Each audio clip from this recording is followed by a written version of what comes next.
Oh my god, it was so muffled because of your cat. Yeah. You sounded underwater. Maybe underwater. I am. Oh my god. Kitty! Hello. We're back with Echoes of Ruin. This is our second finale on this lovely weekend. And we had Dungeons and Dreams of a Derelict the previous night. It was a good time. And then we're gonna have our finale for Echoes of Ruin today. So as per usual, we're gonna let everyone introduce themselves, who they're playing, if you can find them anywhere else, and if they have any fun things they're excited for, if they want to talk about any of their projects. I'm going to, I guess, it was going to be Netters, but I watched him put something in his mouth, so I'll be nice. You continue chewing. I will hand it to Evie instead. Oh, hi. Was not expecting that. I was typing something in I chat. know, I saw you distracted as well, and I was like, fuck it, we'll go for another distracted person. Jeez. Okay, well, hi, I'm Evie, also known as Evie the Disaster GM. My pronouns are she, they, or any. I can normally be found over on Altered Echo Archives, where I am our primary GM, but tonight I am playing this dumb bitch right here, named Jet City. She is, she's pretty, she's not that bright. We will probably see evidence of that soon. Ava's gonna yell at me. It's wonderful. I also got to hang out with Foozca and Ava over PAX, which was super fun. Loved seeing their lovely faces. And for that, I'm actually gonna bounce it right over to Ava, who I saw so recently. Hello, my darlings and dears. It's your Madam Ava here, and tonight I'll be playing the fabulous MILF known as Nima, or the gremlin dragon lady known as Mahala. Manifesting that Nima gets to at least kill her husband tonight, ex-husband, baby daddy, whatever you want to call that horrible, horrible man. You can usually find me over anywhere at Madam Ava Couture. I'll do the rest of my promos later. Oh yeah, she, her pronouns for all the characters and myself. Let's turn it over to my darling sister, the lover of the bimbo, and stressing me out because of that, my darling Magic. Please take it away. Well, I'm stressing you out because of love. You're stressing me out because of bloodlust. Where some things are not the same. Valid bloodlust. Hi, Internet. Magic here.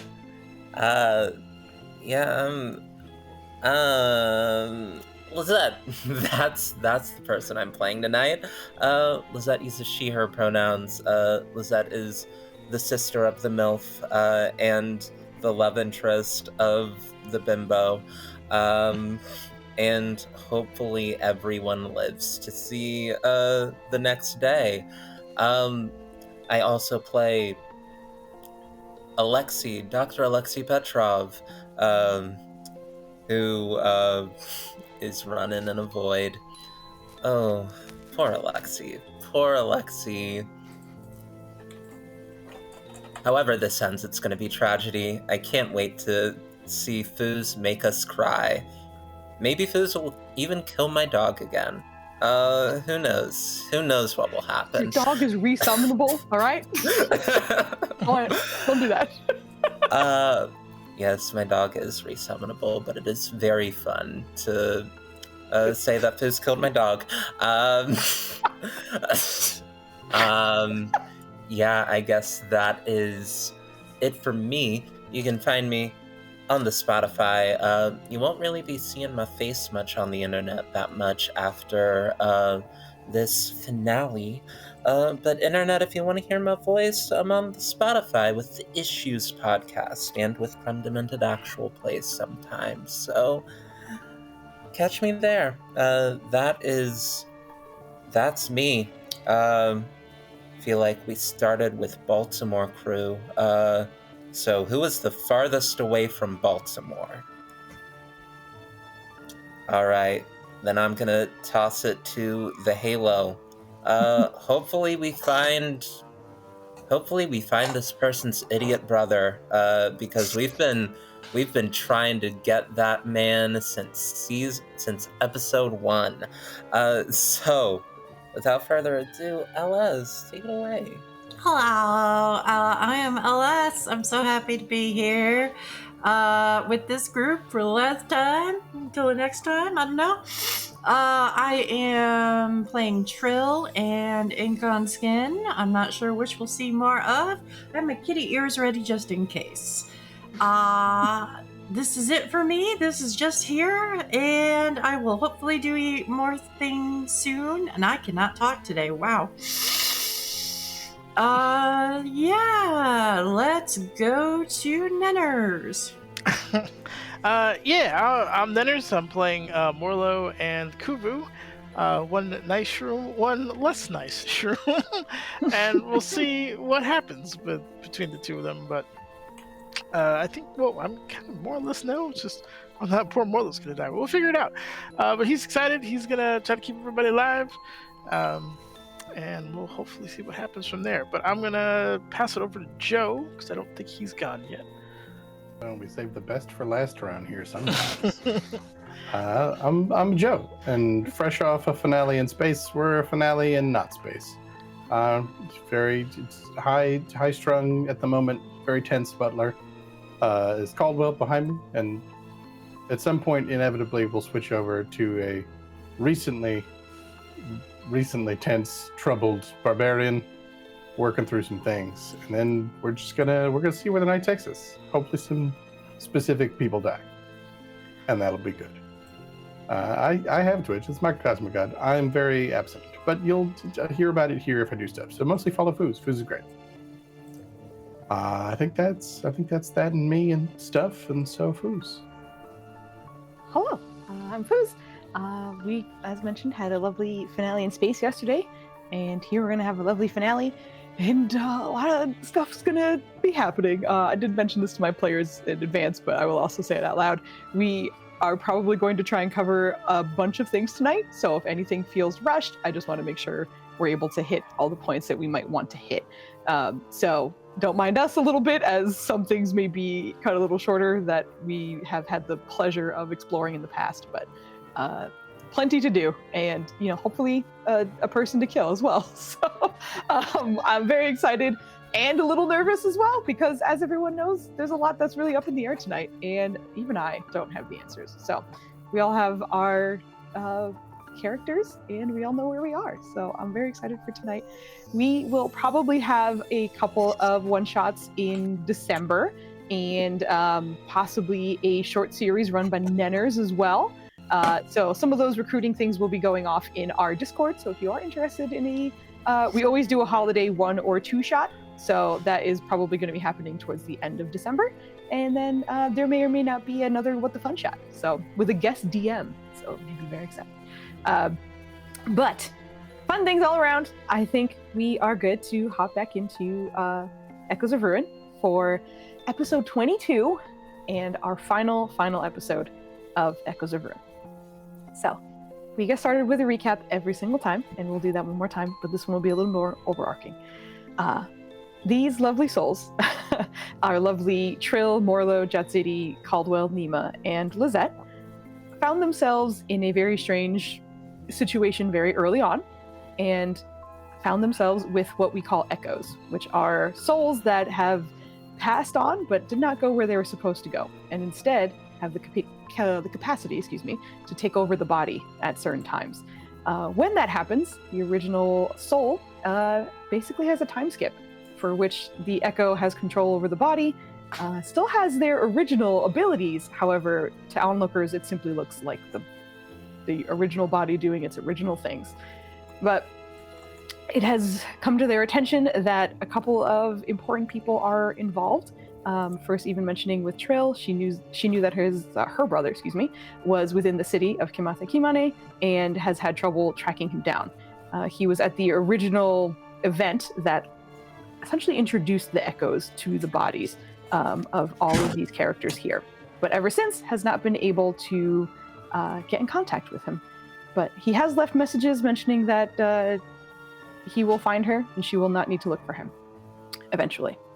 Along with that, the mushrooms, both Kubu and Morlo, have been a little confused about timelines and thought the wrong king was still in power within the city of Kimatha Kimane, but otherwise been here to make sure that the Infinite stays safe. Kuvu did manage to attack a very threatening individual to the Infinite and damage that person, so they don't seem to be able to see correctly anymore. But Morlo has more or less found out also that Kuvu died, because he was unaware of that. But they've been following a couple of threads here. Jazidi was sent here from her coven, also known as, well, most of them know them as the Death is Forever sort of coven. But they attended the Great Gathering, and afterwards wanted her to stay to find out a little bit more about what's going on in the city. It was a very vague sort of mission she was sent on, but it was more or less something strange is happening here, and it would be good to have extra eyes on some of the soul nonsense that's been going on, and, you know, to integrate herself a little bit within the city as well. And Jazidi has been doing that to the best of her ability. But she did manage to find and help out this crew in the meantime. Jazidi's echo was Nero, who, by incredible rolls from Nenners, basically, was given a second chance and ejected from Jazidi's body. So no echo threatens the... Oh, that's so cute! No echo can take over Jazidi's body because Nero was sent back to his own. And as we work our way down, I guess we'll do these two at the same time, but Craven and Alexi, the two echoes that inhabit Caldwell and Lizette, were on a boat, and it seemed to freeze over, and zombies that were once their crew attacked them and killed them eventually. But they have been forced into the bodies of Lizette and Caldwell, as mentioned, and they have been struggling, let's say. They haven't ever been in action at the same time and have been separated nearly the entire time. It's been a little bit stressful for the both of them, and it's not good. They're both stressed right now. But for the last echo here, our lovely Mahala is a follower of Talona, who early on more or less had some influence in her soul and wanted to make sure that she could help in a particular mission, which is to poison the Infinite, the magic oasis that keeps this city afloat and everybody here alive. Basically, everyone within the city, at least. And it does seem to have some magical powers as well, but all of it relatively vague. But the lovely family, Caldwell, Nima, and Lizette, have been within the city for a little bit of time. Lizette for the longest time, but Nima and Caldwell, newer inhabitants to the city. And Nima has a lovely daughter named Imani, who has early on found what seemed to have been a special rock that seems to be communicating to her in some way, and giving her some information that she has been following to the best of her ability, while also in her own kind of razor focused when she, finds something interesting. It just needs to work it out in her mind. So she's been up to something and has asked the family numerous times for their trust in the upcoming days. So with the family doing their best to also check in on her as often as possible and making sure she's okay. All of this is more or less culminating to a gathering that is happening where people are seemingly in resistance of the V.V or whoever is influencing the echoes. And they found that out by running into Karen, which was also another mission of theirs. But knowing that this gathering is going to have many people, and that unfortunately the piece of shit ex-husband of Nima, otherwise known as Yasir, figured out the address and where it was happening and otherwise exposed the gathering, Karen did her best to cover everyone while also making sure it still occurred, because they did have very important people at that meeting that they needed to speak with. So everyone was delivered a number of magic rings. I believe this team asked for 9 or 10. I can't quite remember. You're going to have to... Someone hopefully wrote that down, because I don't know exactly what the number was. But these rings will act as a disguise for the team. And you will be able to arrive at this party that is supposed to look like a masquerade, even from onlookers, as it is hopefully attending to happen without any kind of issues. But it does bring up the problem that it might be hard to recognize who is friend or foe, as everyone will be disguised in some manner, at least. So, little bit of tension here, and the Echoes also are aware that this night, the night in which this gathering is happening, there seems to be not only a mission that they will be told explicitly, but also that this could be their last night. So, if they succeed, it is likely that they can take over the body and live on this way while the other soul is ejected from their own body. But they have to find that out tonight. Some of the Echoes did resign themselves to not follow the plan and just see what the consequences of that is. But Alexei did mention that if he needed to, he would take over the body of Lizette. But with all of that kind of hanging over, this was also the same day that was Imani's birthday. So in the early afternoon, most of the team was able to celebrate a birthday party with her within the palace. It was, low-key. They were able to hang out and enjoy the time together, but they got to celebrate with her, deliver her gifts. She seemed elated and understanding that she is well-loved. But after the small gathering, the team left the palace, and you have a little bit of time before, a little bit of time in saying where we're picking up now, not necessarily. You had clear downtime between the afternoon and the evening. So if there was anything your character did in that downtime, you can absolutely let me know. But in terms of where we are picking up in this adventure, we're going to say that everybody is at the house of the family, and you guys have about an hour before you are to report at the address for the masquerade. So, with all that in the air, and the fates of basically 11 souls, we have to find out where they're going to end up. We get to move forward. So, we are going to give out some inspirations because the last adventure, or last time we gathered, it was just for the birthday party. So I did say I was going to hold on to those until we have our last episode.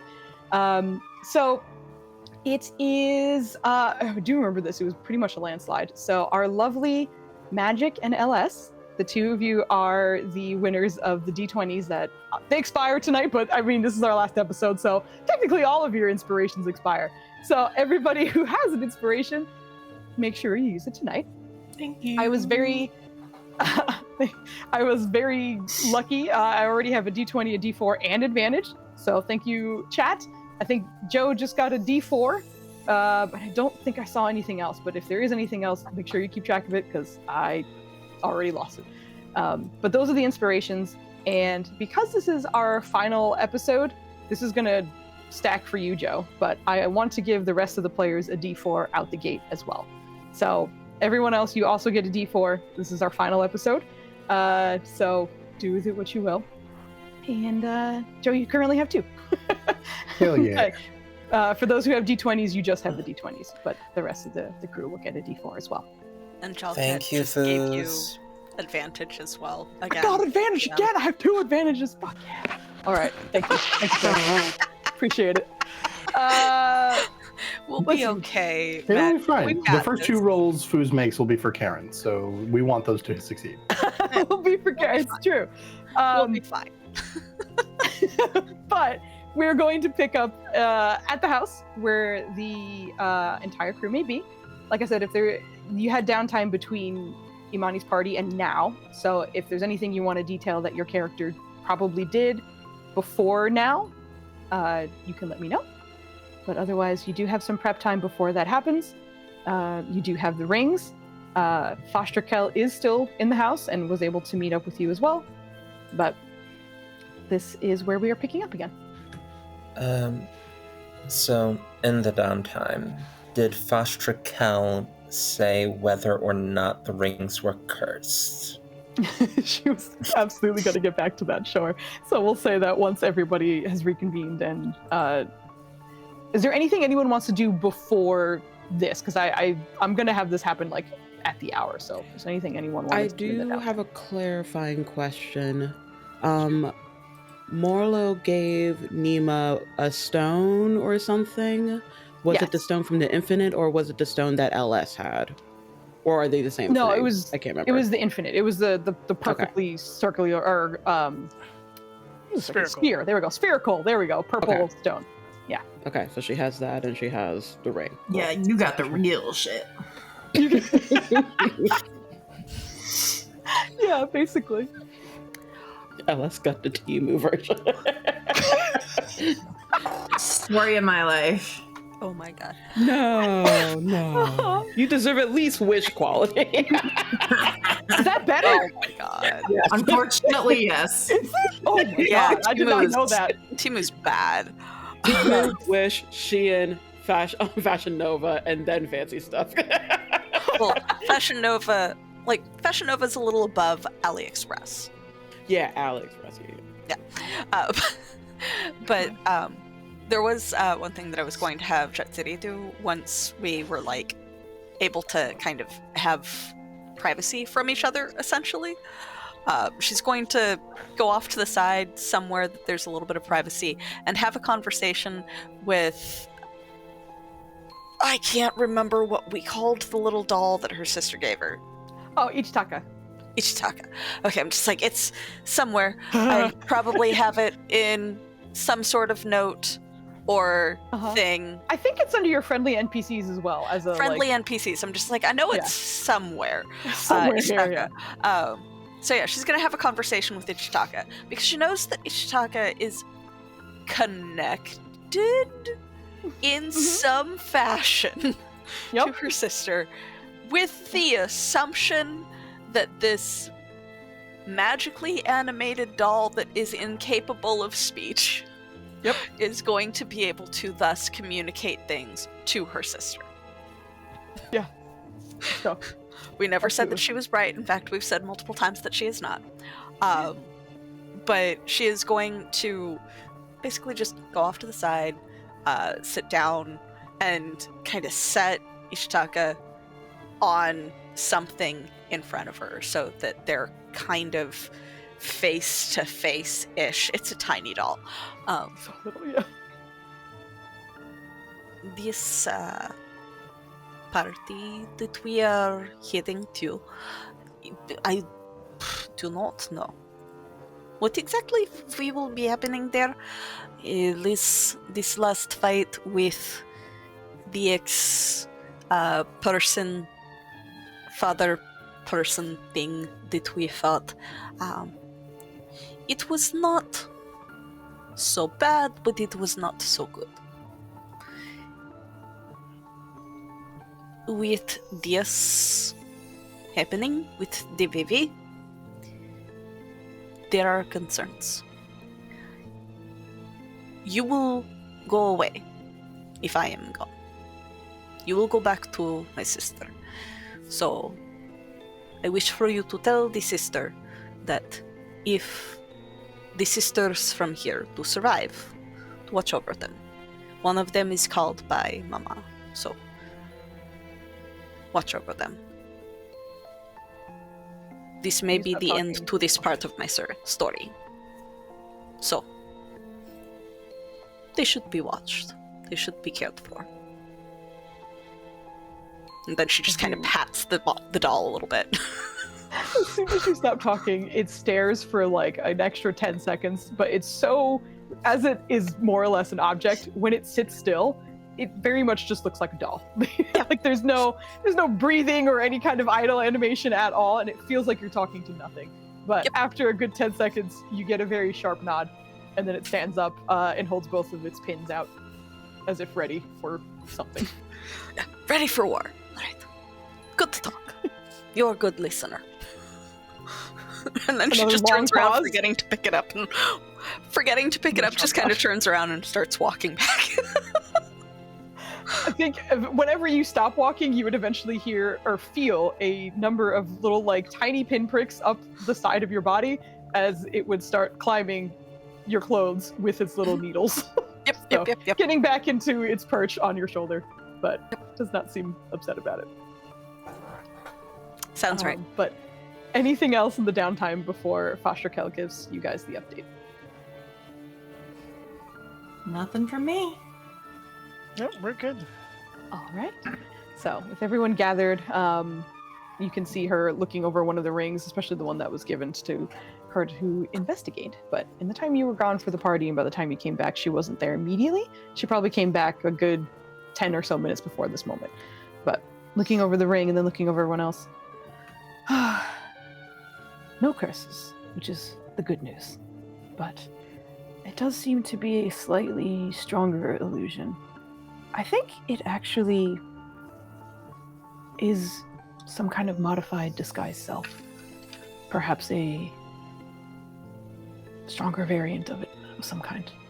Maybe more difficult to remove or see through, I'm not entirely sure, but the good news is no lasting effects. It seems actually that these do have some kind of timer built into them. I believe after tonight they will not work again.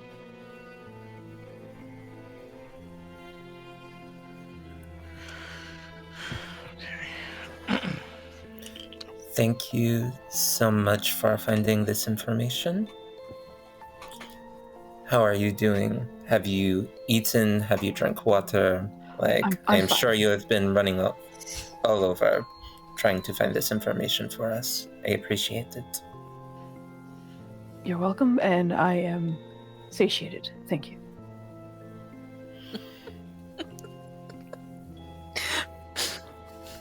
There is a cup of water that is ready and mage handed in the other room, but it returns to the kitchen counter. Who has the highest passive insight? Quite possibly me. Oh my goodness. Toast's arms just out. Mahala does, but Mahala's not here. This is 18. Oh. What did you say, Joe? 17. 18. Mine's Ooh. Morlow's is 18. Okay. Jesus. Okay, I think the three of you, which is great because it's just the hosting people probably not so much, but Caldwell, yeah. The three of you would recognize that as she mentioned satiation and looking around, there's almost like a nervousness to her where she's just like, please don't offer me anything else. I'm hoping I said the right words, but is otherwise just standing very rigid in her spot. But you guys just kind of recognize that bit of uncomfortable feeling from her. I think Nima's only reaction to that is does she still have the doggy bag from earlier today? If she does not, it's oh, well, she either ate the food or she got rid of it. Either way, she doesn't have it in her possession. It's certainly not on her that you can see. It's okay, sure. That's it for me. Yeah, I won't bother her any further. Sounds good. And you guys are there for a little bit more time before you eventually do hear another knock at the door. I mean, I might answer it because it's my job. Yeah, absolutely. As you open it, you do see a familiar-looking hairless tabaxi veil at the door, looking certainly less, let's say, damaged. Morlo did heal him a bit, but it seems as though perhaps with the night he was able to recover a little bit more. One of his hands still does look mangled, but you can see he's kind of strategically kept that in a pocket at the moment, but stands at the door just a little lighter than when you first saw. There seemed to be a lot of kind of cloaks or layers to hide himself, but now he just seems to be in simple leathers and nods as you open the door. It's tonight, right? It is indeed. Come in, we'll leave together. Thank you. Steps inside and just kind of looks around warily, but otherwise remains quiet. I hand him a ring and explain that it's a disguise that we're all expected to use, and then I'm gonna go give him refreshments because he doesn't look like he's eaten recently. Unlike Foster Cal, he seems to readily accept the food, starting and drinking. But very much head on a swivel for kind of every interaction that happens here. It's interesting seeing the two beside each other, the Foster and Vale, as Foster seems to be wary of everything, but there's sort of a quiet confidence with her. But Vale is very much that skittish kind of alley cat right now, who is any loud sound kind of makes him jump a little. but he's focused on everything around him. So, anything else? Before you must don your disguise and get ready to arrive. Nothing that No, I needs think to we're good. be. I'm sorry, was that in character or was that the DM question? That was the DM question. Yeah, that's what I thought. Yeah. Thought we were responding in character for a second with manners. Okay, I do have a thing, but just to note that I will have written 3 letters and put them in a drawer. So if you opened the door, you wouldn't be like, there's a letter, I should see what that is. But if you had to go through the belongings of the deceased, you'd find them pretty easily. Okay. I don't imagine we'll need to actually address the content because I haven't actually written them, but they're heartfelt. Okay. Tell me now. No, you're good. All set. Thank you. Good to know. Trill would have left her letters in the room she had been granted to stay in. Yeah, I saw that. Yeah, sorry. I did hear you. You're leaving letters, yes. Yeah, I already wrote them like 2 sessions ago. I would have just left them in whatever guest room had been provided to me, like on the bed and along with my directions to the Feywild and where to find my house and all that shit. Okay.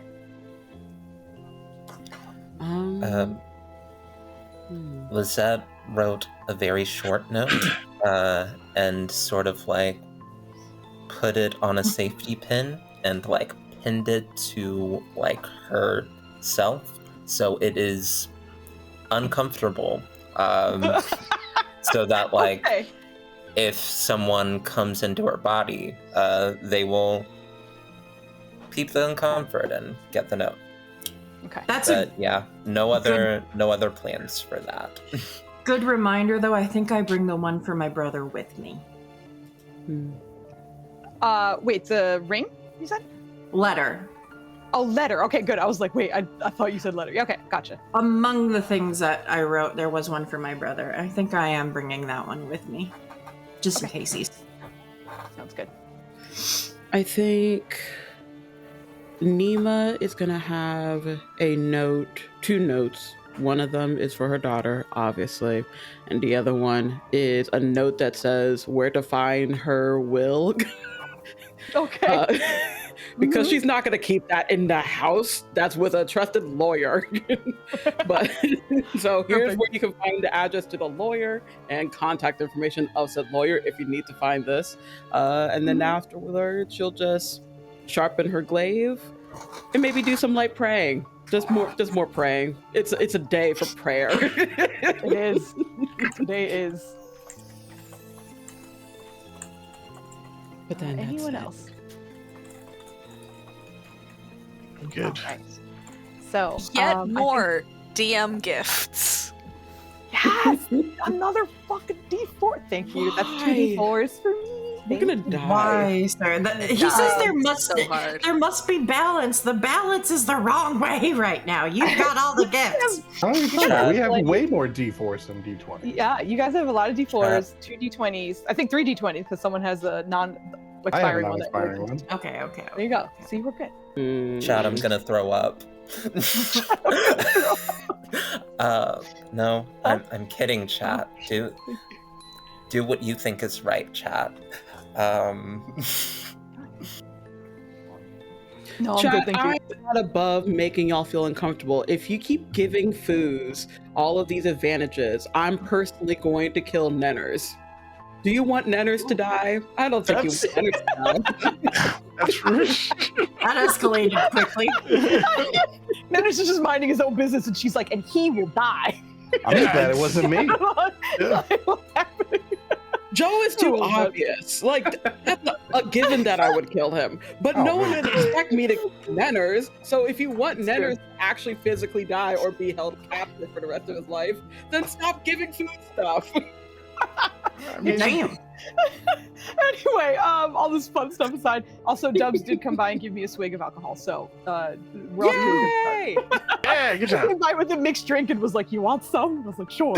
It was very good. And he's like, "Do you want me to make you one?" I was like, "I can't. I have to focus." You can't Make her one. No, DM Dub, on the make her finale one. night. Help No. us, make her one. Make her a mixed drink.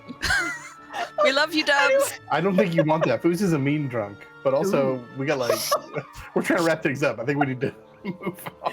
I'm a mean drunk. Get out of here. Oh god. Anyway, I think this is where we will go down each individual, and Oh, you can let us really? know Will we really? It's that kind of finale. on every single person going down. But we'll see how everyone is disguising themselves. Would anyone like to start, or shall I? I can pick one as well. But if anyone's ready, I think Joe's hands on his nose. Okay, or mouth. I can't tell. what's going on. Listen, I happen to be sharing Toast's temporary space, and to give a cat his own space, introducing animals, you have to give them all the things they need. Yeah, One of those like a litter things box. is smells. Yeah, you're Somebody's breathing in using those it right now. particles, my man. I can go first. Okay. Go back to Joe. He's just got tampons in his nose. It's just like, You can do Get it, that Foos. with Hurry up and Abby. bury it. So Nima is going in her traditional gold and green, but it is a dress that is primarily of like a peridot olivey green with accents of a light gold hidden throughout. It is a high halter that's kind of splayed out in almost like a mermaid style dress. There's an open slit near the left leg to allow for her to ease of movement, but it also still flows out in this ripple effect of plant vines and almost something that looked like scales and fur like interlaced within. She has something that looks like a kind of similar to what Trill has, which is a crown of gold, but within it is interlaced with wings and eye shapes, kind of like in the oh my god, what's the protective eye called? But with that in like dots of black and blue interlaced in the crown. Obviously her face jewelry done up a lot more, and her hair that's usually in the high ponytail, it is now in like goddess braids, so it's still braided, but like strands are poked out throughout, and a mask that is a deeper green that almost looks dragon-like or lion-like in nature, depending on where you're looking at it. Dope. She also has her glaive because, of course, it's her walking stick for today. You do have the opportunity to, like, with the disguise self, hide the glaive or like make it look like something else. So It would looks you? like a Would nice she? walking stick. Okay, so it will look like a nice walking stick. Sounds good. Anyone else next? I can go next. Trill is going with the intention of she's doing something a little sneaky. She wants the goal is to be not recognizable, but she wants something her brother would recognize. So she is going as a memory of like a great grandmother. And that's going to be another Eladrin in a winter phase of their life. And her skin is like the bark skin spell, but it's like winter birch bark. And she's got a sort of sheer iridescent, like white, icy blue strapless dress with little jeweled orange and red gems. And right here is like a chess piece of a male and female cardinal. Her mask is just covering the eyes with like a long beak and like this triangle of just cardinal feathers just going over the top of her head. So cool. All right, I will choose from here on out so it doesn't get too quiet. But Evie, if you're ready. Okay, my mic is not muted. You're good. Okay, so initially it's the same outfit before she realizes that people are using the disguise for other outfits as well. Yep. So what you initially see is basically her colors invert. She goes drow, and so she's got very, very dark, kind of purplish gray-black skin, and a shock of white hair, also in that same style, but she's now actually, over the course of the day, has also been braiding it back in a braid. Same features, same proportions, same everything else, just drow.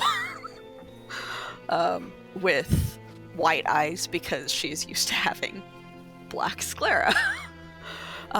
Realizes that other people are also in completely different outfits in addition to looking different. So her shawl, that's this kind of protective cloak that she's been wearing, melts down into a long red velvet dress that also has kind of a turtleneck and a split to show some of the ladies as well. And what had been the appearance of her gold jewelry is now just a gold disc belt around her waist and hips. But again, does not change the features, just inverted colors. Same face, different colors, yeah. Same face, different colors. And I don't know if the ring would hide Ishitaka sitting on her shoulder. No, unfortunately, because he's not necessarily a part of you. Me, yeah. So Yeah. it's just looks like inverted Jatsuri in a red dress, with the same little voodoo doll looking thing just on her shoulder, and just stands there looking. She looks like she's ready. Belatedly creates a mask that looks kind of like a white and pearl and red sugar skull half mask with flowers, red and black flowers across the top. Love it. All right, I will move down to magic. How does Lizette look? Okay. So Lizette thinks that like the purpose of these rings is to look nothing like yourself, so you can like get to the party, no one knows who you are. It seemed a little silly because her dog is going to be right next to her, and when you see Lizette, you see the dog, and people are going to get it. But I think Lizette is going to sort of like Chatsiri, have very, very dark skin, like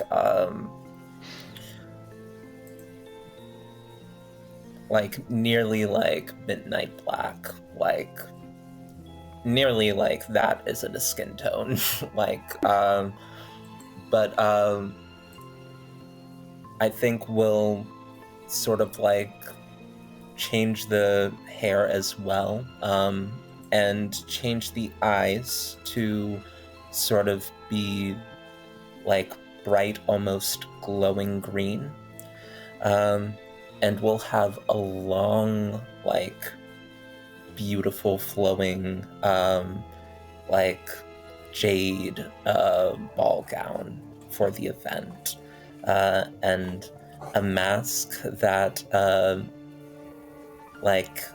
is sort of like classic masquerade ball, with green feathers that sort of like at the tips go red and orange and blue. And she will also like the illusion will have it so that she is walking, so that it is not obvious. Like, oh, I recognize that chair. Probably, yeah. It probably still will be obvious, but another important point to note: Lizette will be just 1.5 inches taller than Mahala. Wait, no, not Mahala. Nima. I'm sorry. Yeah, purposefully 1.5 inches. Sister. One Her and a half face when inches you taller said than that. Nima. Yeah. She's my little Is that sis. taller I'm not than gonna Nima spend... without heels? Oh no! Like what? However you show up, I'm gonna be 1.5 inches taller than you. This just turns into a height battle, and they arrive being 12 feet tall. Just the platforms of heels from Nima. No, that's my little sister. I'm not gonna spend possibly our last day on Earth together, not being taller than you. So sorry. Okay. We'll see what happens with that. Okay. Sure. Oh gosh. All right. I will move on to Nenners, and you just got a D4 from Kit, by the way. Thank you, Kit. Orlo is relatively new to the surface, so his concept of fashion and like what's acceptable is wildly off. So instead of going for like a disguise in the sense of like a fashion thing, he's gonna go for like a persona. So he's gonna change himself into a ghost-wise halfling, which he's never seen before. So the proportions are gonna be slightly off. But importantly, even for a halfling, he's gonna go by the name Milo the Mako. He's gonna be a pirate with a very large pirate hat, not large enough to make up for the cap that he has. He's gonna have hair that doesn't move. It's gonna be like kind of a braided format. But again, he doesn't have hair and barely understands how that like feels. So it's gonna be very stiff. It just doesn't move. And he's going to wear like one of those like criminal kind of like bandanas around his face because he doesn't know how to move his mouth in a way to like mimic speech as well. So he's just going to try to be kind of clandestine, very much outlaw-ish, but from like someone telling a tale, not an actual outlaw would be like, this guy's no idea what he's actually doing. So that's more or less what he's going for. Lots of reds, lots of like dark leathers, no boots because he's a halfling, and he doesn't wear shoes anyway, so that'll work. And that's what he's going for.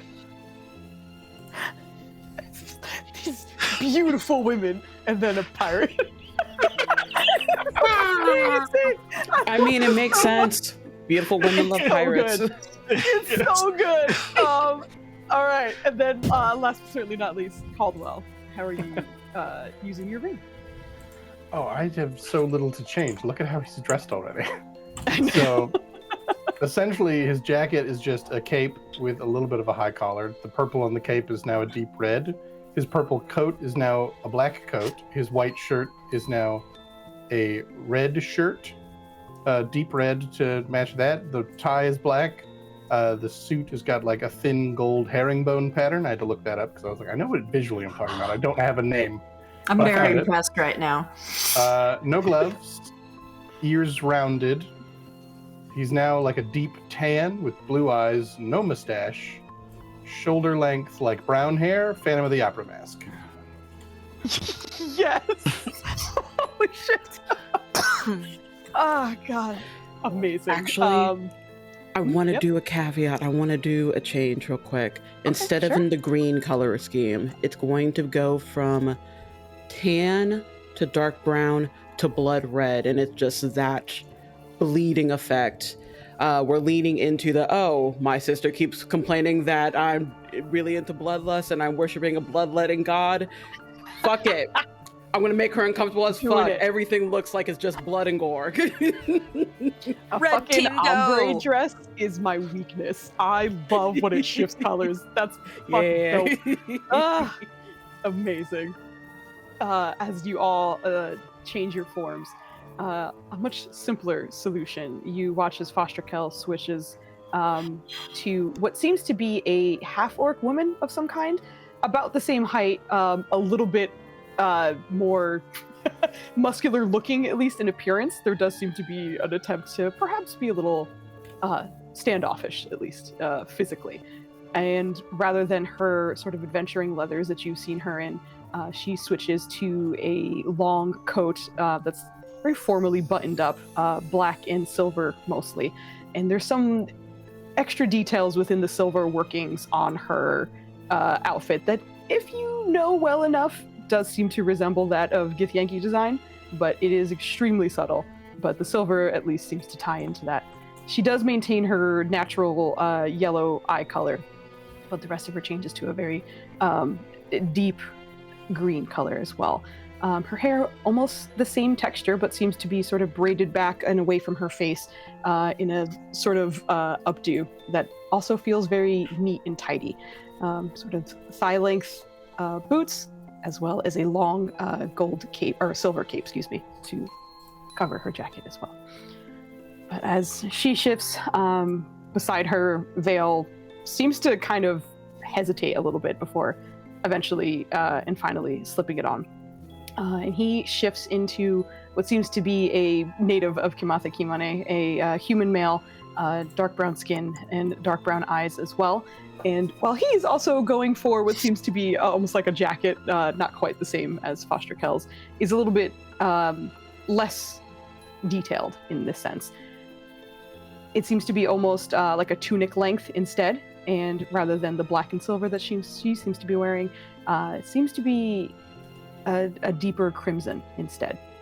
With pants being black, simple boots as well. His mask is something that does seem to vaguely resemble a cat, but it is also of that crimson color as well.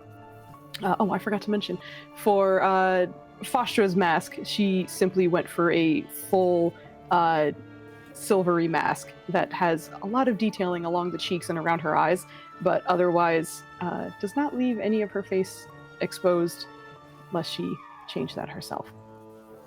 But the two of them don their disguises as well, and I believe that is everyone. So, everyone dressed up and ready to go. You all get to see yourselves in your new appearances.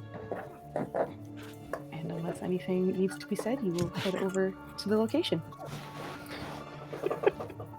Toast is getting hauled again. Well, he's laying on my table being as sharp as possible. Sharp as possible? Sounds Is he right. just swatting at you all the time? Like, full on. Just had one hand captive while he was nibbling on it. Oh, I see. Yep, like that. Toast, get him. He wants to Toast eat is your fighting. hand. Just let him eat your hand. Oh my gosh.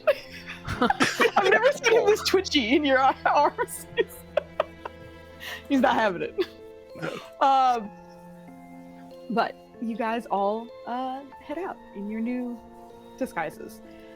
It is relatively late, not extremely so, but so much so that most of the traffic within the city has died down. It is quieter. Some people do seem to be bustling about, but especially from your direction on the way, you don't see a lot of others dressed perhaps as nicely as everybody here. So while the rest seem to be going about their own business and enjoying the city at night, your crew prepares for this meeting.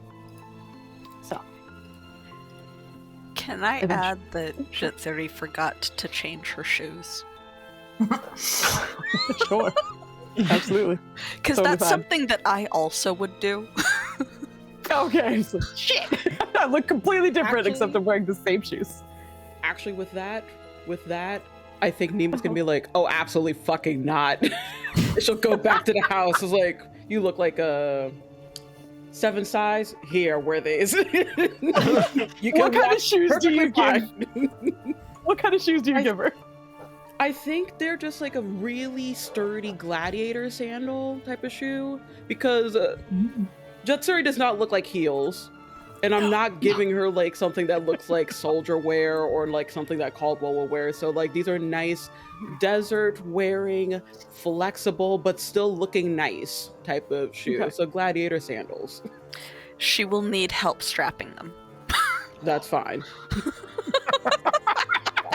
Jess goes, You don't "That's know how to fine." tie your sandals? Oh my She's god, never you worn really are a sandals like bimbo. that. Like, no. Don't Like, worry. have you Okay. ever tried to do those high calf wrap sandals? The ones That's that why I like have go the up ones to your that are knees. Maybe I'm They being are judgy. intricate. I've That's done why those. I They're have a the ones that lot. have like just a zipper. Yeah. Just the easy Like way getting to do them those. to wrap to where they don't just slouch down immediately. I've tried. The zipper is necessary. Oh my gosh. Nima will I help. tried one vaguely and I struggled. So yeah. Yeah. I didn't buy them. I just used them. I was like, this is awful. I can't do this. So yeah, that's hilarious. But Nima will help, you're saying? Mhm. Thank you. Great. You're welcome. Ooh, pretty. All right, so you guys are able to head on over. As you make it to the location, you can see that it is a nicer home. It does seem to have at least 3 or 4 floors on it as well. And as you make it towards the front door, you can see that there seems to be an open walkway, as well as 2 individuals by the door, and you see them chatting with a few of the people who are just arriving before eventually kind of motioning for them to step inside and to follow what seems to be a trail of what seems to be purple petals in a certain direction. But you can see that the doors are still wide open and 2 individuals dressed nicely at the doorway waiting for your team to arrive.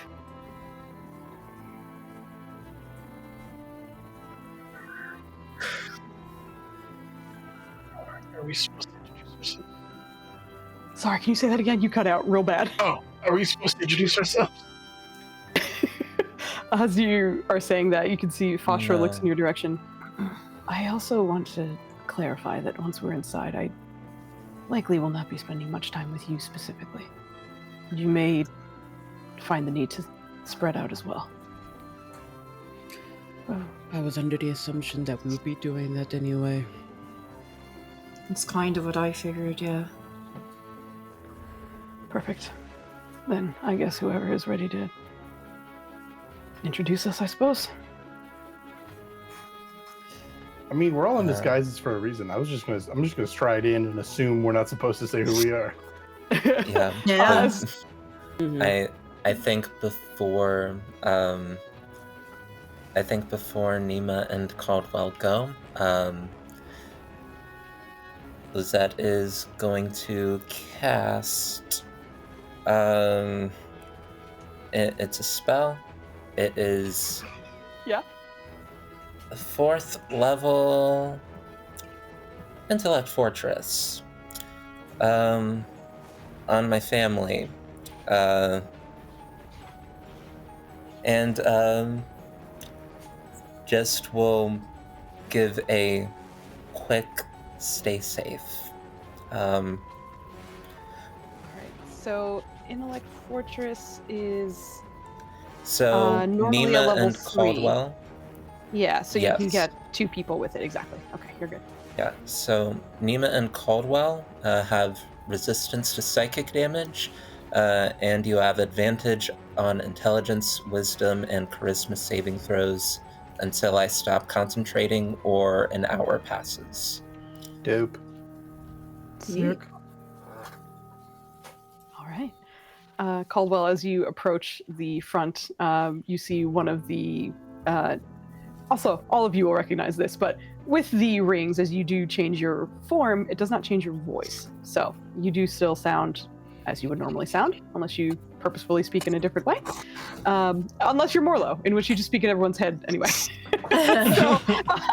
But as you arrive, I think Caldwell would immediately recognize the voice of the delivery man for Karen. the young person who was there with the tiny chest giving you guys the rings not too long ago, but does not seem to be in any kind of disguise, but does seem to be in very nice and tidy looking attire. But as you step up, you see him nod in your direction and just, if you don't mind, may I see your hand? I was going to ask if the ring was visible through the disguise. It's not. Well, either way, you can see my hand. Okay. Is it the hand that does have the ring? Yeah, and I was going to make sure it was visible if it wasn't, but either way. Okay. Yeah, either way. As you do extend it, you see he extends his own hand and just kind of hovers it above your own, a good 4 or 5 inches above yours, before you see him just kind of nod and then retract his hand. All right, please follow the pedals and enjoy yourself, sir. I turn into the house with a dramatic swish of cape, because otherwise what's the point of having one? Obviously. Swish of cape! But he goes through the rest of you, asking for your hands and hovering his hand over yours, as each one of you do seem to have a ring in your possession, one that's real thick on Morlo's big meaty hands, but otherwise everyone does have a ring and is allowed in. You're allowed to follow the purple flower petals up the stairs and to the top floor of this location. And as you get there, you can already hear the bustling sounds of many, many people in a lavish-looking area. You find yourselves on a very, very large balcony of some kind. A piano as soon as you step in, and further in the back, musicians with string instruments, already setting a beautiful scene. Everything seems to be vaguely colored purple and silver. There seems to even be sort of like magical enhancements here, a few motes that seem to kind of float through the air and disintegrate as soon as they seem to touch anyone, almost like snow in a way. But time to listen to the Bridgerton soundtrack. But as you step in, there are numerous tables where a few individuals are already seated and conversing. And in the center does seem to be a open space for dancing. And you can already see a couple of individuals already enjoying themselves. And overall, if you hadn't known, this would seem very much like a regular party. But let me move you to the map, and you will see yourselves at the very bottom. And you are free to explore a little bit. Oh boy. Oh boy! It'll be fine, don't worry. Everything's fine. But you find yourselves here. And as soon as you step inside, you see another person dressed in the same sort of simple attire that the attendant at the door was dressed in. But stepping up to you, again, a younger man. Welcome. Please feel free to enjoy yourselves tonight. But if you have any questions, a few of us are stationed around to help you. But food will be given eventually. Soon, I think. But go spread yourselves out and enjoy. Before we spread off, Morlo will tug kind of gently on Trill's clothing. How many chews before you swallow?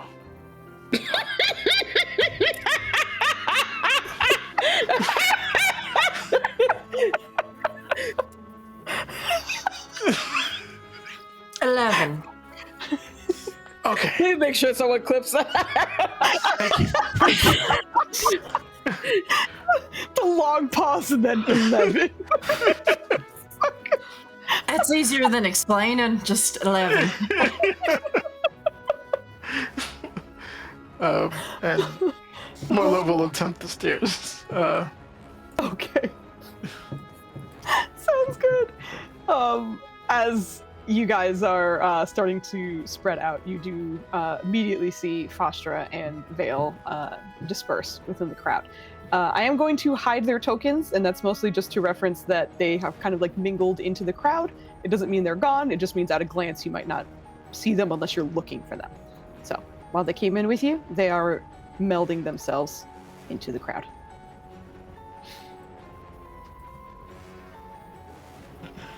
Everyone quietly moving their tokens.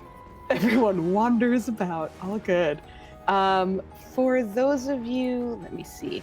If anyone is looking for anything in particular or is simply going to step up to anybody, you're welcome to tell me what you're searching for or tell me what might catch your attention if you wish to speak with anyone.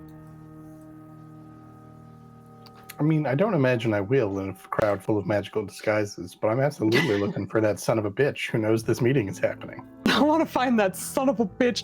Yeah, go ahead and give me a perception check, please. Okay, not bad. Don't worry, Cookie, I got it. Thank you, though. I was waiting for the clip moment to get that as well. But Caldwell, it's exactly as you figured, which is this is difficult to find people. I think you also do recognize, or know at least, that son of a bitch was an incredibly charismatic person. So if he is attempting to pretend to be someone else, he's probably going to be pretty good at it. Nothing's catching your attention at the moment, though. Although, as you do look around, I think with your 17 perception, there is someone who is towards the edge of the balcony. And as you guys get closer to the balcony, I think at the moment, Morlo is probably the closest to it right now. But the closer you do get to the balcony, the more you can see Kamase Kimane and the Pyramid Palace off in the distance. With the height, you can even see some light glimmering off the Infinite. It's quite a nice view.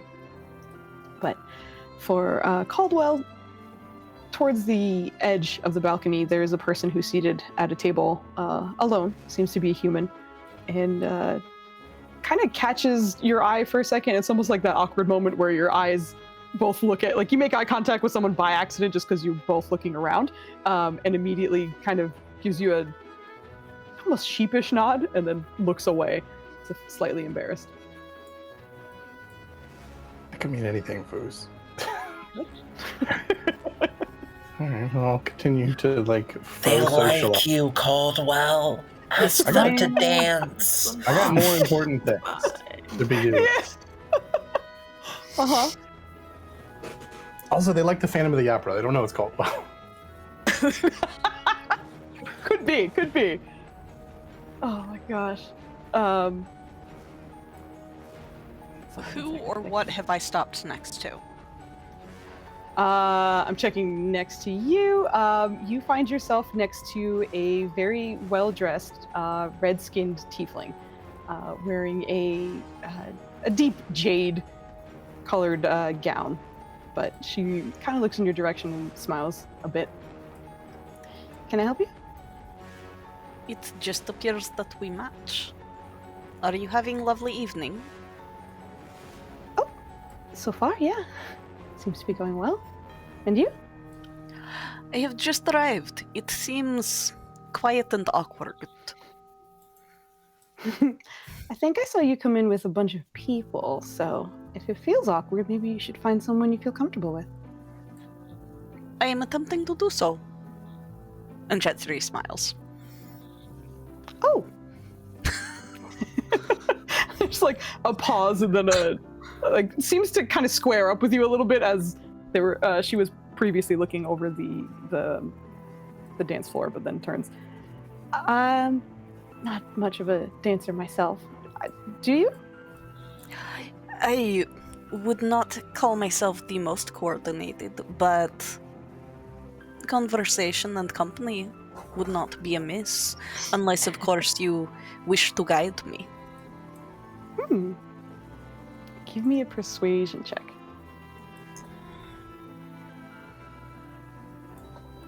Oh, fuck! Damn! You can see there's actually, wait, no, what is your insight? What's your passive insight? It's not great. My passive insight is that's also wisdom based, right? Yes. 14. Okay, yes. There's sort of a moment where she seems taken aback, but then gives a slight nod. Then let's see how coordinated you can be. Please lead the way. She reaches for your hand to lead you down. As you do so, you do recognize that most illusions make it so that as soon as you touch someone, you can feel whatever is the original hand or whatever is original fabric, whatever you are making contact with. But you can see that in the illusion, she seems to be wearing gloves. And as you make contact, the gloves still seem to translate. It does seem to be a hand, of course, but one that is also equally gloved. But Alright. she leads you towards the dance floor. All right. As we walk off towards the dance floor, can Ishitaka, who's probably been hanging off of a belt instead of just hanging around on the shoulder and being obvious, just kind of drop off, one, so that is not swinging from my back as we dance, but Great. two, is also able to kind of look around and do Ishitaka things. Perfect. I love it. Okay. Actually, not. Well, I won't have you roll for him. He's just gonna scamper off for sure. Okay. That's no problem. But Okay, let's see. Where are you? There you are. And he's very it's little. Dex, I'm guessing? No, I was gonna say he doesn't need to roll. It's not hard for him okay, to good. shift around. If there's He's anything tiny. in particular you want him to, not a problem at all. But if there's anything in particular you want him to spot, or if you tell him to be stealthy or like not be seen, then I will need a roll. But if you're just having him run off, then he's good to do that. She would actually probably tell him to be sneaky because she is capable of stealth operations. All right, go ahead and hit a stealth check for him. It should be on his sheet. Okay, that'll be cool. Ghost is not pleased. What the Evie girl? I Damn. guess tonight is making up for the entire rest of the campaign. You were just saving Either it. that or I am very afraid of what comes when we go into combat. Of what happens later? No, you're good. Ichitaka even disappears from your view. If you didn't have that kind of familiar bond that was gifted to you by your sister, you would fully lose track of him. But every so often you feel just like a little like twinge of that nethermantic magic, that arcane energy of him kind of scuttling around. But he seems to be hiding under the tablecloth every so often and between the legs of those people dancing, and is miraculously kind of like moving in step with people who are in motion, so they don't see him behind a shoe or something even as he's traversing. But he is a unseen scout right now. But and even dropping from your belt, you can recognize that your dance partner does not seem to notice. Instead prepares to dance with you. Okay. So, like I said, you did come here with a bunch of people, but it's always good to meet new people, I think. They appeared to have similar masquerade, so we all agreed to walk together. Okay. Well, like I said, it's always nice to find new faces here. What languages do you know? It's a I very know forward question of not a person. lot. No, Like, that's- Yeah, is this GM or It just the asks character? no, this is the GM. This is not. She's not like, what questions do you, or what languages do you know? She That's doesn't Foozca. know a lot. She knows common, deep speech, and Elvish. Okay. After she says that, she immediately seems to slip into a different language that you do not recognize, and she seems to study your expression afterwards. I am afraid that as beautiful as your speech may be, I do not understand it. Just figured I would try.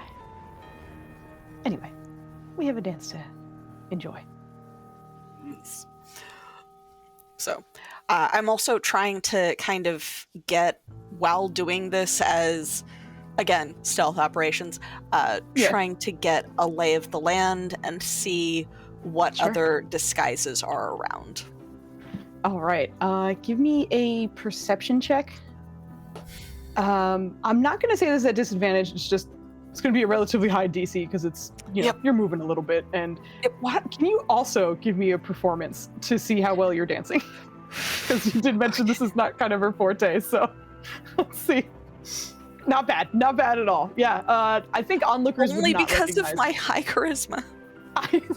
Only because of my high charisma. Like those two rolls got the good rolls out of me. You're good. Listen, those are pretty good ones to start with. But I think onlookers would not recognize that you are not comfortable here, at least. But we'll leave you dancing on the dance floor, and I will shift to Trill. I see you near a table. What is Trill up to right now? I will go get a glass of wine, and I am going to kind of, from a vantage point near the back, just kind of survey the room a little bit. In particular, I am looking for mannerisms and body language, and trying to get a read that way. Sounds good. Go ahead and give me your perception check as well.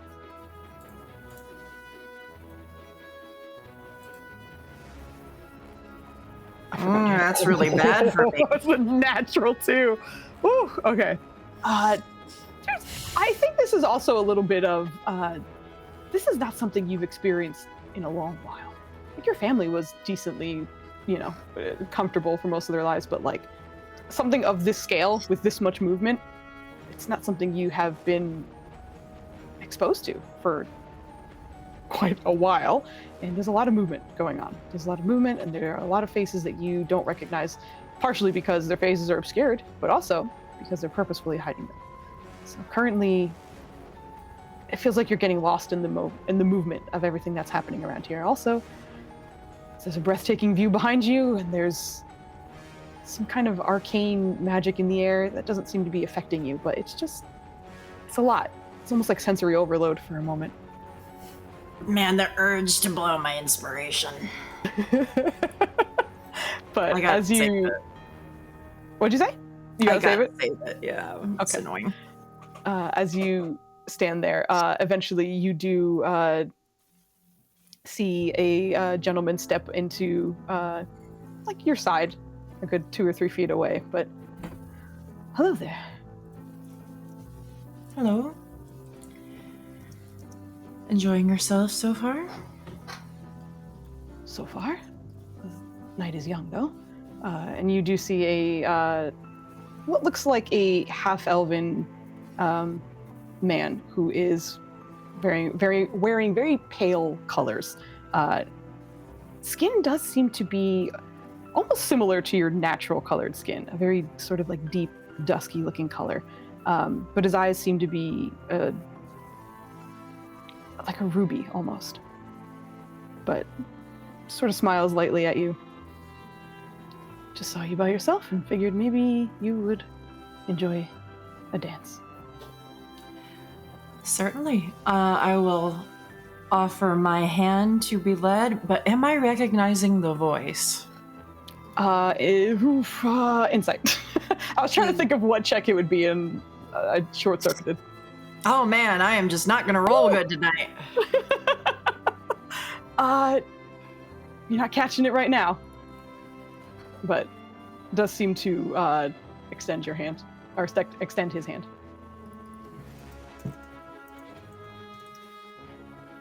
I will take it and head to the floor. All right.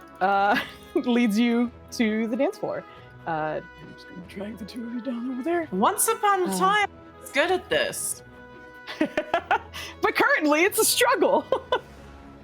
I remember what it was to be noble and to have this be regular and be my life. So I think I'm gonna try to like fall back into a sort of muscle memory. Go ahead and give me a performance check. Is there any way it could be acrobatics if I cheese this? If you cheese this, I think it depends on how she's approaching it, right? Like the performance is more to appear like you know what you're doing and to kind of fall in step. I think if you're going acrobatic, then it might be something where you're like kind of showing off a little bit and showing off a little of your athleticism as well. I think I know a lot of steps. I know a lot of dances that I think I want to try and lean into it a little bit. Go for it.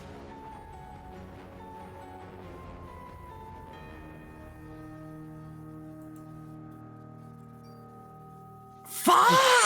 Damn! Being rude to you right now. Evie and I traded roles. Yeah, for real. My second set.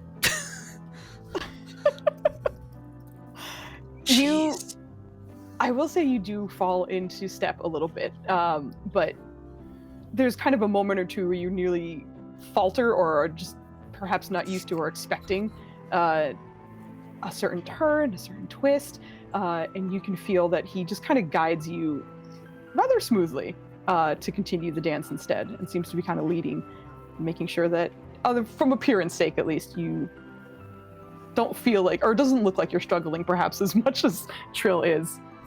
But after a turn or two, just kind of seems to be studying your expression. This seems foreign to you. I'm a little rusty. Is this normal for you? Kind of, yeah. It was for me once, but not for some time. I guess it's... maybe muscle memory will kick in after a little bit. Believe it or not, I used to be quite good at this.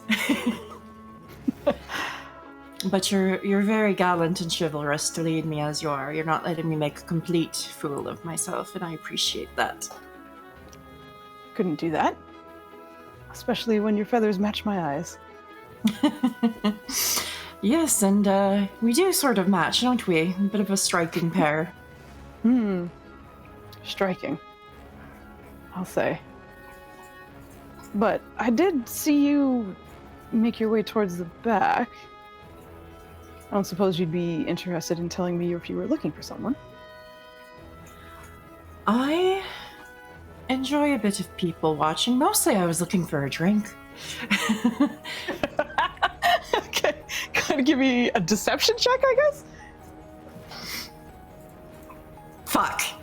You're right. That is the lie. Well, I did get a drink. You did get a drink, but then you were like, I'm just fucking people watching, I'm not doing nothing back here. Jesus. Rough. Someone sent LS a prayer. That one I've never been good at, the lying. I'm not good at it. I just realized how badly I botched that.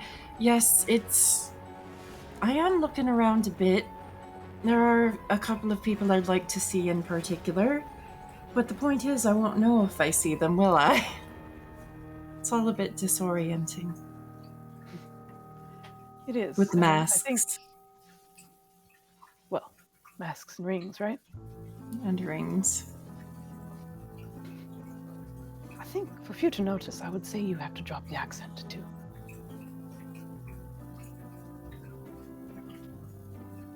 Do you know me? I think I know what you've been through.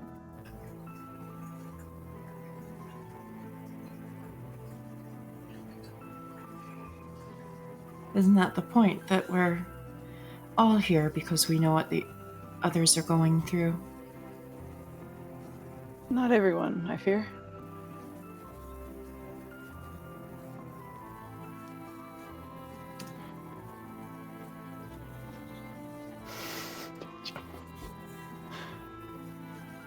Oh man, Trill is not good at this. It's fine. I don't know if I can drop the accent. It's not really... You've seen how good a liar I am. That is true. Have you seen anyone you think might be interesting to me? Since you seem to know who I am. And I have no idea who you are. I think you will. I think you have, and I think you do. But for now, there are a few important targets, I think, that are here. Depending on what your focus is. What's your focus? Same as everyone else. I guess securing what matters most to me. What matters most to you? I'll tell you mine if you tell me yours. Give me persuasion at advantage. Shit! Come on, you got. Damn it!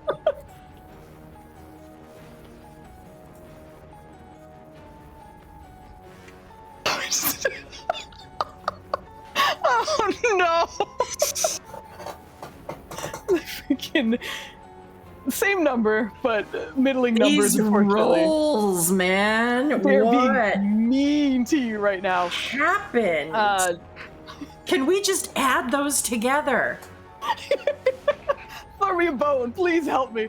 As you ask this, you can see it's just you see him tilt his head as if he's considering, but while continuing to lead through the dance and making sure you still look otherwise comfortable during this, his eyes start kind of scanning the room again.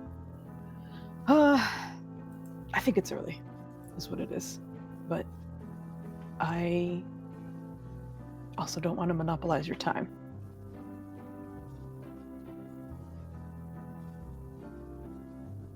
I'll come back to you when I've got a guess, I suppose. How about that? I think that sounds great. I haven't tried to kill you yet, have I? If you have, I'm unaware of it. Fabulous. Then I think you and I will get on grand. That is the intention. And he gives one last sort of spin from you and then leads the two of you off the floor. Until later, then. Good luck to you. And I am gonna go get that fucking drink. Shit! Did not work out. Oh, poor Trill. Did All not right. do a single thing right. I will leave you be.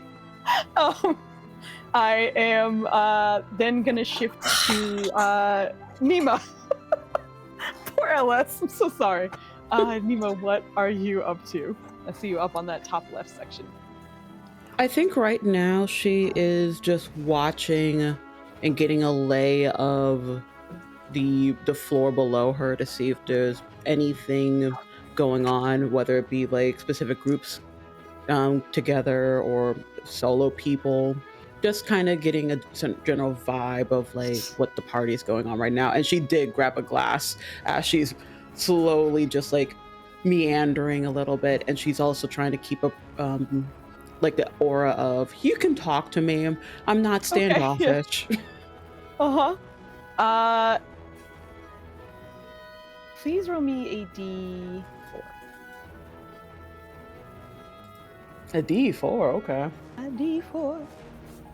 Okay. Okay. 1. As you stay in this corner, being open and welcoming, you eventually watch as a woman walks towards you.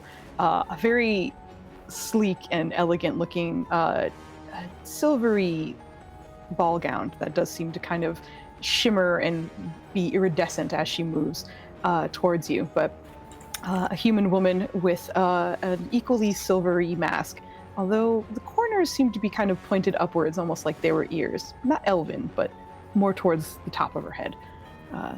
Brown skin and sort of golden eyes as she steps towards you, holding a drink of her own. Enjoying your time so far? It is only just started, but I am enjoying the view so far. And what of you?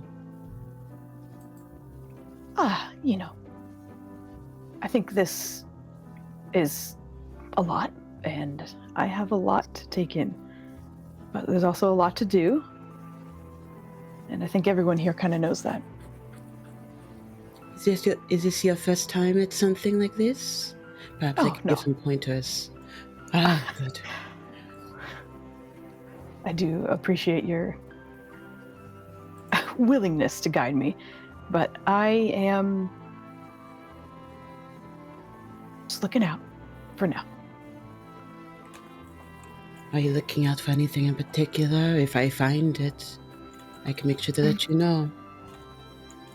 Yeah, hard to say. I think I know the person I'm looking for, but I'm also pretty sure they're here already. Just not what they're wearing. Yes. I'm sure you can understand that. Oh, I can understand plenty. But even if someone is dressed a specific way, if they have a way of speaking or a little quirk that they have, that's something that is very difficult to get rid of. So perhaps you will find them in due time.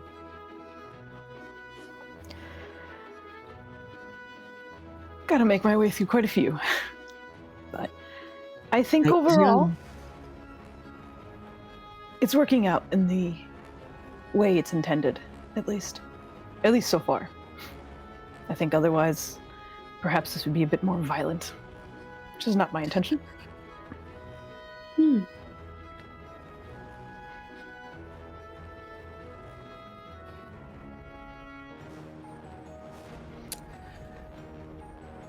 Well, we can always be thankful for no violence to occur. It is quite annoying to get bloodstains out of formal wear. That sounds like something you're familiar with.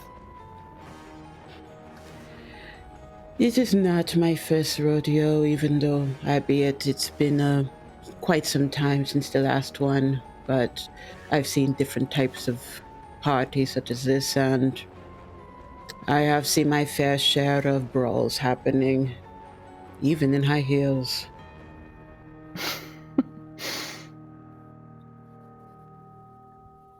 You see her kind of pause and like blink too many times and then look back at you.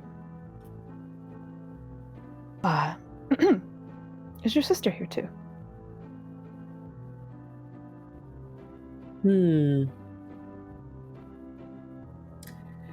I insight check her and try to see if like there's anything that distinguishes her? Absolutely. Go for it. Hey, yay. Those ears look very feline and those eyes didn't change.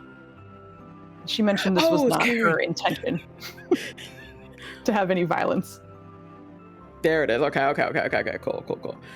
She is... Quick, get her to roll something while she has advantage and she's carrying.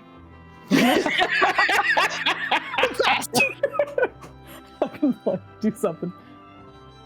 We separated all relatively quickly, making sure that we didn't stand out by being together, but I did think that she started to make her way descending downward. If you want to speak with her, she'll point out like a small here's something that shows that it's Lizette. I think it's more helpful for me to know who is trustworthy. Would you like for me to point out the rest of my group, or just the info? I worry perhaps someone watching us may get the wrong intention. So, for your sister, for now, that'll do. Of course. Please enjoy the rest of your evening. If there's anything I can do to assist, feel free to let me know. I will. And I know this is not what anyone expected, but I also hope at least some people can enjoy themselves, right? Oh, I love a good masquerade party. So many things can just happen, and no one will know who it is unless they're foolish. But seriously, this is a very lovely event. I will say, I don't know if you intended it, but I kind of noticed that it is in the shape of a brain. Oh. Like looking above, it kind of looks... Do you see it? The layout. I just start looking over and just... I guess... Well, maybe something to change going next time around. Okay. Anyway, I'll look into that. It was such a pleasure to meet you, my lady. Enjoy the And rest of you your as well. evening. Thank you. You see her stepping away. And you can now kind of recognize there's like a feline grace with her when she walks. It is very seamless and familiar now that you know to look out for it. But you have successfully located Karen in this situation. Much like the others, she will disappear from the map specifically, but you will be able to recognize if you see her again. Success! We will move. We'll jump on over. Magic. What is Lisette up to right now? I think as Lisette enters the space, she's going to bend down to her dog and whisper, if anyone smells like brimstone, let me know. Okay. But will very quickly, because of the ass passive perception, lose sight of literally everyone, and feel pretty lost. I think she would like to gravitate towards the piano and the band because that is what she knows. I wasn't able to locate the piano or the band on the piano map. is right next to where you are, and the band is on the opposite end. So you can shoot. You can choose one or the other if you'd like, but they are on opposite ends. It is the piano. Lisette gravitates towards the piano. That is sort of how she's always been. Is there a pianist? There is. You see a gentleman seated there with a rather... it's nice enough to pass for a masquerade, but it is not as ornate perhaps or as detailed or as high-end as what others may be wearing around here. But you do see him in certain wraps that are normal for such a location, but they're all very beautifully detailed in a lot of the Kimase Kimane style, geometric patterns, a lot of warm colors, orange and yellows and reds. But as he is seated, you see that he does seem to be wearing a full mask, and the bottom towards the chin seems to be a little bit pointed, and it kind of goes up angular on his face. But rounded ears and pale-looking skin. But continues playing, but you see the mask turn towards you. Is he any good? Yeah. Okay. Does seem to be talented. Okay. And he's continuing to play while he looks at you. Lisette will hold eye contact, and just, just get a vibe of this guy, this dude. I think piano players that are up to Lisette's snuff are far and few between. So I guess this is an insight check? Yeah, absolutely. If you are checking to see how good of a player he is specifically, go ahead and give me an insight check. Ooh. Okay, if I'm checking to see how good of a player he is, could I maybe cheese this as performance instead? I was actually gonna say, if you would like, I think your performance capabilities could work here. Thank you so much, Foos. Alright. Make sure that this is normal roll, and... Yeah, certainly talented and certainly skilled. I think also you have just kind of recognized that, not that you know all the piano players in the city, but just as kind of a mental note from Lisette, you haven't seen this particular pianist play, but they are good. You are new in town. Do you I don't see think I've ever seen you play before. The mask turns towards you and shakes his head softly, but does not respond. He does shake his head at the mention of you seem new in town. But the second statement just continues to look at you.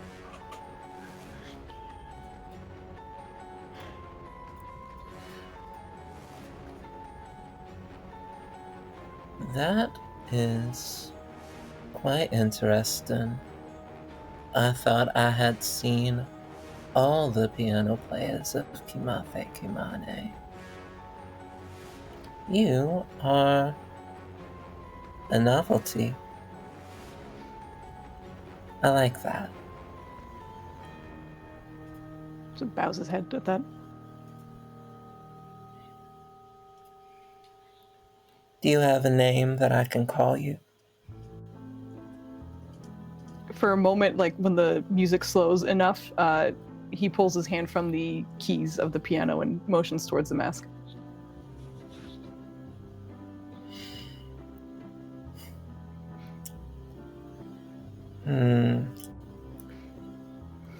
Dang.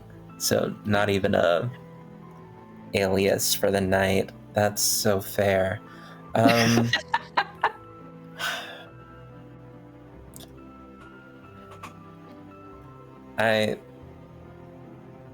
I think that Lisette wants to...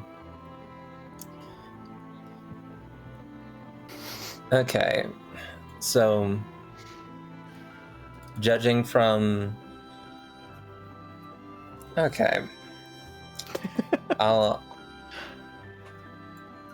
I will see that he is a bit busy right now. But we'll sort of say, when you get a break or a chance to mingle a bit, come find me. I would like to know more about you. Okay, here we go. Persuasion. We can do this. Yeah, okay. Lisette isn't trained in this, but sorcerer, very persuasive. Got a good. Right? Okay, not bad. As you say this, you see a very slow nod in your direction. But afterwards, his attention goes back to the piano, and he does not look at you anymore.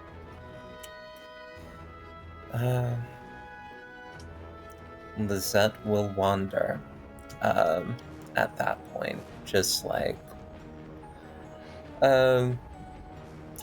taking stock of everything, just seeing, like, I think specifically like trying to just like get a lay of like where is everything in this space. Like, I think looking out specifically for like illusions that are messing with our perception of like where we are, because this place seems very magic. Go ahead and give me an Arcana check, and everybody hydrate. Ooh. My water bottle's all the way over there, but I will hydrate as soon as I get this not perception, this Arcana check out. Arcana, yes. Magic check. Magic. Okay. You can tell there's some kind of arcane influence that is making this environment look pristine. Not that it hasn't been cleaned, most likely, and prepared for everyone to be here, but you also know for a fact that about a day and a half ago, a masquerade was not planned. And for the level of detail and, perfection that you are surrounded by, this might be enhanced a little bit by magic. So while this is, you are touching and seeing tables and chairs and things like that, there's likely some magic influence that's making it just feel absolutely perfect. On short-term planning, that's probably all that was necessary. Okay. Yeah.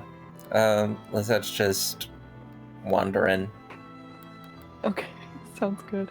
I'm gonna shift, but I also have to pee because I chugged some tea, so I gotta go real quick. I'll take a quick 5-minute break so everyone can grab some water and stretch your legs a little bit. But we'll be right back, and then I'm going to Morlo after this. We're gonna go to the boys after this. But we'll be right back. We're gonna take a quick 5-minute. I'll be right back. Bye. I gotta run.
live?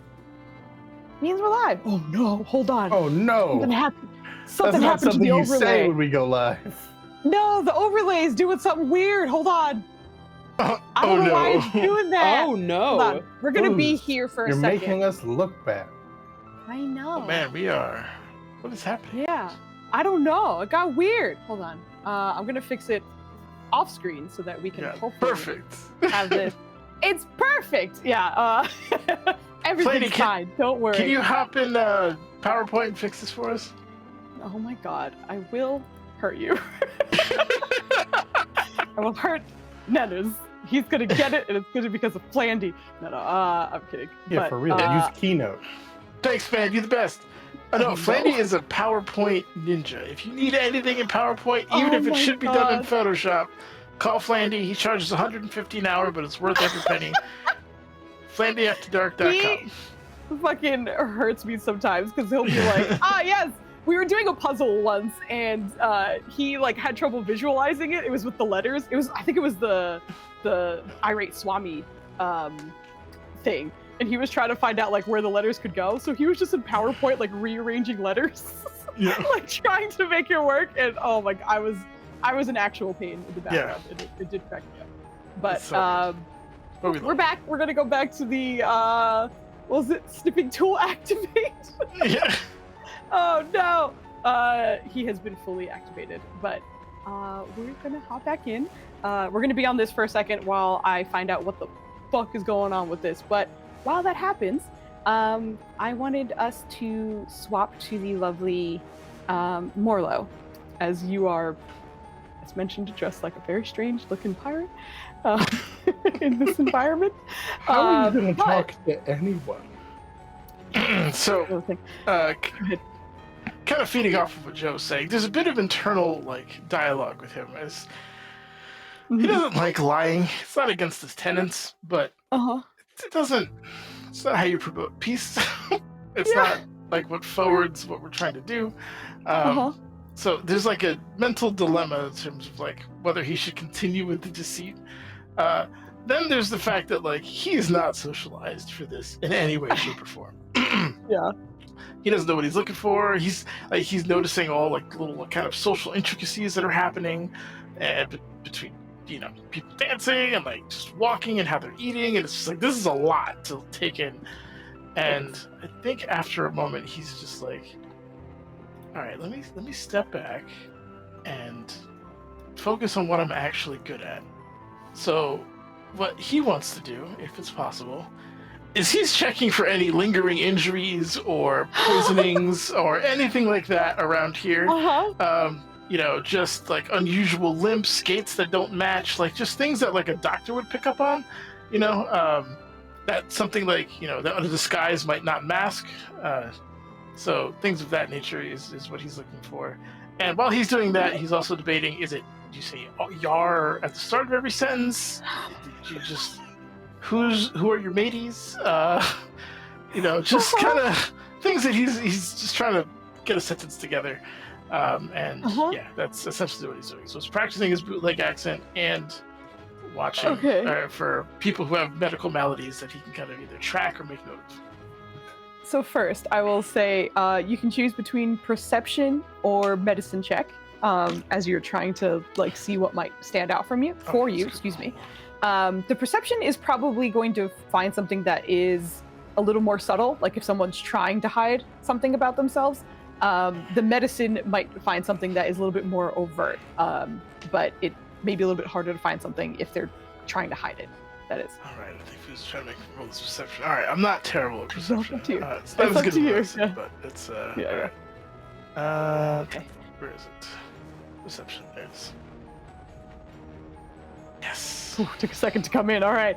And I also want to ask, I see you at a table and there's another person seated there. Are you interacting with them at all, or are you seated quietly on the opposite side just taking a look?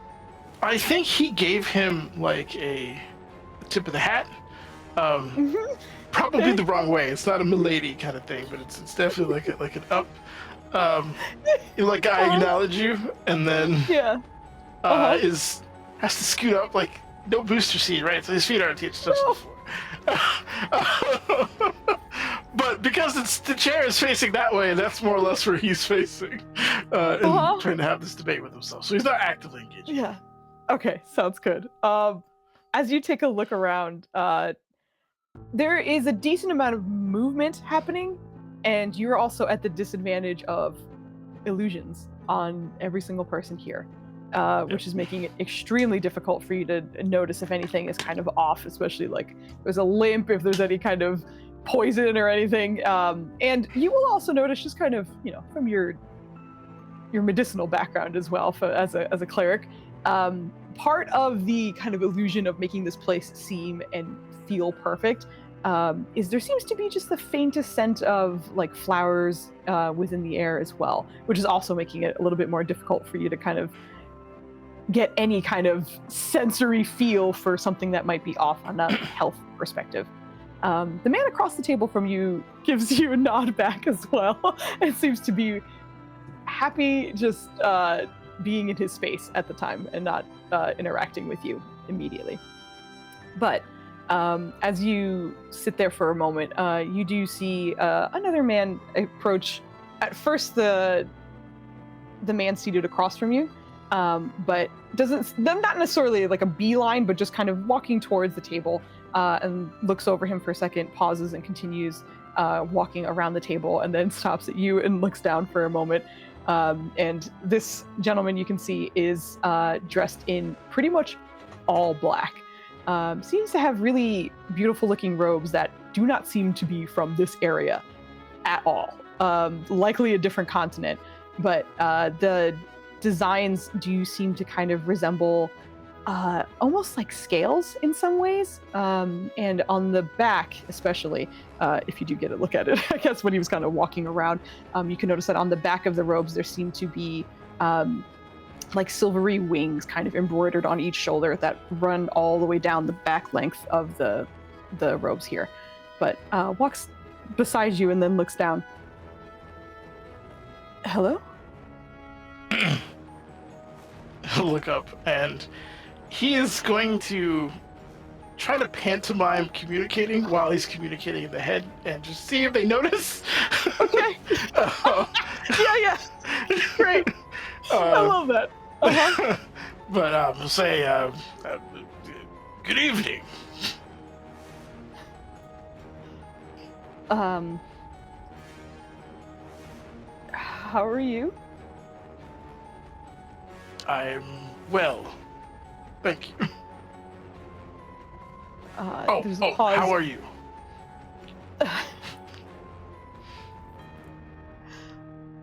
Also well. Are you comfortable with water?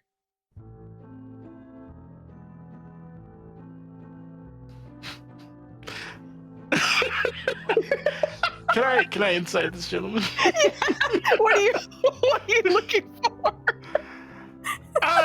Just like the expectation of the answer. Is he tensioning up? Is this like an honest query? That kind of thing. Like reaching for something. Not that Boyle's gonna do kung fu or anything, but just trying to figure out like. Gonna judo chop this guy in the neck. Yeah, hit him with some quick CQC. Yeah. Hit him with the 2-piece that's not on the menu. I'm gonna walk on his back. Uh-huh. All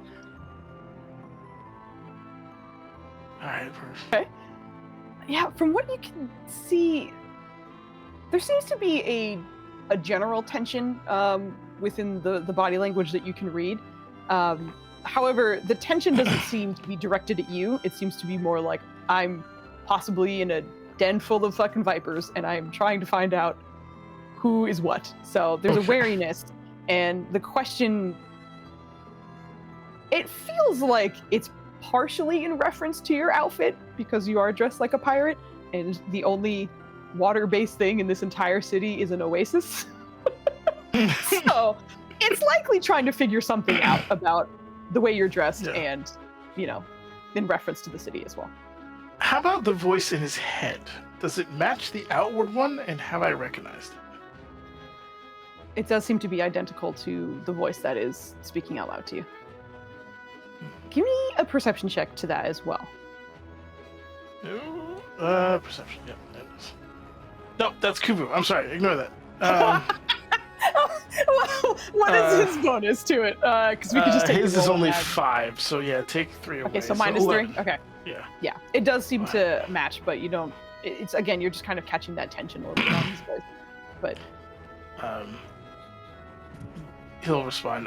Yes, I'm a fan of water and the seas and the infinite. I think we're all a fan of the infinite in its own ways. Just curious about, you don't seem like you're from here.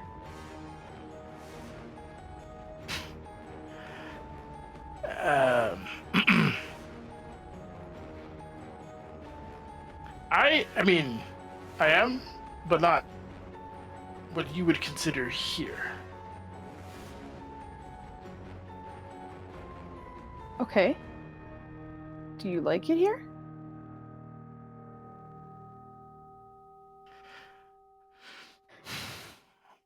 I appreciate the infinite, but I sometimes find that the sun is quite bright.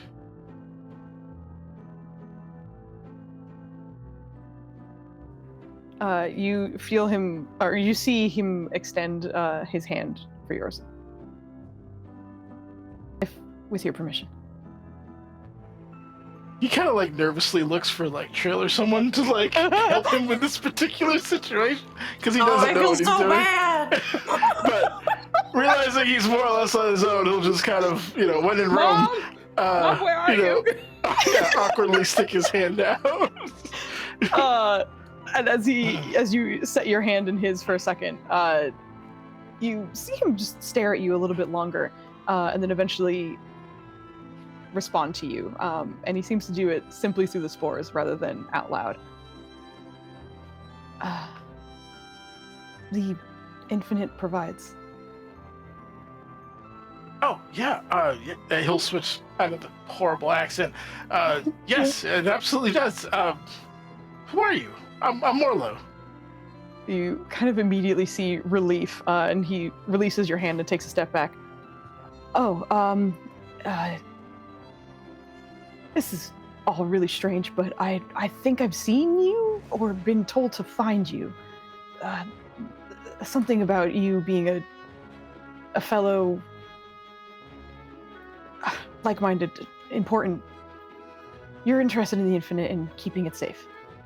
I serve the infinite. Yeah, absolutely. Keeping it safe and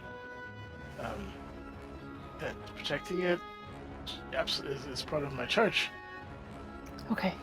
If you don't mind, I would like to stay near you for a bit. Sure. Do you require guidance? I have no problem with it, but I'm not sure. I've just had very strange sights, I think, and do you by chance have a orange cap?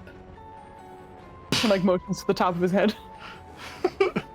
I do. Okay. I'm pretty sure you're the one. But I'm also not entirely sure. And I also am fairly certain there are some dangerous people here. And I'm trying very hard to avoid them. So if I can at least be sure that you are who I think you are, then I think this is a good start for me, at least. There's not a lot of my people here, I don't think. So that's probably a good start. Okay. Yeah, Have we met? No. I think I met one of your kin, though, at some point. But I haven't met you, no. Did he have bright colors and was rude? Yeah? Yeah. Okay, yeah, no, that was... You met like my a brother. skull in... Oh, Yes, yeah. okay. Okay. Was it recently? No. Quite some time ago. Okay. This is Very sudden. All right. Well, if you're welcome to stay here. Is there? Are you in direct danger? Right now, no. Indirect, I think so. Okay. You know why we're here, though, right? Some people, yeah.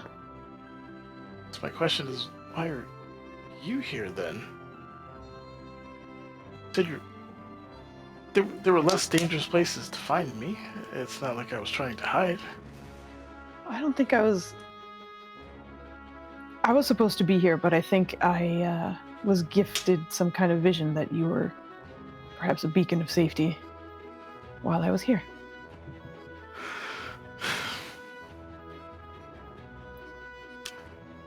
Yeah, you can't round that square, so he's okay. Sure.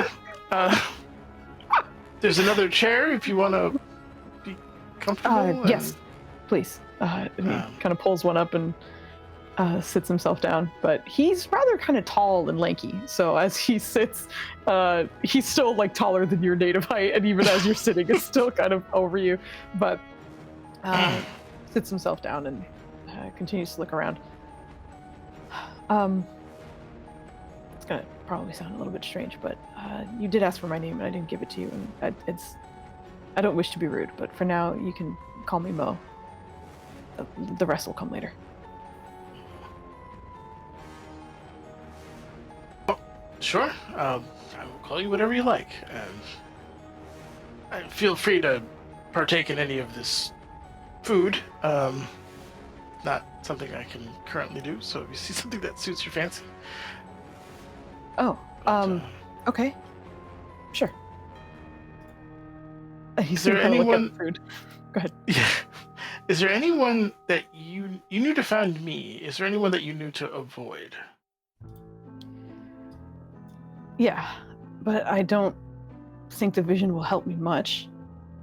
So at least in seeing a vision of you, I know how you communicate, so that made it a little easier for me to try and find someone. But I'm on the lookout for a couple of people, I think.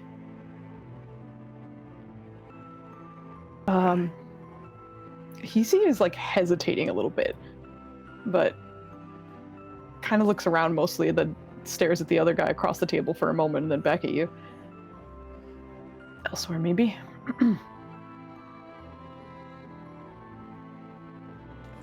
Mr. Right, this communication is just between the two of us. You saying they can? I understand that. I think I've gotten this far by being as careful as I have been. Okay. Are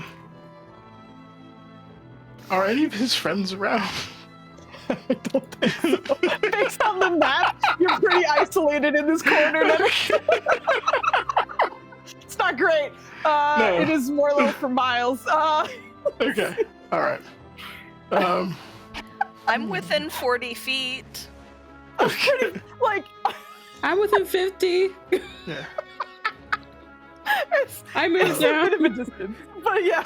Unfortunately. If he could see Nima, which he'll try to She's stand tall. up. Yeah. Yeah. Sister. I would say you could absolutely recognize your teammates, of course, because you know how they were dressed when they came in.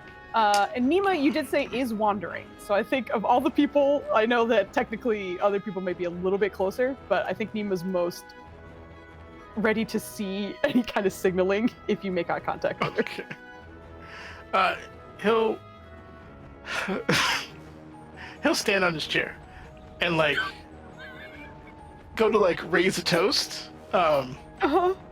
And try to catch eye contact with Nima as he's kind of gesturing, and then for a few seconds he's not going to be completely crazy looking, but if he doesn't get her attention, he'll sit back down. Nima, you would see that. Let us know what you'd like to do. Oh, please excuse me. I must attend to someone, and she will glide her way over. Are we toasting today? What is the occasion? I bet this person here goes by Mo, and they might be able to help us, or they have a vision, and they don't feel safe talking about it. And this is just to you. I just met him, and I don't know or trust who he is quite yet. So I was a little hesitant to go off by myself to talk to him, and if you could accompany me, I appreciate that. Oh, well, of course. Any reason to celebrate is a reason to celebrate. And she'll grab another glass of wine and she'll like, please, let us converse. And some hors d'oeuvres or something else. Like, let's converse, please. Yeah. But he'll gesture over to Mo. This is a good friend of mine. Whatever you could say to her, you could say to me. And where did you want to? Perhaps he like motions towards the. Just so it's clear, also the stairs kind of lead down into like the ballroom and such, but there's that kind of like top layer that kind of like a balcony in a way that leans over the entire place. So like you see him kind of motion. Yeah, like a mezzanine. He motions towards the top. A little further away, maybe. Please follow. She'll guide people upstairs. And you do scooch over there. I will move you guys there, and then we'll pick up with you in a moment. But we'll go to our lovely Caldwell, who I thought I knew where he was, and now I lost him. Where the fuck is Caldwell? There you are. He is a social chameleon. He's doing. Yeah, exactly. What is Caldwell up to? Well, speaking of, is this ring like you use it and that's your appearance, or can I change my appearance? It doesn't seem to allow you to shift much more now. We got more rings. That's true. In fact, we had an extra one Not just for veal. Not Veil, not sheep meat. Veal! Oh my god, I didn't recognize what that could be. Yeah. Veil, we had a spare one for Phil's brother, and I assume we gave you that ring. And then we had an extra one just in case.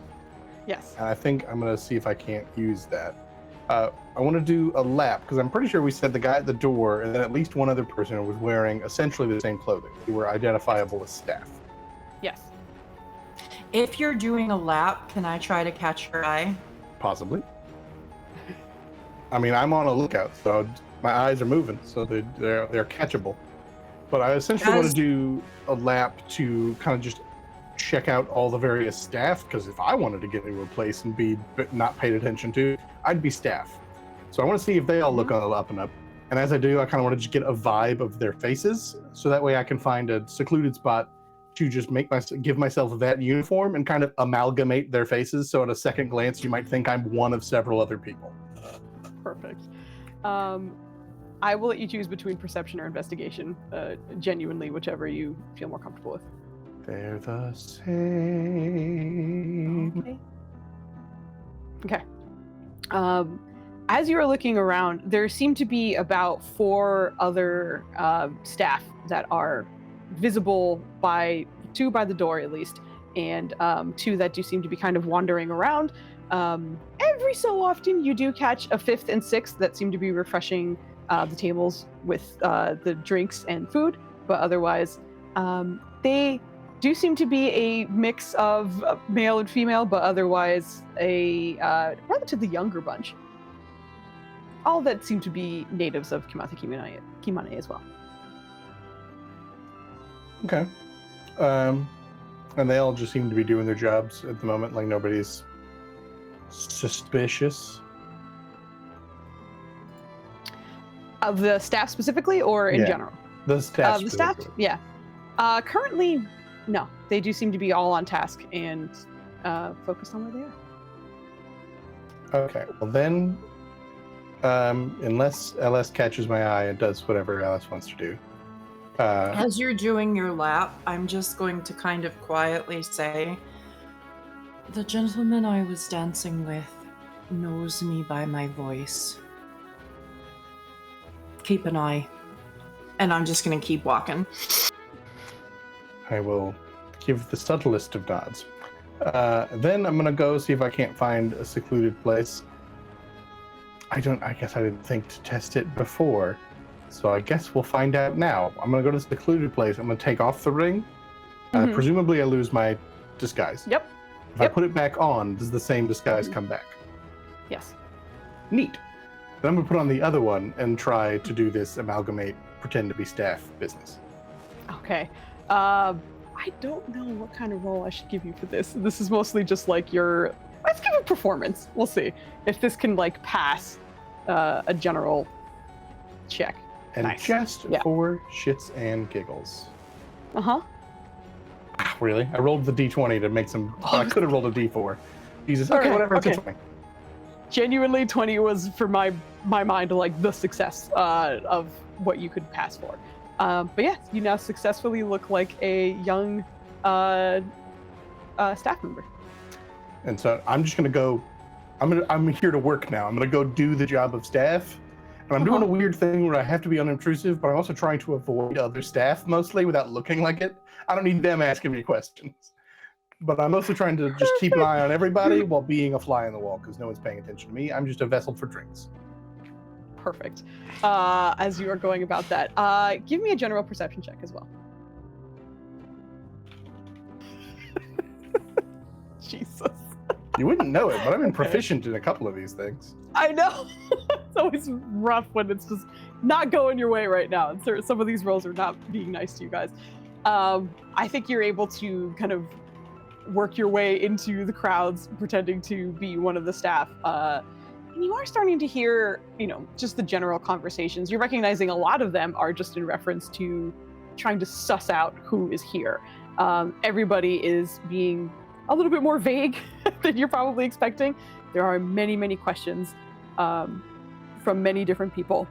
But you are also noticing that most groups or couples or whatever it may be, even those on the dance floor, don't seem to stick with their partner for very long.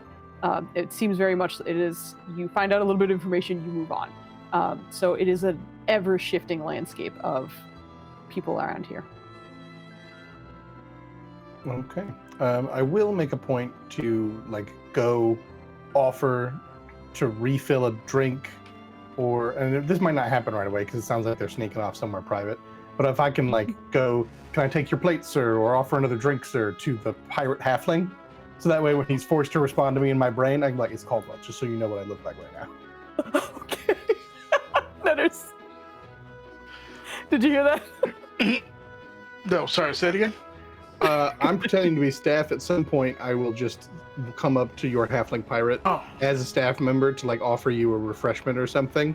And when you are essentially forced to respond to me, no, I don't need anything, whatever you're pretending to do. Once you're in my head, I'm like, it's Caldwell. I've changed my appearance just so someone knows what I look like. Yar, matey, I don't be needing a drink. I would imagine so, Morla, but if you need assistance from Caldwell, now you know what I look like. Caldwell! You are better with disguises than I thought. Well, it's a magic. It's mostly direct, sir, but I have to get back to it, and I will just vanish off into the public stealth where you're just blending into crowds rather than hiding in shadow, and leave them to it. All right, we're gonna shuffle over again. Our lovely Jet City has been dancing for some time. I wouldn't say necessarily the whole time, but we're picking up again with you on the dance floor. You'd recognize there's some movement happening between your comrades as you are here, but the woman that you are dancing with continues to ask some questions, but otherwise seems comfortable to be a little bit more quiet as the two of you dance here. But eventually she's, well, I'm not sure if you had anything specific to ask me, but I can see a few people I would like to speak with soon. Not that I haven't had a great time with you. No, it is interesting that you can identify them because I am having difficulties with this.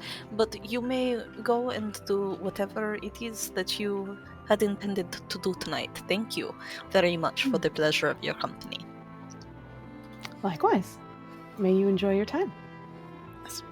Jitsuri is going to bow her off and kind of try to subtly walk towards one of the refreshment tables while keeping an eye on who it is that she meets with. Who it is? Oh, with the other girl meets with. Okay, gotcha. Yeah. I was like, she, you mean yourself? I don't understand. Okay, good. Yeah. The refreshments are way up towards the top, but go ahead and give me a perception check as you go ahead and do that. Okay, let's see.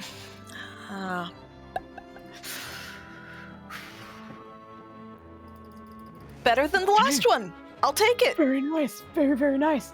All right. As that happens, you head off. Since the refreshments are kind of on the opposite end, you do see her go down towards, not quite the entrance. It's kind of right beneath where that piano hangs over the ballroom floor there. But you see her go towards another table where there does seem to be another red-skinned tiefling. And she seems to lean over the table to kind of speak with them for a moment. But you recognize that the interaction is short-lived. And once a few words are exchanged, she seems to break away from that table and meander into the crowd a little bit more.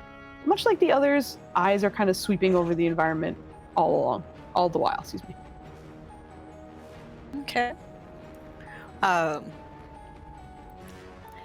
Both Jetsuri and Evany have forgotten why they're having this ball.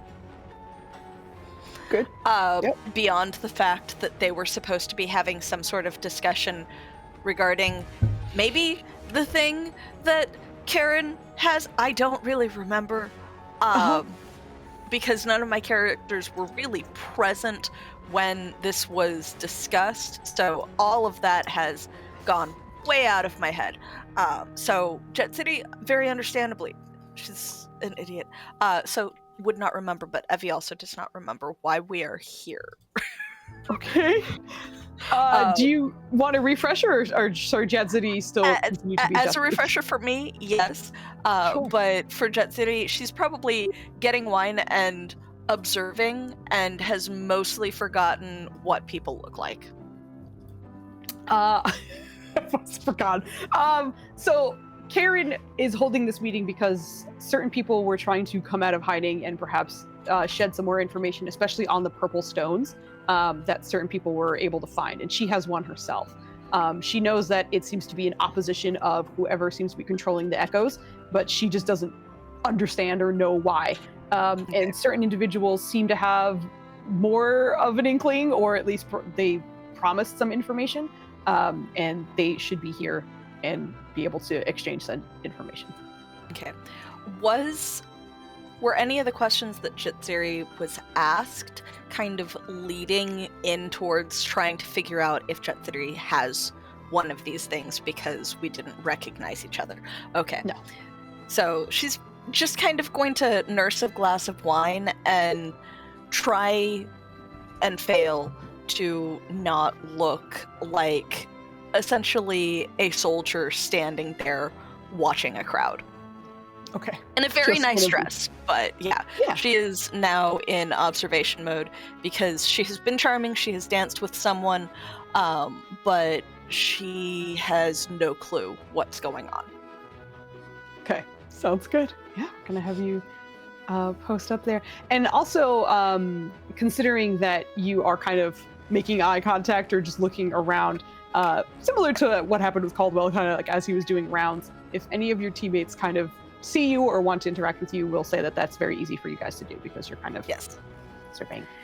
She is also not shying away from making eye contact with anyone, so if there is any more of those awkward eye contact moments with other people, she'll smile as charmingly as she can, which is fairly charmingly with a 20 charisma, but will then just kind of continue making passes of looking around. Sounds good. Continue moving and looking around. Not a problem. Give me another perception check. I know you're not great at it. You just rolled so well, but give me just one more for your general. No, I am supposed to be good at it. I have +4. It's not like my +4 is not highest bad. plus, but Yeah. You got this. did it work? Did it click? It didn't click. Oh, it did Yes! click. Okay. There you See, go. there we go. That's a little bit more understandable. Yep. There we go. I do believe, as Evie said, all of the good rolls are coming to her now. But yeah, you are on the lookout and are keeping your eyes peeled. And as a soldier getting a lay of the land, you are doing a pretty decent job of that. I think you have a relatively good bead on all of your companions as well. You kind of recognize that both Morlo and Nima are up on the mezzanine speaking to someone you haven't seen before. Lizette seems to be near the piano, but is likely departing. I think Trill is by one of the tables. Caldwell, you do not see him. He's the only one who seems to be missing. But otherwise, that's kind of your quick lay of the land. And like I mentioned, if anyone sees or wants to interact with you, they'll be able to do this. But I'll leave you there, and we'll head to Trill, who had a very brief interaction with Caldwell. But what are you up to now? Quick question. Are these tokens somewhat representative of the guises we see people under? Vaguely. They're not going to be a one-to-one, but, you know, a lot of times they'll, in reference to how, let's say, upscale they look. But otherwise, not a one-to-one for sure. If you look at a token, that's not exactly what someone looks like. Okay. Is this one here a Dragonborn? Or yes. okay. There are vague things that are accurate, and in general, the races that you'll see for the token are accurate to the portrayal. But you do see a Dragonborn there. Well, he really stands out to me. How is he carrying himself? What's he up to? Go ahead, give me a perception check. Also, you just got advantage from my husband. Oh, thank you. Double loves. Dubs! I need it today. Good God. We said perception? Perception or insight? I can't remember. Okay, perception. Yeah. Fuck my life. It's okay. It's not bad. Jesus. I mean, a 17 is okay, but I have not rolled got double digits. advantage. Oh, right. Yeah, if you want, you can use your advantage now. So if you would like to, go right ahead. Can I hang on to it for later, or do I have to roll it on this We one? initially said, like, you couldn't, but I think we've been pocketing it, and I kind of like that. So I will let you pocket it and use your advantage later if you'd like. 17's not bad. I'm going to hold on to that for right now. 'Cause I have been rolling Disadvantage. dog shit. Also, Braunhart gave me disadvantage, so this is great. We got one thrown into the mix. But from what I you thought can you see- said gave me disadvantage at first, and I was like, what? Maybe. Can you imagine? It's like, come on! But for the Dragonborn you're looking over, I would think you would recognize that, like, the tail seems a little bit stiff, like it's not quite as organically moving as the body is. And in general, the body language is a little bit more rigid. There is a very nice set of kind of like opalescent, like long jacket down to about his knees, and like gold jewelry and like long kind of flowing chains of gold that are coming from his neck as well. He seems to have gold jewelry along his scales and horns along the side of his head. But as he's looking out through the crowd, doesn't quite seem nervous, but just seems focused and a little bit more rigid than you would expect a noble person to behave. I'm going to go up to him. Just kind of past Jetsiri and little very brief nod. I'm going to go up to the Dragonborn. Blue is my favorite color, you know. Oh, that's good. That's very good. Are you all right? You seem a bit tense. Yeah, last time I was at one of these parties, I don't think it was good. Oh yeah? What happened? Oh. Some time stuff happened. I think most people are aware of it. I imagine that would linger with a person. Yeah. I was not around for that, but I've heard stories. I see you! He has no idea what I'm talking about. It's just for our lovely players. I should not yell at the man who gave me advantage. You did give me advantage. Well, just kind of, still kind of looks rigid and stiff, but yeah, no, I wouldn't really, want anyone else to go through that. Losing time is not great. I've been going through a bit of that myself lately on a much smaller scale, and I'm not enjoying it. Sorry to hear that. It's quite Hopefully that alright. gets figured out quickly. That's the plan. Is there anyone here you're worried about?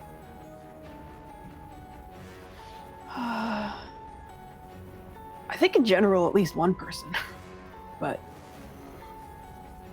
in general, also, I know it was said it's good for us to be here. I'm very glad you're here. I feel better knowing that. Good. I don't need to know who you are to know that much, I don't think. Makes my job easier. Good. Good luck with your stuff, too. Thank you. Yeah. Insight check. I gotta make sure he's not faking this. I gotta make sure. Yeah. Oh no, we are not letting that stand. Here's my advantage roll. Okay. Let's go. That was a 2 on the die. Come on, girl. Come That's on. a 3. Come on! What? Someone's being 50% mean right now. increase. Oh my god. Welcome to my life. It's Rolled a rough. 22 like 3 rolls ago. Yeah, but god. This is what I my think- entire campaign has been. You would genuinely recognize that, like, this seems to be an awkward person. Yeah. Absolutely not used to this. There's something that does feel very military about them. The way they're It's carrying kind of the themselves vibe and I'm such. getting. Yeah. Give me a perception check though, while you're here. Cool. Oh, okay. Yep. There we are. Okay. Cool. As you were looking at the again, like the coat is kind of opalescent, but it seems to almost be in like almost like shards or like fragments. So like as he's moving, it's shifting colors and just remains very pale but very bright as well. And as you continue to stare at it, you're noticing there is just the softest little like imprint of a symbol within some of those. It is nearly imperceptible, but you are able to recognize it. It's not a symbol you're particularly familiar with, and we'll find out when you do a religion check in just a second. But you see the symbol of a hand showing up a couple of times. But go ahead and give me a religion check. Oh, look at this. Ava is not happy. Oh no! you do not recognize the symbol, but you see it clearly. Noted. I will also say, almost no one else will ever see it clearly, but because of your bonkers roll and that like very hidden pattern, you can now recognize that symbol and be able to tell someone else about it. Okay. Good luck to ya, and I'm gonna take my leave. Yeah, you too. There's a sharp nod. It's a nice crisp nod. Let's go. Jeez. Okay. Yeah, I'll walk away and move on to the next attempt. Okay. Also, hello, David. Thank you so much for the raid. How you doing? I don't know if I'll get this off before someone else will. I did. I finally. Yeah, take that, Flandy. Flandy and Joe are very good at doing the shout outs most of the time. So maybe not Joe lately, but you know, Flandy's been good at it. Anyway, thank you so much for the raid. I'm busy. Joe's been sucking. No, I'm kidding. I'm just kidding. We are in our final episode, and they are at a very tense masquerade where they're trying to figure out some information and not being very helpful about it. But we really appreciate the raid. Thank you so much. I hope you guys had a wonderful stream. David's art is freaking incredible.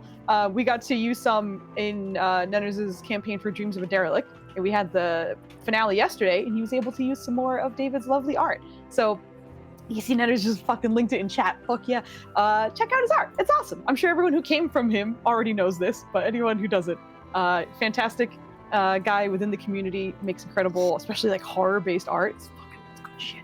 Go check him out if you're interested. He's awesome. And thank you so much, David, for the raid. We're gonna hop back in to our tense masquerade here. But Trill had a very quick conversation with the Dragonborn, and you are off wandering again after that? Yeah, I think I'm going to kind of circle around the back. Okay. As though I am just watching the dancers. Okay. Sounds good. So I will... For Yes. future reference, every Yes. now and again, I am going to look back to the Dragonborn and try and get a beat on if he's watching anyone in particular. Give me a perception check for that one. Okay, yeah, not terrible. I think you would recognize that he does seem to be focused on a general table that's like across the room from him. With your perception check and the moving bodies, it's a little hard to tell who exactly, but I think just from like your angle, you would see like he's kind of looking at this table in general. Okay. I know we're moving on to somebody else, but just I'm gonna like circle all the way around the room, and then this table is kind of empty-ish. Okay. And it looks empty. I'm gonna take a seat and try and listen in on what's going on behind me, but we can do that in the future. Sounds perfect. Okay, so we will come back to you. I will shuffle on down. Lizette, I'm gonna pop back to you. You talked to a piano man. He was nonverbal, did not communicate with you at all other than gestures. And you are free to investigate or do whatever you'd like now. Yeah. Lizette's just roaming the entirety of the ballroom. Okay. Like, is not like... It's just like keeping an eye out, keeping one eye on her dog to be like, no brimstone? Great. Love that for us. Yes. But is just going to people watch and walk throughout the party. All right. As you people watch, go ahead and also give me, kind of similar to Caldwell, I will let you choose between investigation or perception, depending on if you're like trying to find some finer details, that's more investigation, or the perception is kind of like just general vibe check, if anything catches your attention that way. Oh, wonderful. I would love an investigation check. Much smarter than I am wise. Hopefully. It's Not rough. really. It's rough. But yeah. Again, I feel like there's just a lot to take in, you know? You have a lot of extra rolls, though. You were given advantage. I think you have a D4. You're absolutely right. I was given You advantage. have a couple D4s, I think. Oh, yeah, you have my at least 2, for sure. Chat's been goodness. showing you a lot of love. Yeah. Oh, chat. Thanks, chat. How does it feel to Love be you, loved by chat? I've got nothing from chat. Someone give something to Ava, please. No, go ahead.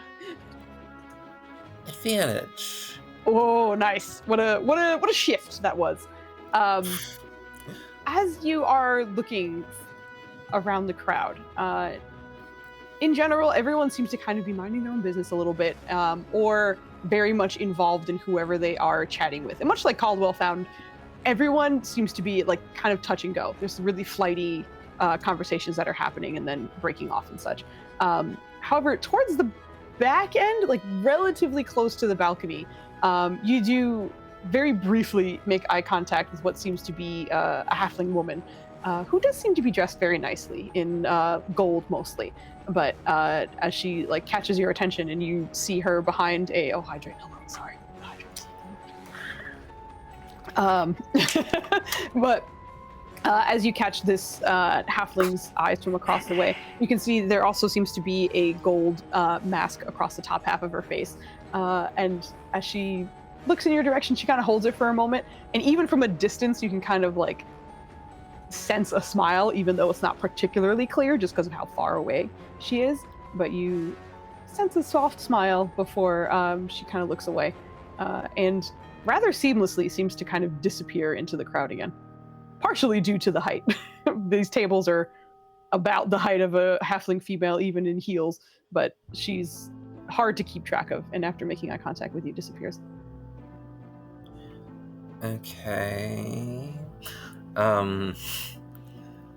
So, yeah, can I search my memory to see, like, would that be familiar in any way? Would I be able to, like, clock someone of about that size? That would be, like, have reason to smile at me? Boy. It's so vague and so far that it's hard to really, like, connect that to anybody.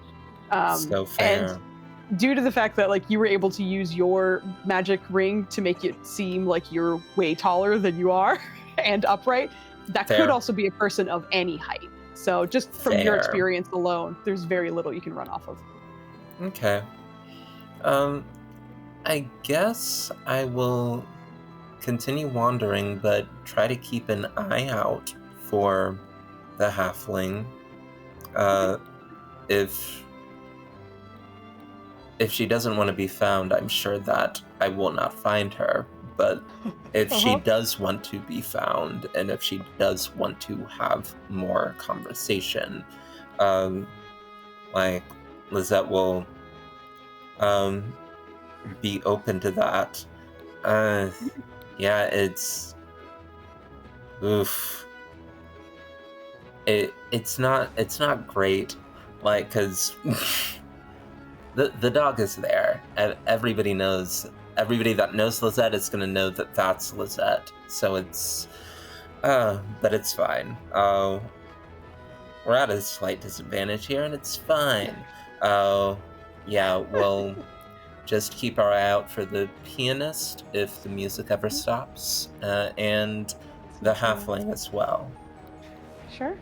I would say just in your general sweeps as well, you would recognize that Judcity is nearly on the opposite end, very much keeping an eye out for everything as well. Cool. Yeah. Honestly, yeah, this is boorish. I feel like Lizette might just go towards Jatsiri when she sees her. Okay, sure.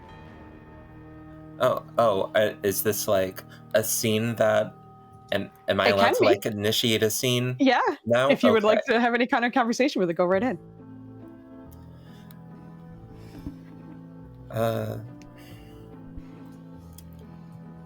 This is a lot of no, she would have like kept her southern accent. This is a lot of espionage, and I am out of my depth. How are you faring? It'll take Jatsiri a second to remember that this is Lisette, because has mostly just been in the mode of on guard, on watch. Realizes after a moment who it is, and just kind of turns, pours Lisette some wine, and offers it over before looking back out. Let me get back into the accent, because Jatsiri cannot do a different accent.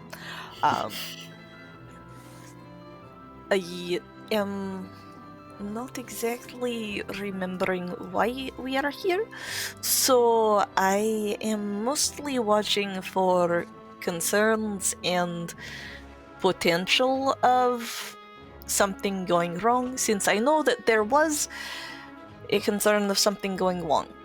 I have shown that I am open to speech because I have danced with someone. We did not exchange names. She went to talk to people over there, so she was able to recognize people. Lizette is going to examine the wine and then, like, look back to Jatsiri and say, have you checked this for poison before you started drinking? No, I did not. This is not one of my, shall I say, skills. Not mine, neither. It is if good this- accessory, though. And then she takes another sip. Nothing's happened so far. I'm not dead yet. Lizette is going to set the wine down and say, if this is to be my last day in Kamathe Kimane, I feel I would regret it if I did not ask you for a dance. This is amenable. Lizette will give a deep bow and offer a hand. Does the chair lower with you as you bow because of how tall you made yourself? That's only Lizette would know. Only Lizette knows. Only Lizette would know, but just because I am curious, I had to ask. But yeah, because I've got the picture in my head. So Jetsity will happily offer an arm and walk out to go through another dance, still kind of keeping an eye on things, but paying a little bit more attention this time than she did with the previous person. All right. I'll move the two of you to the dance floor and we will leave you there. As I want you to know that I have a little checklist of things that I was like, I hope this happens, and the two of you dancing was number one. So I'm very excited that happened. So anyway, I will leave you guys there. But Can I roll performance to see if I do a better job this time?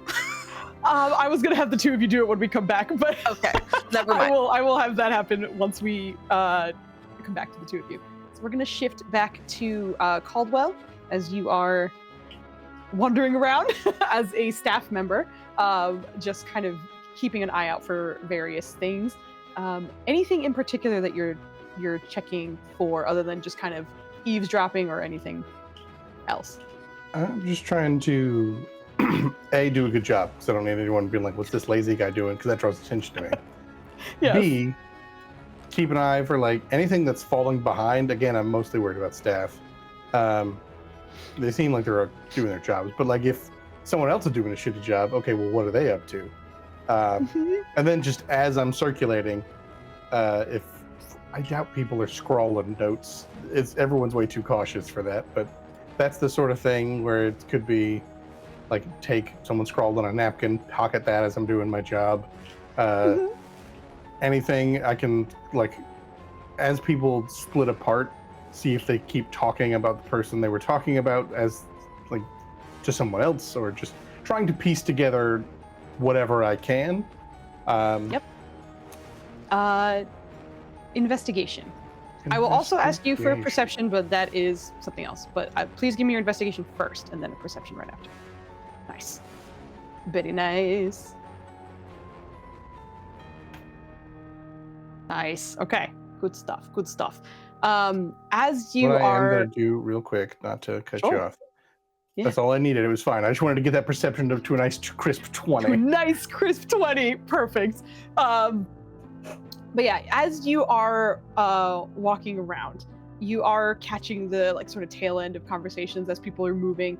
Individuals who may or may not be interested in who they're chatting with, or just seem to be kind of moving away.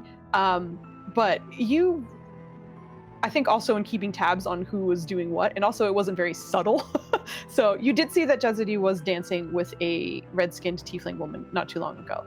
And as you go by that table, you do overhear a little bit of conversation that seems to be very, very quick, and nearly coded in some way. but I think you, because your lovely thieves can't, and just being able to kind of pick up on things as well, also your investigation check did hit the DC for it, recognize that it seems to have like marked Jadzidi for some kind of like to pay attention to her.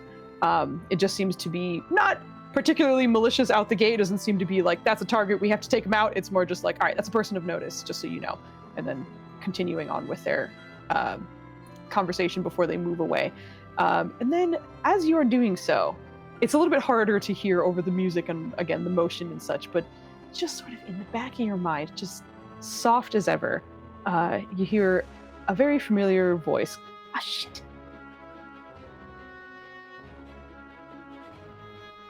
Is this Imani? I know I Feels had like a telepathy psychic link. going. Yeah, I was gonna say, I knew that was still up, but I didn't know if it was come up. It feels like Um, that psychic link, yep. Did she curse? Her mom doesn't need to know. That's fine. This is In her inside voice. brain. This is inside Mom, voice.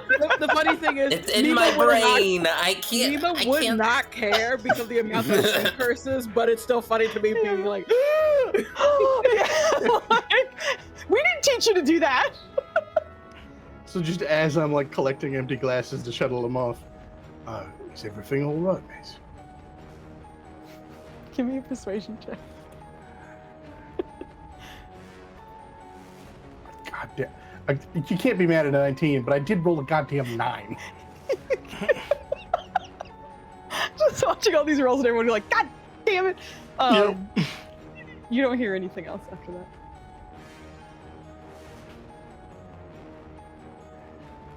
I will sigh, but not in my brain where she can hear. Well, help's available if you need it, please. Just go back to what I'm doing. We will leave you as a staff person, continuing to keep an eye out on what's going on. We're going to hop over to Morlo and Nima, who have walked up with this Mo gentleman into a more secluded area.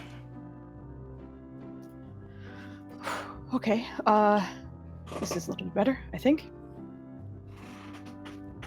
You both comfortable with this? I am perfectly comfortable. Are you? No. I'm comfortable as well. You're as safe as can be expected to be. What did you want to talk about?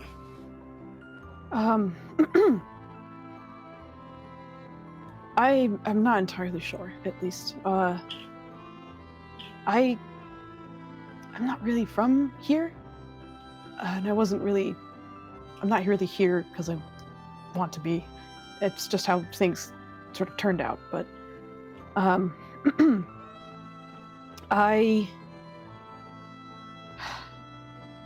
not sure, but I think I may have some more information on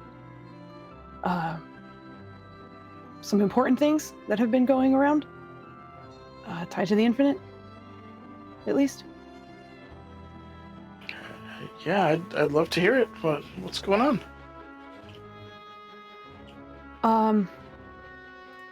It's kind of hard to explain, but I think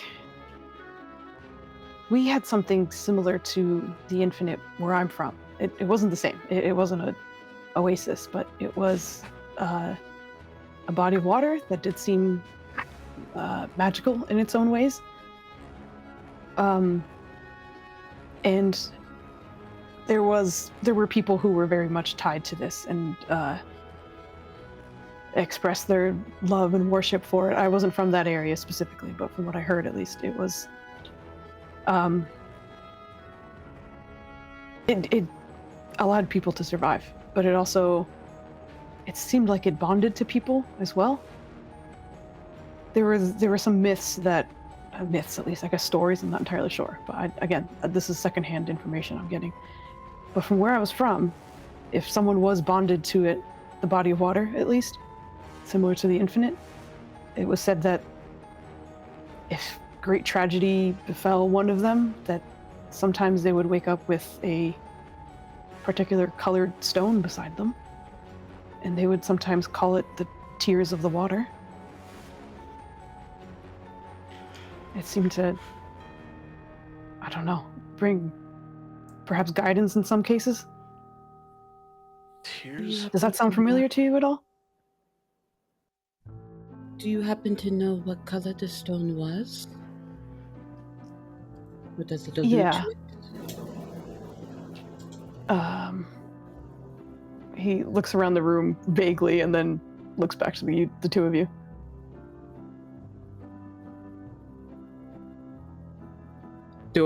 I'm gonna try to follow where they're glancing at. In general, most of this room is purple.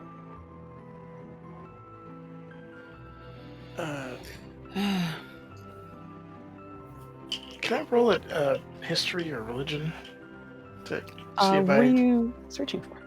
Tears of the Water? I know Netters hasn't heard of that. I don't know if Morlo has. Yeah, go ahead and history check. Okay. Oh boy, he's great at that. All right, Morlo, sorry for dumping it, buddy. Yep, that's what I get. I also have like just a very wild question. Okay.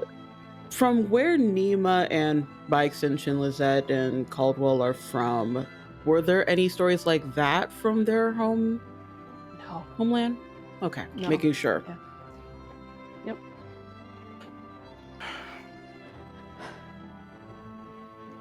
What? Okay. So the Tears of the Water, what part did they have to play in that? I guess your news. People would swear up and down that they granted some kind of boon, I think. Maybe some kind of... I don't know. Again, I'm not entirely sure. We've heard of similar objects doing what you're saying. But nothing to really state as to their power. Simply that it protects. Were we to seek these out? From what I heard, they seek people out specifically. It usually doesn't seem to be something that is found so much as makes itself known. Although, granted, once you find one, I guess it's up to you if you want to give it to someone else, but it's, from what I've heard, it just arrives. Okay. Have you received any? Insight check. Yeah, go for it. Also same. Same. Yeah, absolutely. I'll put my Okay. D4 onto that. What? Okay, 16. Okay, you can also apply D4s to other people's rolls. So if you wanted, you could apply that to... I have two D4s. Yeah, I'll Okay, no, that's fine. So we'll keep your 16, and then Netters will use his. That's a D14, sir. 14. Oh, what? Oh, yeah, I mistyped. 7 out Sorry. of 4. Sorry. There's two. Two. Okay, mean so 16 and 17. 17. Yeah. I think the two of you would more read that there is, an exceptional amount of nerves with this guy. He seems worried. Even in sharing this information through the spores, is still kind of like nervous about getting information. And for a moment, he feels like maybe he overshared and is trying to find out whether he's going off vague visions of a mushroom man, and that seems to be working so far, but he wants to see if the two of you have any interaction. I think Nima will gently place a hand on their shoulder and just we are aware of going back to the fake accent. We are aware of a couple of people that have been chosen by these stones. We haven't quite seen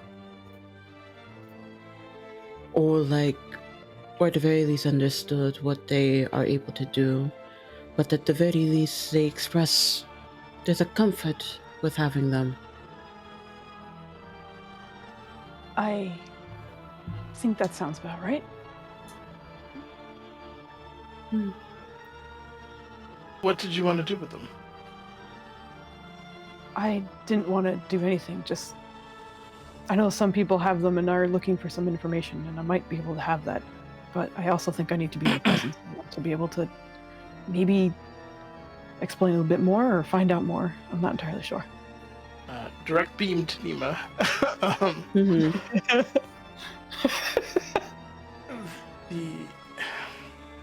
All right. So I guess my question at this point is whether we don't know enough to trust him, but if he reveals himself, he's not allowed to know about Imani.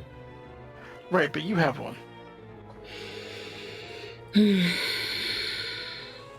And at the very least, the one that you provided to me was directly given from the Infinite. Correct.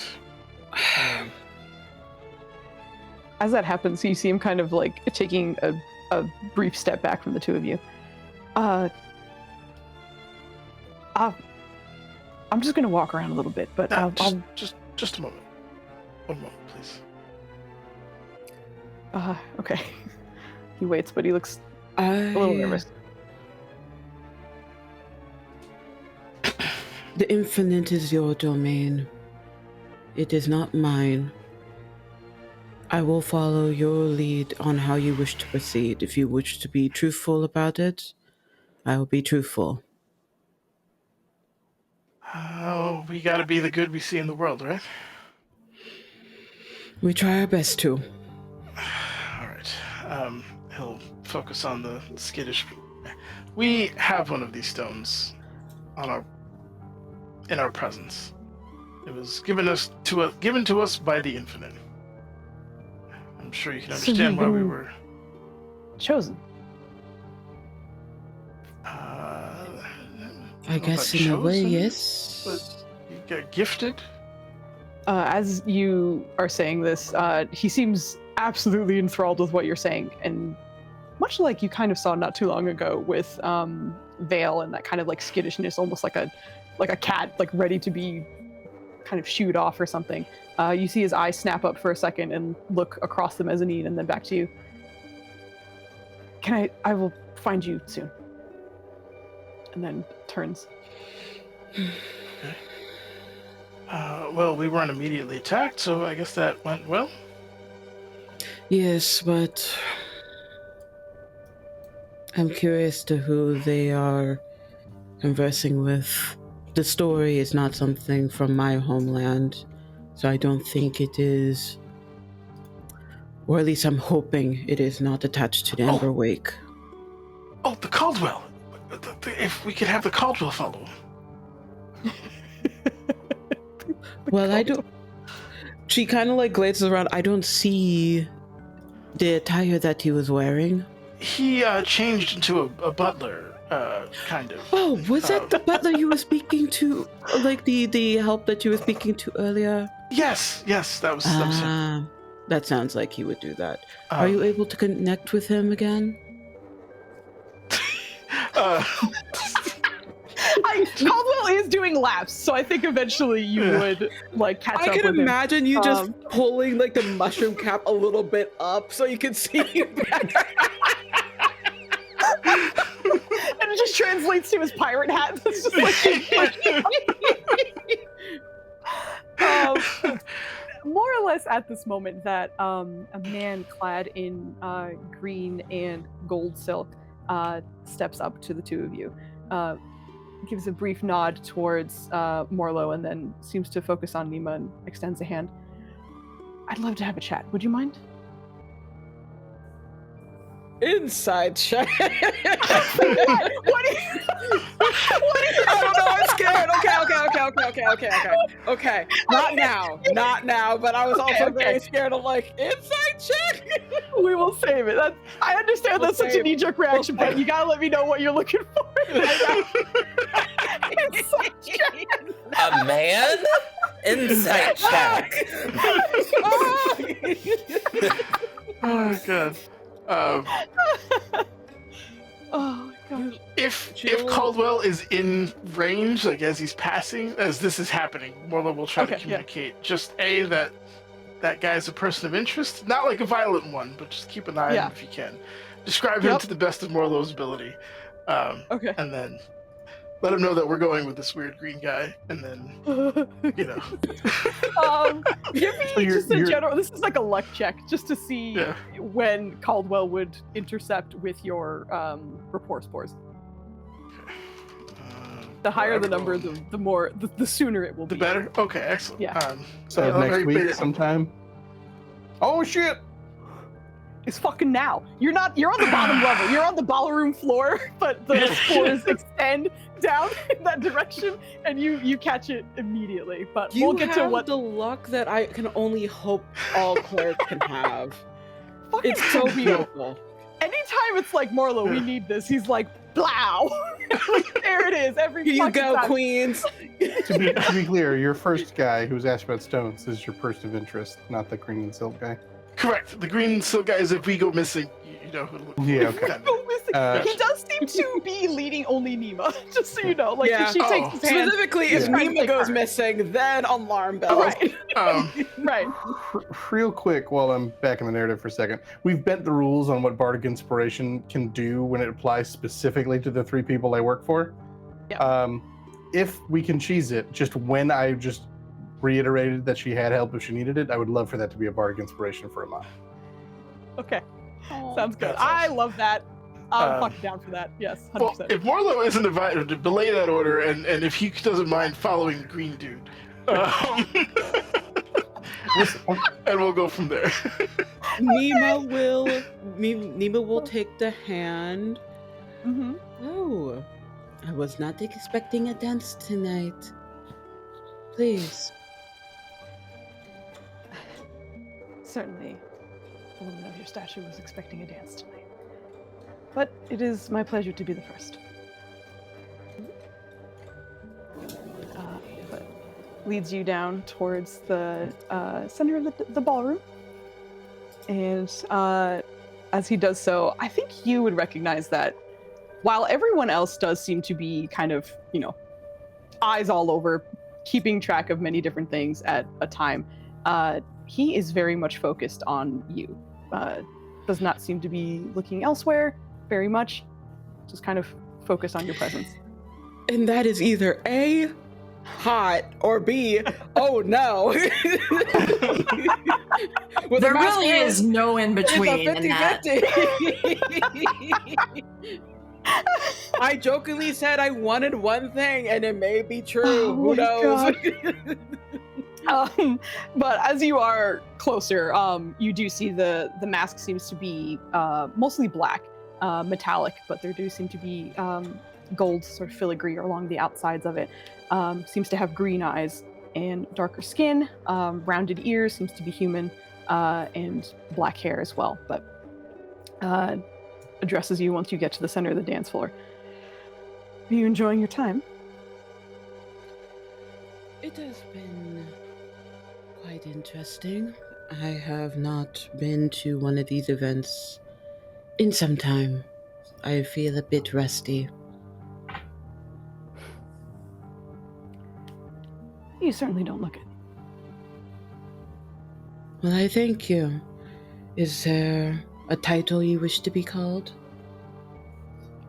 Oh, haven't been asked that in a while. Currently, no. But Evie, same. I'm so scared. Like, I have a nervous pee energy, so after this scene is done, I'm going to go pee. go pee.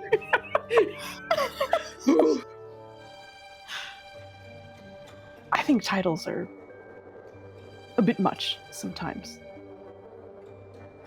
Unnecessary and can be misleading. Oh, it is more so, I ask, because this is a masquerade and I feel like that'd be too forward to actually ask your true name. So is there something you wish to be called? Well, there are plenty of things we'd like to be called. Leaders and someone who makes a difference sometimes. Sometimes a father is a simple enough title.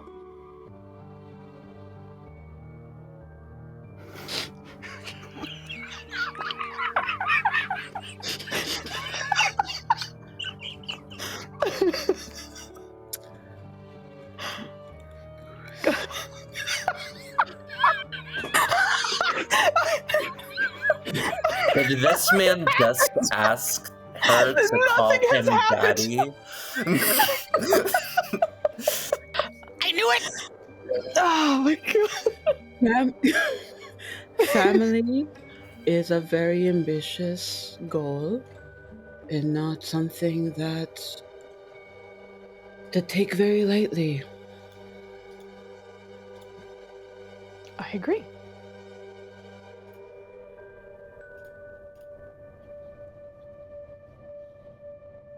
It's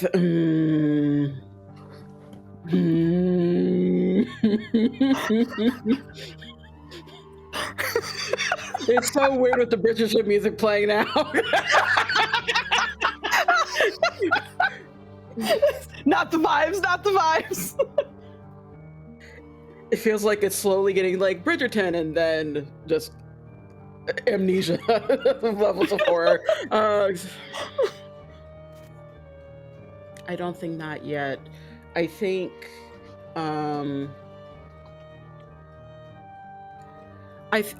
she will clock that, but it is now going to be turned into you said you had something you wished to discuss. I did. And I do, of course. But it's been a while since we've been this close, I think, so for a bit I wanted to cherish it. If you would grant me the time. So I do know you. Intimately.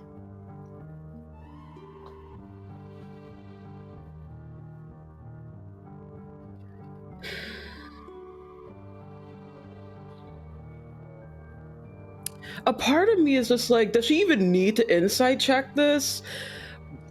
Okay. No. Okay, No. That's what I thought.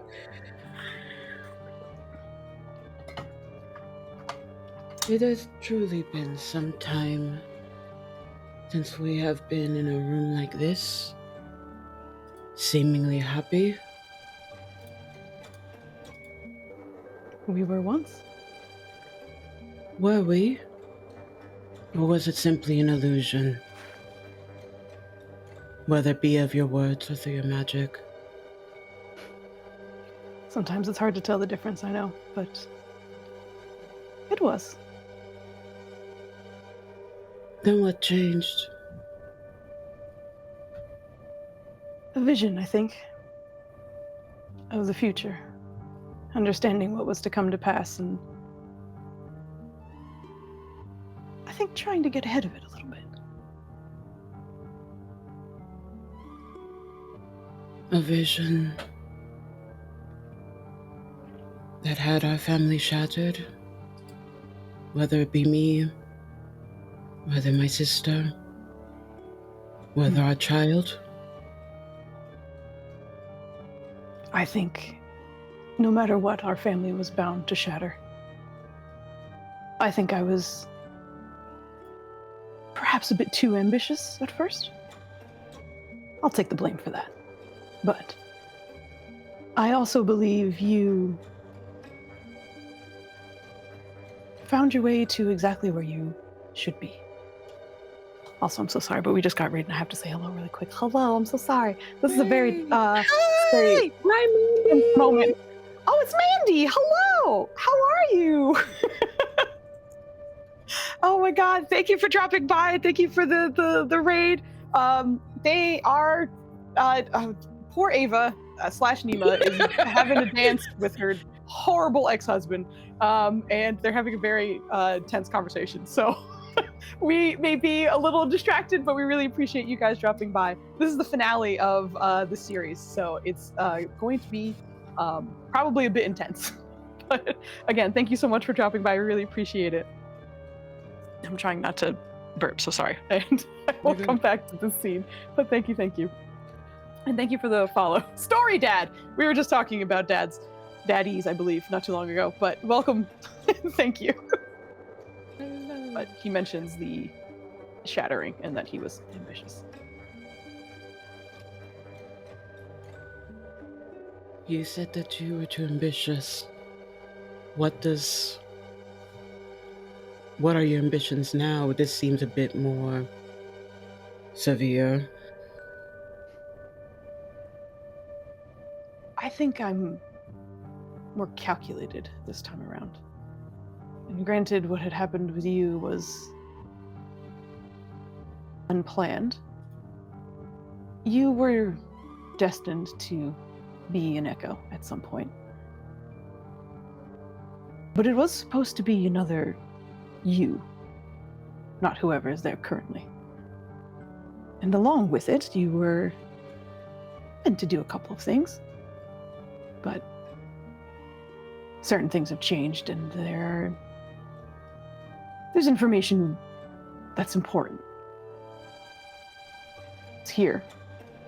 I think it's important to you, too. And I think it's important that our daughter will probably have her mother at the end of this, too.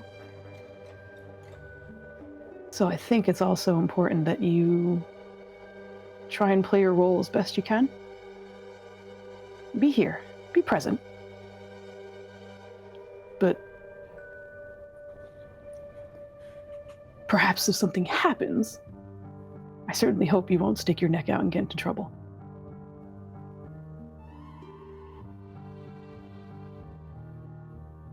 Do you say this out of genuine care, or just to make sure that your plan works? I think I made sure my plans align with that I care about. So I suppose both. So if I am to stick my neck out, which one do you care for more? Well, that pretty little neck, of course.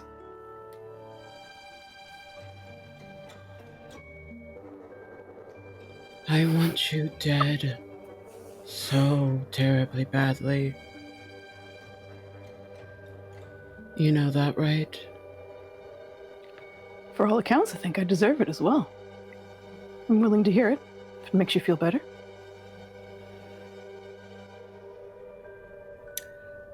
I'm not going to tell you the reasons why, because you seem to already understand that. I simply wish at the end of the day that you will be a good boy and kneel before the glaive. So, all I simply hope is, no matter what happens at the end of the night, I will go home to my daughter.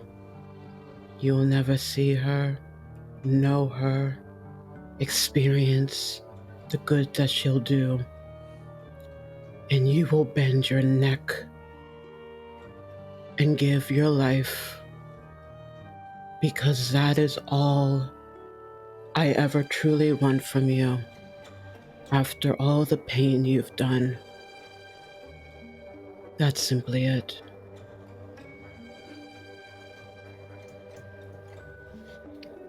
I can oblige a few of your requests. I fear one won't have the effects you're hoping for.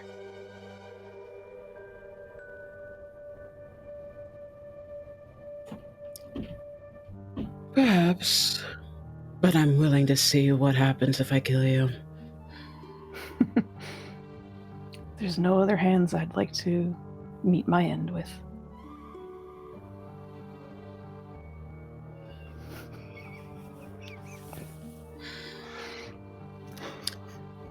I need like tape.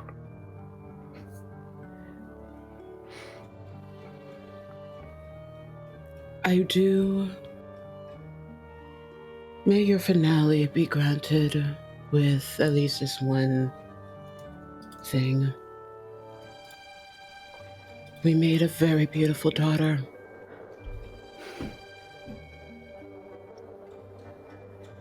I'm happy to see her alive and not benefiting whatever you or my parents wanted. Or your cult. She, much like you, is exactly where she needs to be, regardless of our intentions. But you're right. She is beautiful, and she is perfect.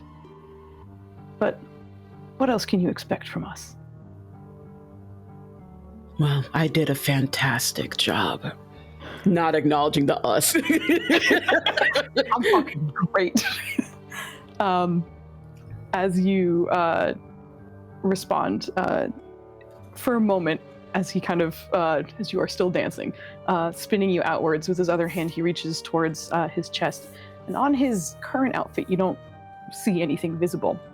But you recognize his hand seem to be kind of running over something round, a bauble perhaps, that the illusion is not quite fully covering. But for now, I also want to make certain assurances, if you don't mind. But I will cut away from you at this moment. And if you need to nervous people, please feel free to go ahead.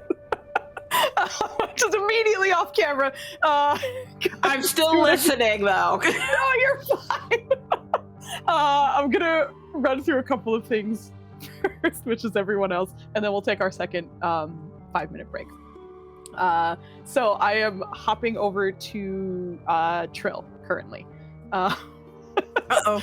So watch LS just fucking snap into focus.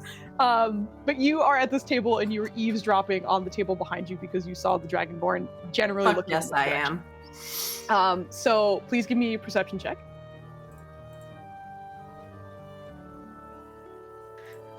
Some of it doesn't matter anymore, but Okay, yeah. As you are listening in, you hear what sounds like a sort of deeper feminine voice, seasoned with age and perhaps combat or something. There's something like a weariness to it as well. But at that other table, she seems to be assessing a situation. And you kind of overhear something along the lines of, I have found some solutions, but none of them have been clean. Particularly, I've done my best to check and ensure the solutions are of ill intent. Perhaps that's for my conscience, but it works. We are attempting to find better solutions. But one for now at least exists. The other person at the table seems to respond, but you don't quite hear many details for that.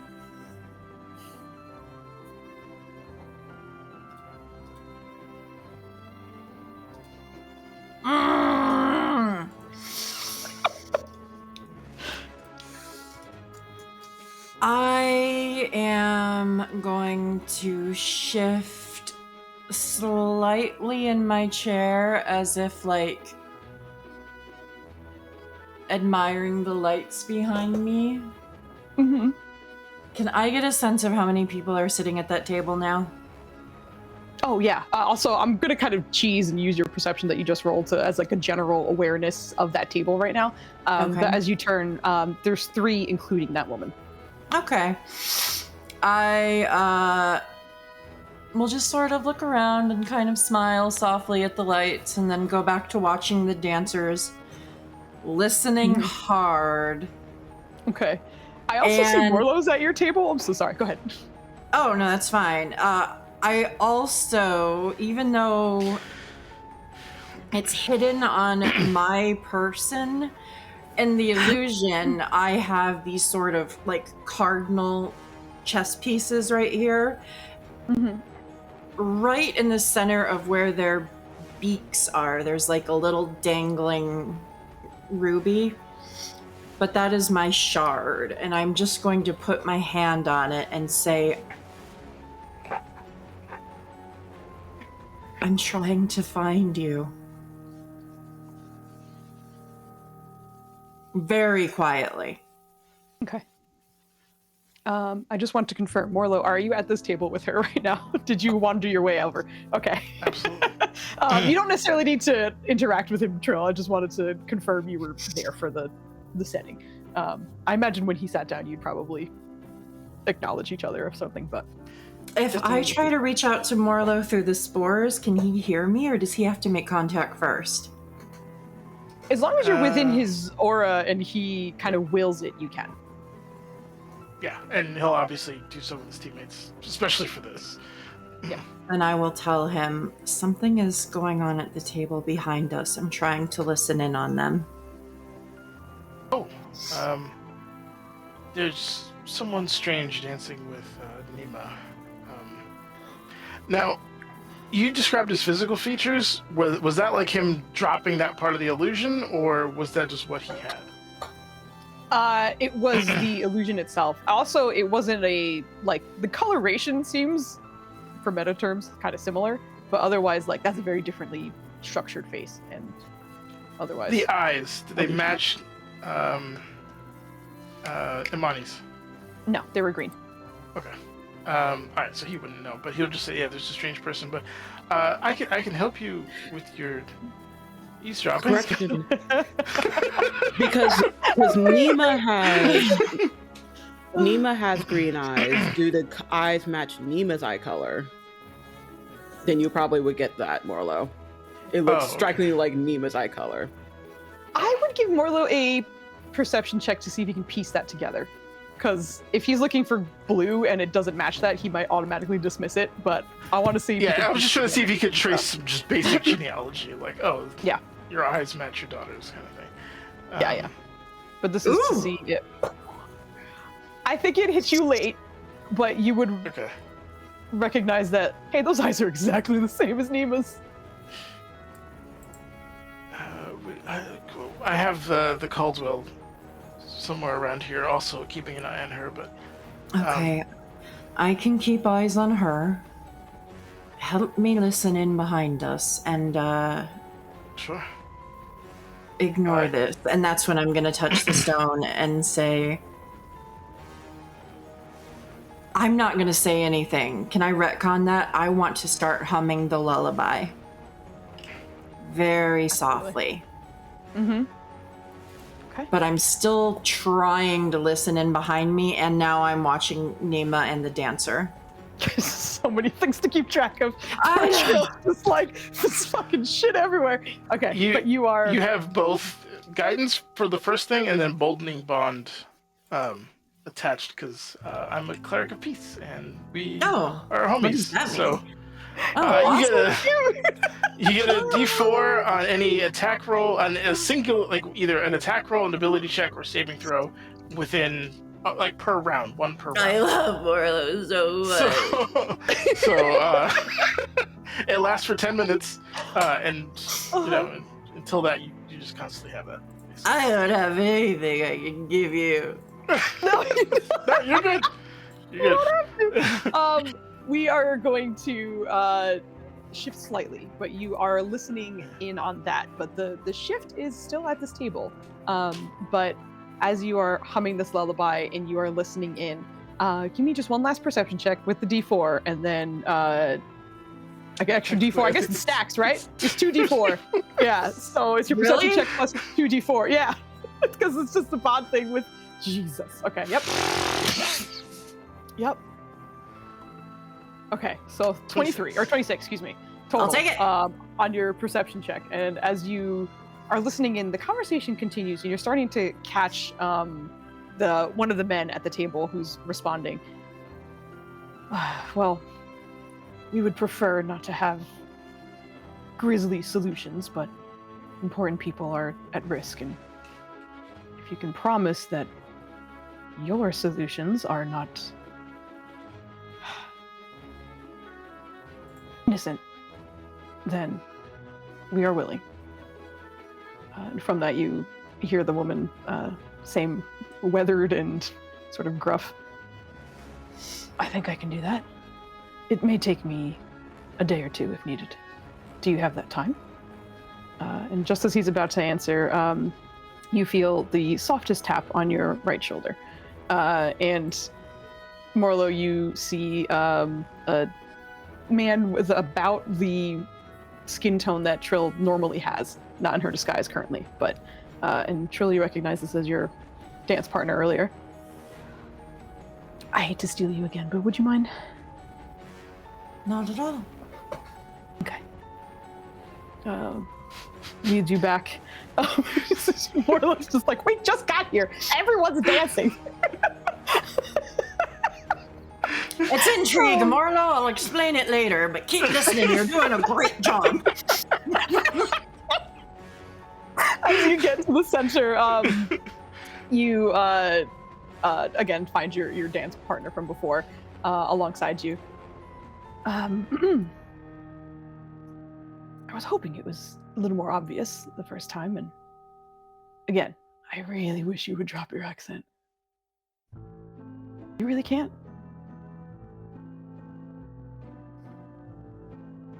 How the fuck can it? You've been here a lot longer than I have, you little shite. Not as long as you think. Well, I don't know where you've been all these years. You fucking dipped, didn't ya? Yeah. Wait, it is you. Yeah? Yes? Is it? Is it you? Is it? Are you are you? Which one of you are you? I'm the not me. Does that make sense? Okay. Great. How might I speak to my brother? I'm still your brother. I'm just not the one that did that.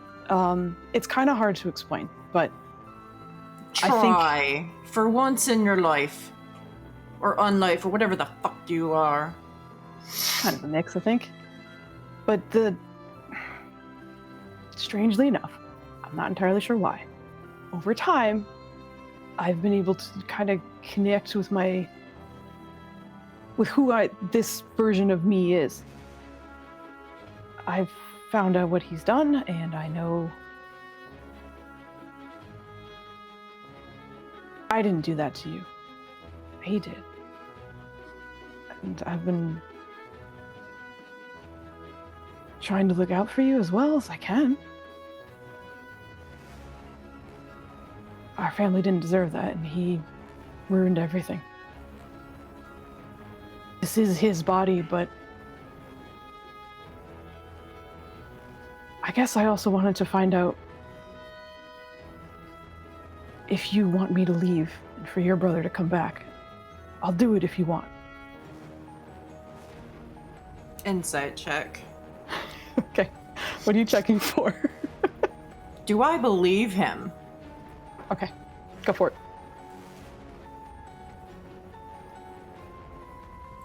Give me 1 second. Sorry. Okay. Your brother, as always, has been difficult to read. He is a charismatic individual and has constantly talked his way out of plenty of things. But even on this illusion, there's a sincerity that's hard to deny. You also have a D4. You Oh, also right. have D4 because of his involvement in God. Yeah. 25. 25. You are more confident in his earnestness currently. I don't understand your deal. I don't understand any of this. Is he consenting to this? Did he seek this out? Yeah, he did. Can you tell It me was- why? Sorry. No, it was another opportunity it was another chance that he had to take because it was a possibility that he could rise to some kind of power, I assume. The thing is, someone's doing this, and he figured if he threw in his lot with him, he'd probably do pretty okay.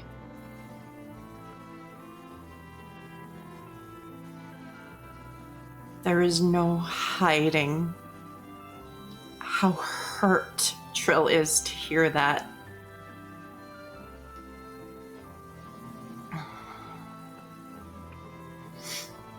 If you understand him, do you understand what he was trying to do all those years ago? Do you want to hear it? I do. That's all we ever wanted. He left. Did he ever care about us at all?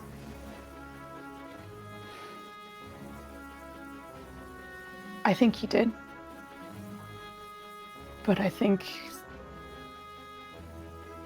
underneath it all, he is a self-centered person. If there's a chance that he can benefit and everyone else suffers, then he'll take it. He'd do it again, and he has. And that's why I'm here.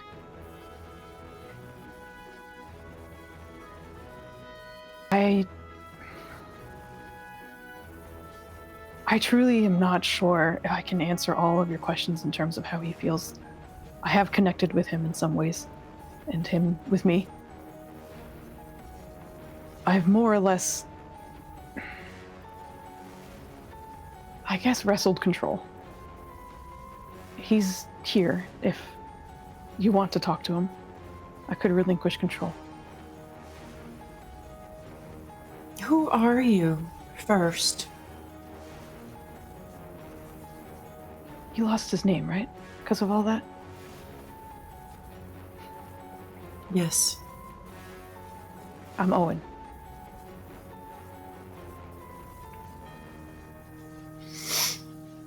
Owen, I need to talk to him, even if it's only for a minute. Is that possible? It is. I want you to know that there's a possibility I cannot return, depending on how he returns.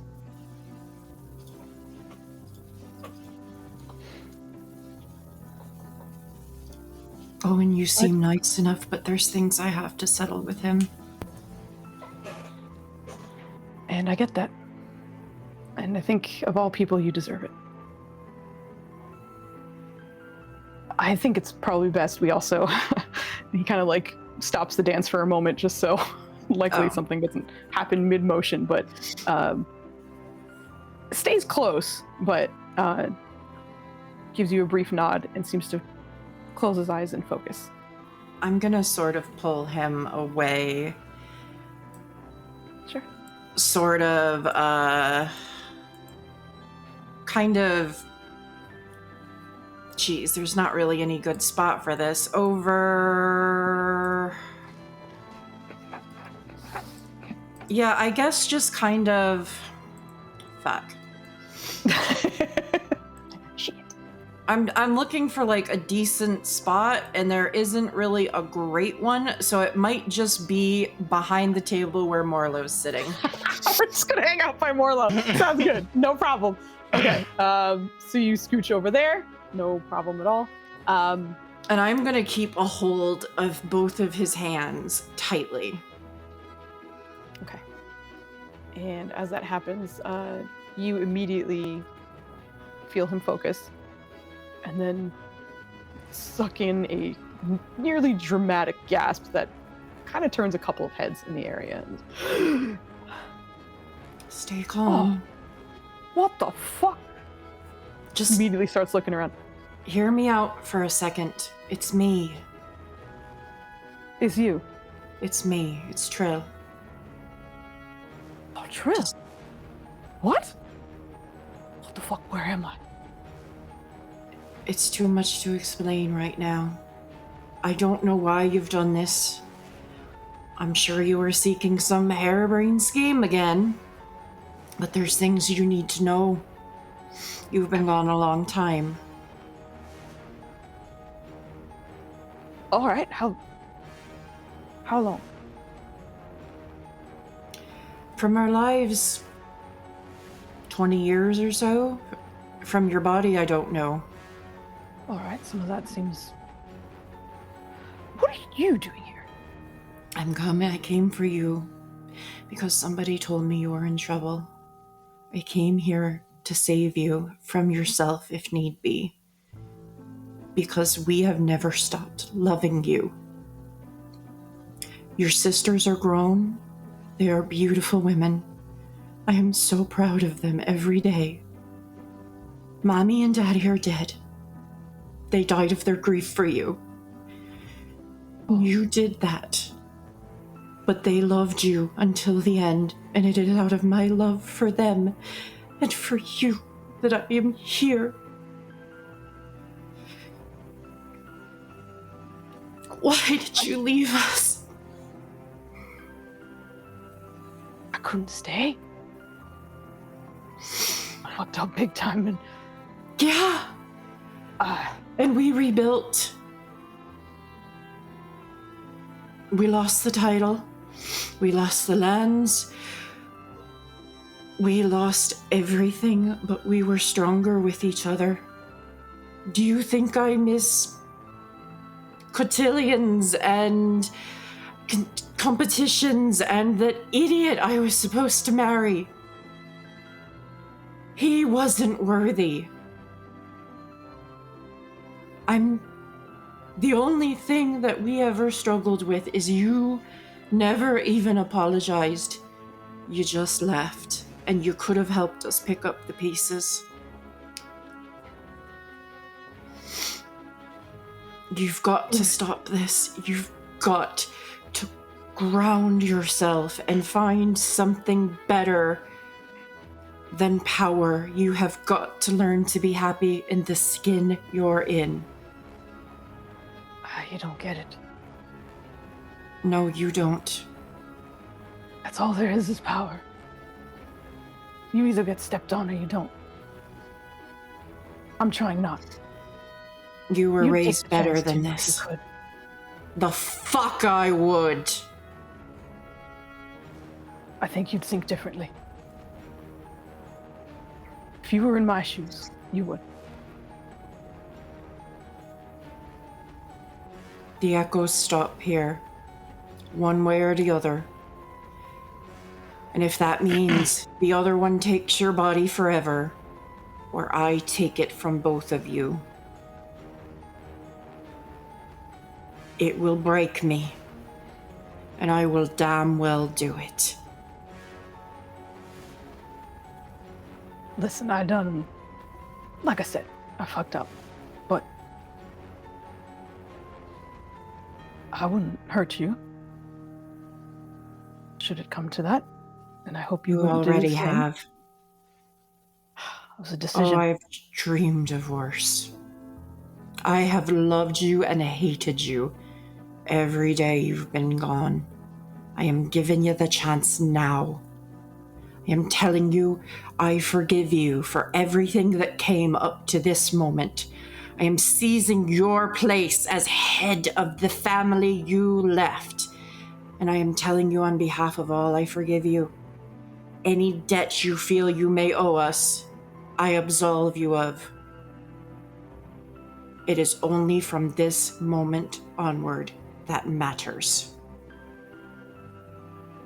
Yo, please persuasion check at advantage. Yeah, damn. D4. You have a D4. I'm having some therapy tonight, y'all. Yeah. No, this is. No, that's bad. Okay, I have a D4. Okay. I'm pretty I sure also- that we also have that D4 from just it being tonight, right? Motherfucker. No, I had the D20, but okay, it's all Oh, good. okay. We're throwing a bunch of things at this right now. I'm so sorry.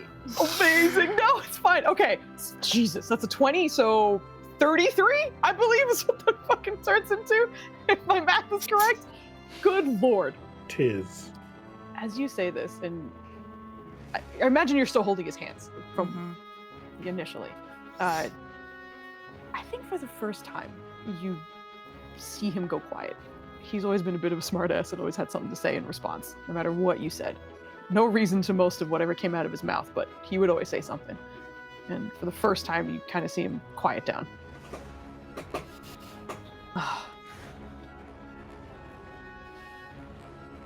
Matters right now is my decision was already made. That's why the other one, I think. I haven't been me in a while. Do you want to be you again, or do you want the other one? Is that a real question? Of course I want me. I don't think I could fuck off. This is me. Okay. Let's unfuck yourself. And I squeeze his hands. Okay. All right. I will leave you here for a moment. Jesus. Are you okay? love you, girl. I love you, girl. Oh. I think I'm gonna check in very, very quickly with Caldwell, just to see if there's anything else that you are actively doing, because you did get some information from Orlo. A good amount of your team was on the dance floor for a bit too. So if there's anything you are doing before we take a quick break and then come back. I still have to blend in and do my job, but he Yeah, pointed out of a course. suspicious guy, and I don't know if Caldwell pulls it. The second you said green and gold, I was like, well, that's the motherfucker. He's wearing Nima's colors. Like, no one else. He has the balls and the gall to do it, and it's that motherfucker. Uh-huh. So I don't know if Caldwell Yeah. put them together, but I put them together. Yeah. So assuming Caldwell Caldwell has similar instincts, I think he would, yeah. just staring without staring. Like, that's my focus now. Gotcha. I have to play the part, but I'm just going around the room and always watching him without drawing attention to that fact. As to the best Sounds of my good. ability. Go ahead and give me an investigation check as well. God damn it, Joe. Oh my god. I made a sneaky spy rogue who's good at things, except I'm bad at them, so it's fine. Except poor Joe can't roll his way out of a paper bag. Oh my gosh. Okay. You are keeping tabs on them. You would absolutely be able to piece together that is exactly that cheeky fuck, as you mentioned. But I think just it's a natural one. It's hard to work with, of course, so I can't really give you too much, obviously. Okay. I think just your general cautiousness would not trust the situation, but you don't necessarily find something to jump on, unfortunately. But I think this is a good time for us to take our second break for 5 minutes. So let's stretch our legs, get a quick break, and then we will be picking up with this in about 5 minutes. Don't look at Discord, it's deadly right now. Don't look, I can't. The first one. Okay, I gotta go. We're gonna take a quick break. No trauma tonight, dude. Everything's fine. We're gonna be back in 5 minutes. Everything's going Bye. exactly as we planned. Yeah, that's... Bye.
5.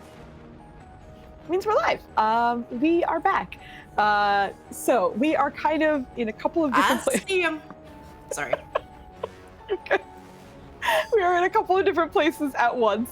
On the dance floor, we do have, I almost said Evie and Lizette. Evie actually is dancing with Lizette. No, we do have Jatsuri and Lizette, as well as Nima and her shit-ass ex dancing with her. Trill is off in the corner talking to her brother, and just had a moment to speak with both Owen and Owen being the Echo, and then her actual brother, who is speaking with her now. And then Morlo is at a table, just I think worrying about a couple of things. There's a lot happening right now. But you are keeping an eye out for that. And Caldwell has recognized that Nima is dancing with her ex currently. But otherwise, there are a couple of different moments happening. But as we are getting dirty, that awesome new GIF. He got that during the whatchamacallit, the hype train we had yesterday. It's so good. I'm jealous. I didn't get that one, but that clap one is so good. But we are. Dubs heard you. He said he is stealth. I see. But I saw him. Oh my gosh. But we are going to be picking back up with Nima as you see her does as he does dance with you and sort of leads you out for a moment. You see him touching something on his chest, and that he needed to move things forward a little bit. And as that happens, Nima specifically is probably the only one who feels this, initially at least, but there's just kind of like a pulse that comes out from his chest immediately. And in that moment, you feel this pulse kind of immediately center on him, and then a second one goes off afterwards that seems to blow out to quite a distance. And everyone else watching, it's just kind of like a very, very subtle, visually at least. There's no actual like percussion to it or anything, but it feels like there's like a shockwave almost that you're watching kind of bubble out from him very, very quickly. And in this moment, Mahala, everything seems to go black for a second. And instead, in that white void, you are standing in this ballroom.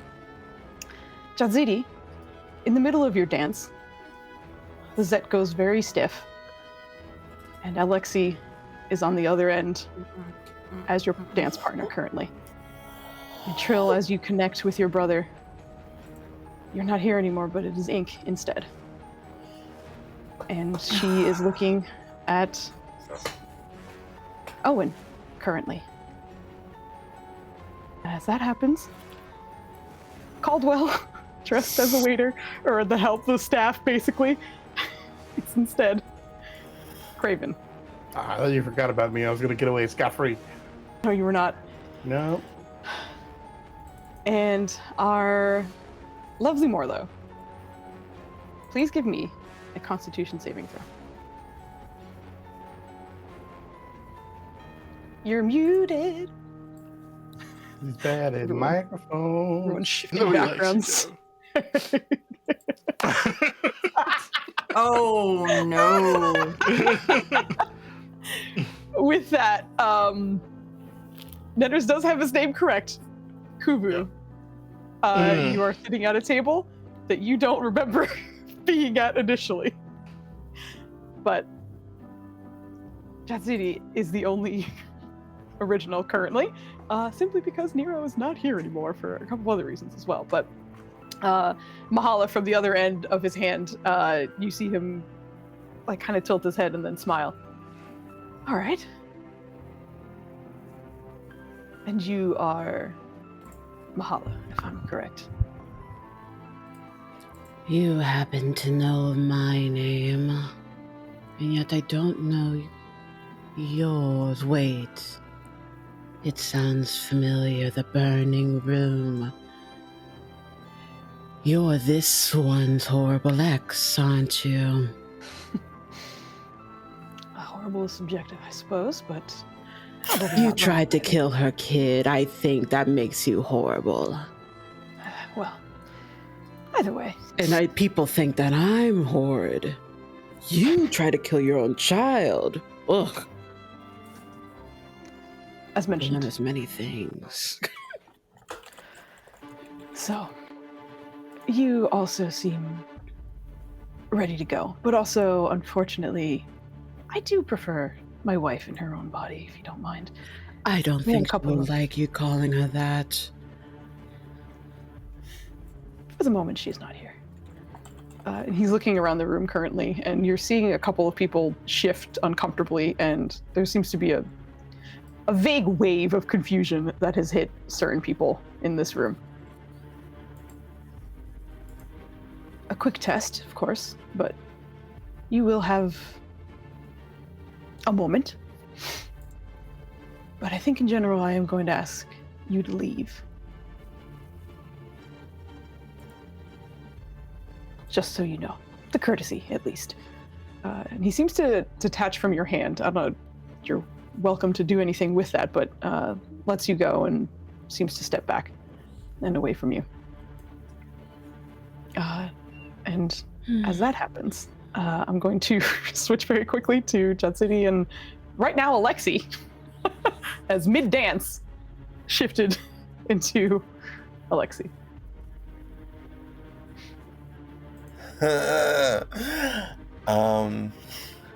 Did he make that sound? A little bit. Alexi was running through a white void until he literally got exhausted and just like laid down in the white void. Yeah, like and finds himself here dancing with the person that used to be You can't Nero. recognize me. Because true, I you don't see know Jatsini. these guys. Yeah. You're Yep. dancing with a random drow woman. Dancing Yep. with a random drow woman, floating to the ground because my magic item does not work right now.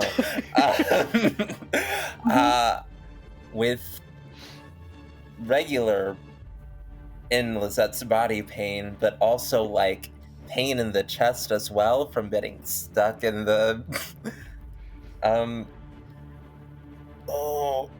this is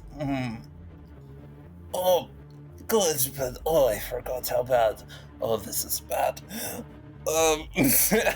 And like looks around and like finds the rhino dog and like gets it to come over so that he's not on the floor. Yeah, Jatsiri. You do remain Was that- in like the seat even as you shift, like just for transparency. It's not like you shift and you're suddenly like on the ground. That's certainly not like, what comes with it. It's not like the magic item like mobility aid that Lizette like has though. Like it. Right, it no, will I not understand float. that as It's well. But sort of like it slowly like lowers to the ground. So well, as a reminder, like you are Oh. like when you take over the body, there's almost like an illusion that like Alexi can act as normal, but will look like Lizette in the chair, like as she functions and looks. So like Alexi doesn't like lose the magic item, blah, blah, blah. That's part of the reason why it's like even if you're Can doing magic Alexi that you're walk in Lizette's body? but it would look like he's floating in her chair, but he can function as normal. I thought Alexi was just like, I don't like this chair, I need the dog. Or like the rhino, because you were bonded with that creature. So that was why I great time to tell you in the finale. I'm so sorry. But this whole time This is a hilarious time to figure out that Alexi could walk the whole time. Alexi will stand. He's standing, yes. And say, this is not. Oh, sorry. Hello. You alright, Burpee? You're at the party. There are many people in disguise. It's party, many people in disguise. Take deep Interesting. breath. Take deep breath. Oh, I am Right. also in disguise. And you are... We met briefly at the house. Jitiri tries to say it a little bit more quietly. Oh yeah, I'm trying to be real fucking subtle here, but please. Feathers. Yes, the feathers. The one that is the body's sister is over there with man of some kind. I have kind of as you're lost explaining track everything, of I people. have to bounce between a few people because numerous things are happening at once, but you guys are kind of reacquainting and figuring out what's going on. I will then shift to now Kuvu. Also notice, don't forget to change your background real quick. But Kuvu, you are in a chair. Many various things happening around you. There seems to be a wave of confusion. You didn't walk yourself here, but you were once in the White Void and now you're here. I think you would also, because you're a little bit more like cursory glancing than some of the others as well, I think you would also notice that there does seem to be a few individuals here with that golden glow that you recognize as an echo, means that there are other echoes in the room too. Okay. I think first he would just be horrified that he's a halfling. Why am I this squishy, fleshy thing? But then we'll realize he still has access to spores and be like, okay, something weird is happening here. Yeah. But we'll look around for any like teammates around him that he can like maybe converse with. Yeah. Which I mentioned he'll see Trill and just begin Ink, to yeah. Ink, yeah, and Yeah. What is happening? How did we get here? Did you just get here? I just got here. I think we're primed. I think it's now. Okay. What did as they that want us to do happens- again? Sorry. Owen is still cool. holding your hand. No problem. Your hands, and as you're like looking around. Oh, okay. And he lets go of your hands, but just kind of sorry. Oh, yeah, that's fine. What side are you on? Good question. I'm not sure how to answer that. I'm not with the people who are doing this to us. Cool. Lance? Okay, Okay. great. Okay. We're here In to the background, like sabotage. Kuvu's making like very violent, like Fucking kill him. yeah, exactly. And the two of you also recognize the golden glow on Owen right now as well. Okay. Okay. You sound great. Let's team up. Wait. You guys didn't do this on purpose, No, did you? nah. Do what? I just got here. died. No, I mean here, right here, where you are. No. Did you? He sent us we didn't. here specifically. Yeah, that's not good. Okay. He's now like searching the rest of the room, but I'm gonna leave the two Okay. of you there for the moment. Craven. You are dressed as the help, and you have just swapped Oh bodies. no. What's up? Well, up until this moment, I was sprinting. Running. Oh no. yeah, that's true. So Yep. there's some level of momentary like dissonance and like shock from the thing. But as that recovers, a very weird like baby deer standing up for the first time moment as I'm coming into a body, and then I just am running this way. I'm just over here now. I will at this point like slow down because I'll start to take in the thing. Realize I have a tray of drinks. It's now 2 drinks. It was a lot more. So now I'm going to assess the situation and drink these 2 drinks, and then we'll go from there. Okay. I would think that with your familiarity and looking around, you are recognizing the golden glow that you saw the other echoes. However, I think it would take a second, but you would also recognize, like, you are disguised. You are not yourself. You're not the butler that you remember looking like. Oh, And jeez, now I gotta know who this guy is. yeah, pretty much. But as that starts to, like, you're looking around and realizing, like, this isn't my body. There are other echoes in this area. We are going to shift back to Mahala for a moment, who is a little bit still towards, or like the center of the dance floor. But Yasir has left you alone, and you are currently in the middle of the dance floor, and you're noticing there seems to be a general confusion about the area. You are also noticing that there are golden glows along individuals here. Again, you can't necessarily recognize your teammates at a quick glance. But you are also starting to notice that there is a particular woman towards the balcony, at least, that seems to have a green glow about her. I'm not paying attention to my team right now. We're focusing on that lady. Okay. And she'll make her way over. Okay. So you head towards in the midst balcony. of confusion. Yeah. She seems to be wearing a like longer green cloak, but seems to be kind of keeping to herself.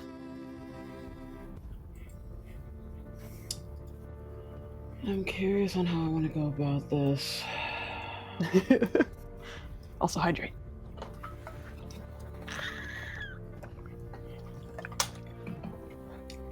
I think... Remind me again specifically what was the task, just to get blood of a dryad, or like, okay. So I have to like inflict harm on her essentially in some way. Okay. Okay, let's straighten the fuck up.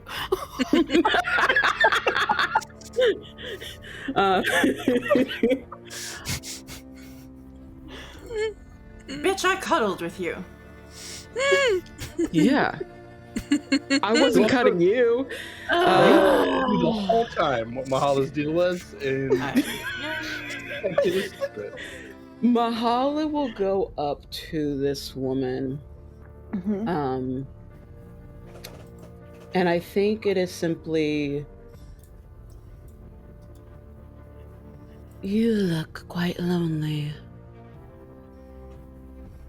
Oh, do I? Yes. Something irradiated from you that seemed that you could use some company or some words. Oh, well. Suppose I wouldn't mind some words. I think something is happening. Do you feel it? It feels like something is shifting within nature itself. I personally don't quite care for it. It feels sickly to me. Nature, yes.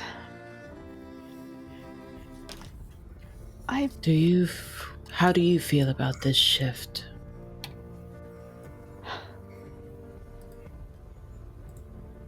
I feel something is defining, or defiling at least, the nature of things in some ways. And I feel that's happening here.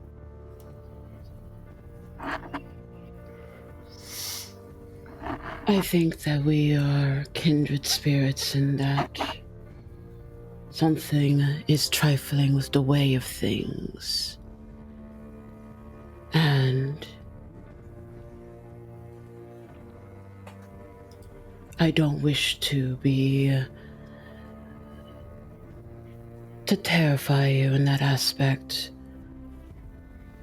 But I was receiving a missive to be on the lookout for someone with the aura of green, the aura of the earth itself.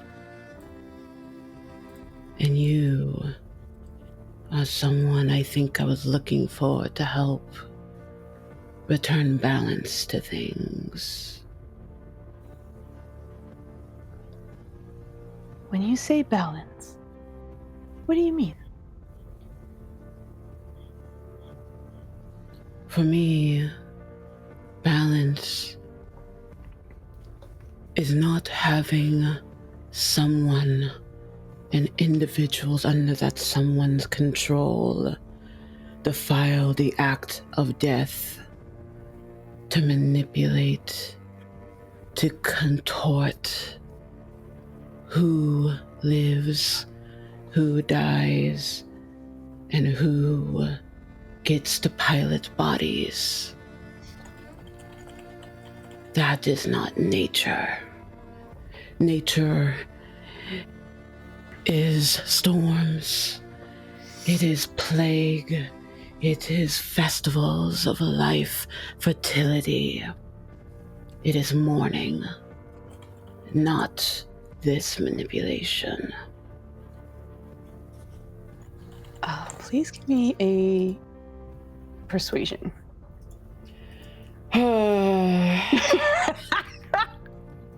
Sigh. I have nothing in persuasion, that's why the sigh. I know. Listen, you got this, man. I'm sorry. Oh! Very nice. I think you would start seeing. Do I need a D4 okay. for this? You just got one from Evie. Oh! And it was a nat 4, so that brings you up to a 22. As you start speaking to her, I think you would start to recognize some hesitation on specific words you were using, and others that she would kind of listen to, at least. But towards the end of what you're saying, it is unnatural for the cycle of life to be changed, but sometimes it is the nature of things to change. While I don't appreciate those who... It seems as though some are forced into this, and that doesn't feel acceptable. Change. That is true. We all must change. Yes. But it's good that you recognize that this change is not the way of things. I and some colleagues wish to be a hamper in that, so to speak, rebelling against those who are forcing our hands. So I ask this of you, to assist in that chaos, something that is a part of nature, an offering from you, a small one. What kind? I sense you have the essence of the nature within you, and simply a prick, just a small vial of that essence, and I'll leave you be. I will let you choose, because there's an underlying part of this. I don't know if there's a difference here for you, but it could be persuasion or intimidation.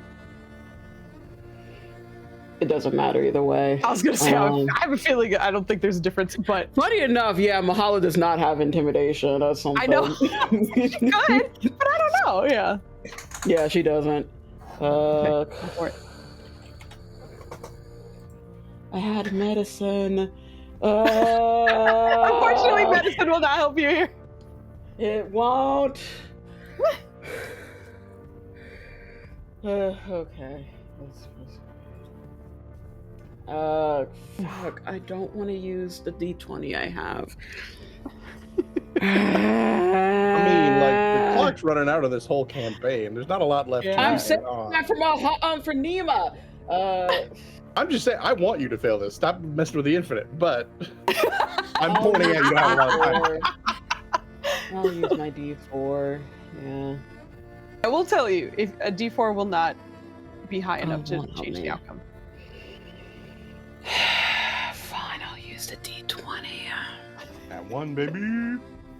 Shut up, Joe. Thank you. Leave the infinite alone. With a 23, there's. I want to be a again, problem for you in the main campaign. Let me be a problem for you. Too low level to be a problem. You're just a distraction. Ooh. Joe, get out of here. As you ask for this, there's clear hesitation on her face. Valid.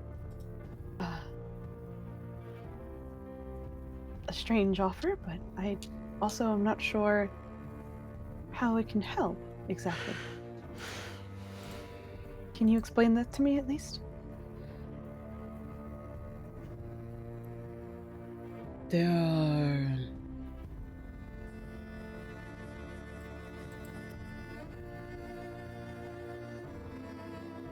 I work for someone who wishes to see nature return to its rightful course. There's a ritual that I must try, and it requires an essence such as yours. Obviously, it really depends on what happens tonight if I'm able to continue it, but you can't blame a woman for simply trying to ask to see if you would be able to assist. I don't I don't take things by force. The nature you described was something that sounded rigid, and not something that accepts change. And change happens no matter what you can do. And you can't force nature. And I appreciate that you ask my permission.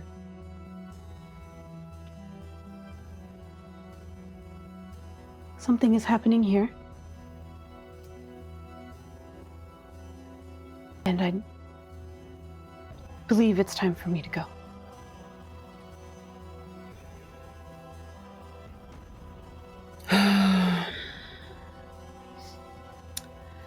Truly, it really is a shame.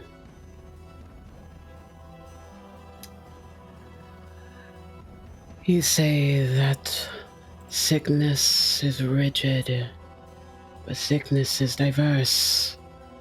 Just as diverse as nature itself, and nature needs cleansing on occasion. And I'm trying to welcome that. And Yep. I think, yeah, we'll just need a stabby. It's a good start. Okay, yep. Yeah. I don't take things unless asking doesn't work. I don't like doing things by force. That doesn't work. Yeah.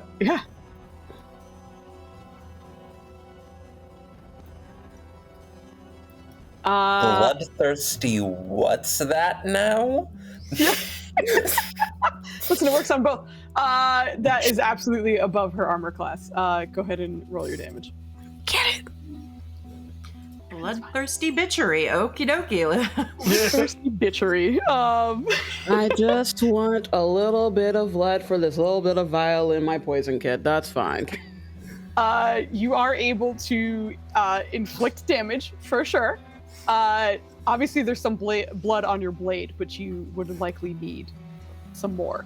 As all of this is happening, we are going to roll initiative. It will be for everybody, but currently it's more or less like what's kind of happening with Mahala at this exact moment. So also, I need to drag your echo tokens onto here because we have the original still. Let me grab them really quick. Oh, I forgot to. Oh, that's fine.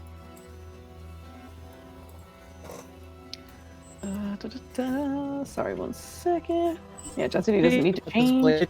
It's never bloodstained. That's the main thing that it talks about. Oh! Oh no! It's never bloodstained, but it always pierces flesh. Yup. Oh my gosh. Don't forget to whatchamacallit, swap. Yeah, make sure you have the correct character. Oh damn, fucking Alexa. Holy damn. You're up there. Craven is off in that corner. I think you already dragged him out, so never mind. Okay, I think that is all. Ink should be up here in place of Trill. Yep. Okay. No problem. Let me roll her initiative as well. Oh no. Okay, that's not bad.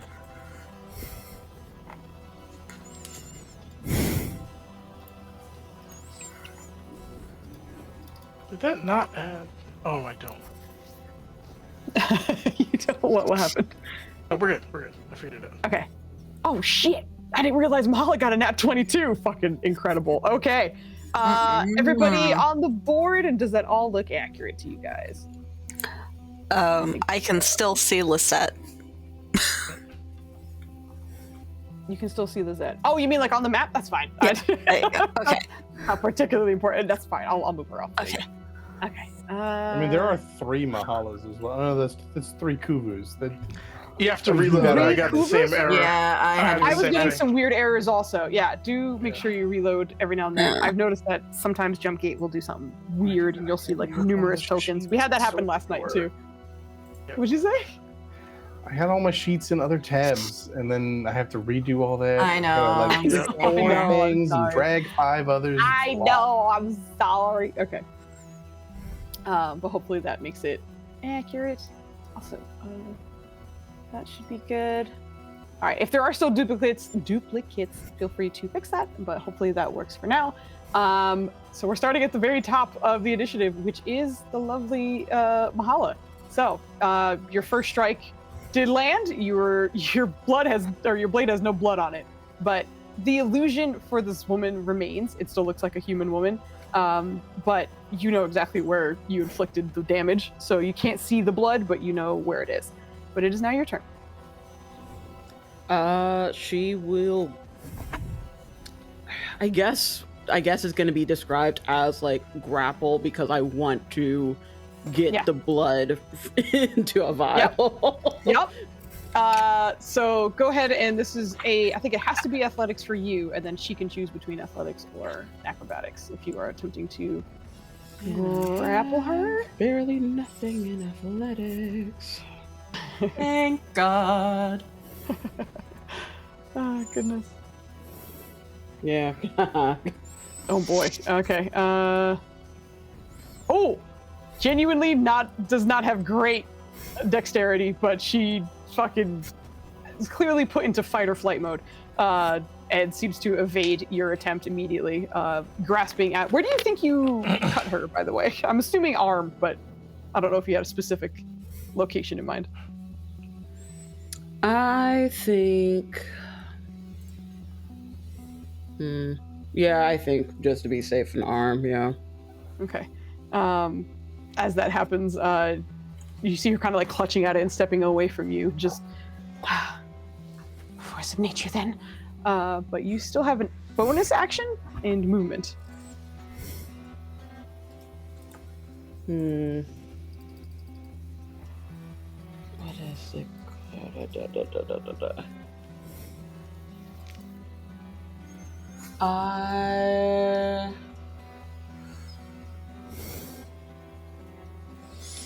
don't want to do that. No. We'll just do. Shit, what is all of my. I hate going through and finding out which ones are bonus actions. Right. Oh, Bloodletter is bonus action. So. Sure, we'll do that. I think she still technically has a glass of wine in her hands. Oh my gosh! Yeah. Iconic, truly. So, make a con save, because she's gonna yeet the glass at her to try to inflict bloodletting on letter on her. I think it has to like be a bonus action to prime it, and then the action to like attack them, kind of thing. So this is almost like Okay. if I'm- the next creature. I'm just making sure because this is like the touching of the weapon, and then the next attack you get will be that thing. Yeah. I don't have But you can- anything else that's bonus action. But you can prep that if you would like to do that. Yeah, I think we'll do that. We'll do that. We'll crack the glass so it's like shards in hand, and we'll get that prepared. I noticed that spell is good. concentration. Do you have to make 2 saves every time you take damage? Concentration. What? Oh my god. No. Okay. It's not on roll 20, so I have to copy it. No problem. gosh. It's okay. Yeah, that was yep, you had to make that one. But I believe that's the end of your turn. Yeah. So we're gonna shift.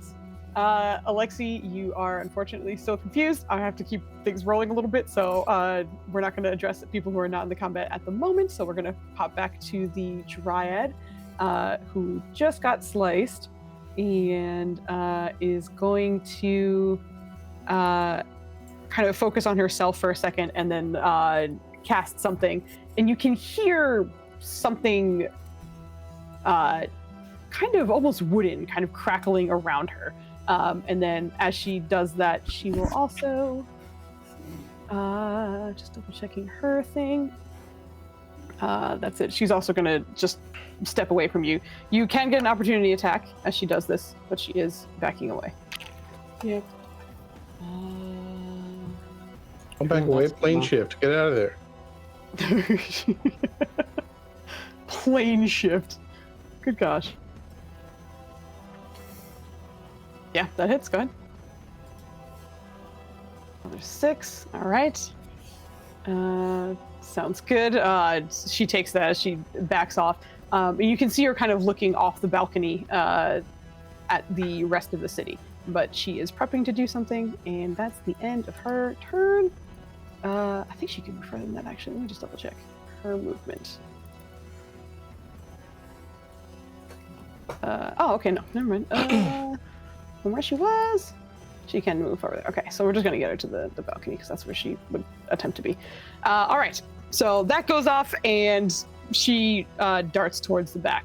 We're gonna kind of fast forward through initiative a little bit, but and get to the bottom of the initiative, where at that moment, again, as many different things are starting to happen, the echoes specifically start to feel what almost feels like a current of wind that kind of starts nearly in the center of the ballroom and seems to just expand and continue kind of pulling some kind of force along with it.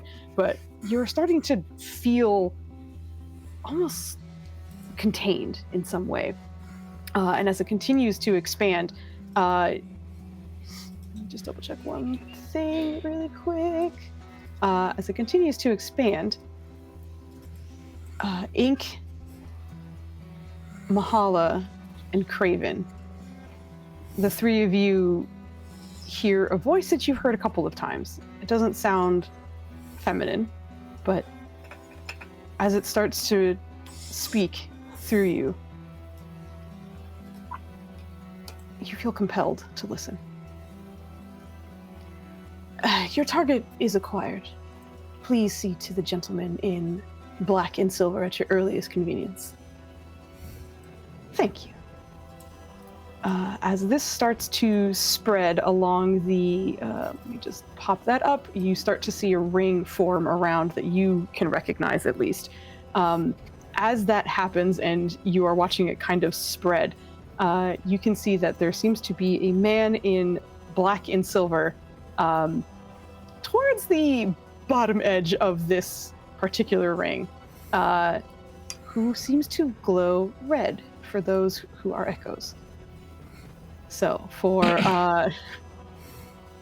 also with the exception of our lovely Kuvu and Alexi, you guys do not hear this voice. But for Ink, Mahala, and Craven, you do hear this. and you are compelled to attack this target. Okay. No save. start. It's just No save.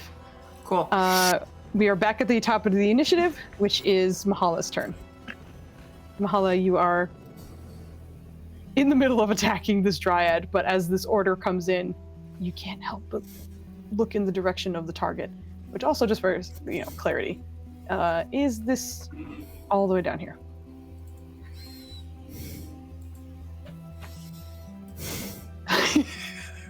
She was souping with her face. I'm so sorry. It was mainly because I thought you were talking about this guy here. It's like, oh, we're killing the nervous one. We're killing the nervous guy. Someone is not going to be happy. Not gonna be happy when Iota. Well, I thought you were going to say the guy in green and gold. I was like, now I'm conflicted. I don't want them to win, but I do want him to die. But, Well, no, yeah. not him. No, we don't get nice things. We got to kill this other guy. Well, I guess, let's see. Also, Mahala, at the top of your initiative and turn, I think you have a decent, passive perception. There is something about the rest of the room that feels like it is almost frozen in time. There's something that feels unnatural in this space that you're in. Very weird. Not thinking about that right now. Yeah. I just noticed. So. Just something you'd notice. Yeah. Yeah, we'll guiding bolt. Oh my god, how long is that range? The range is 120 feet. Yeah, absolutely in range. Go for it. Oh boy.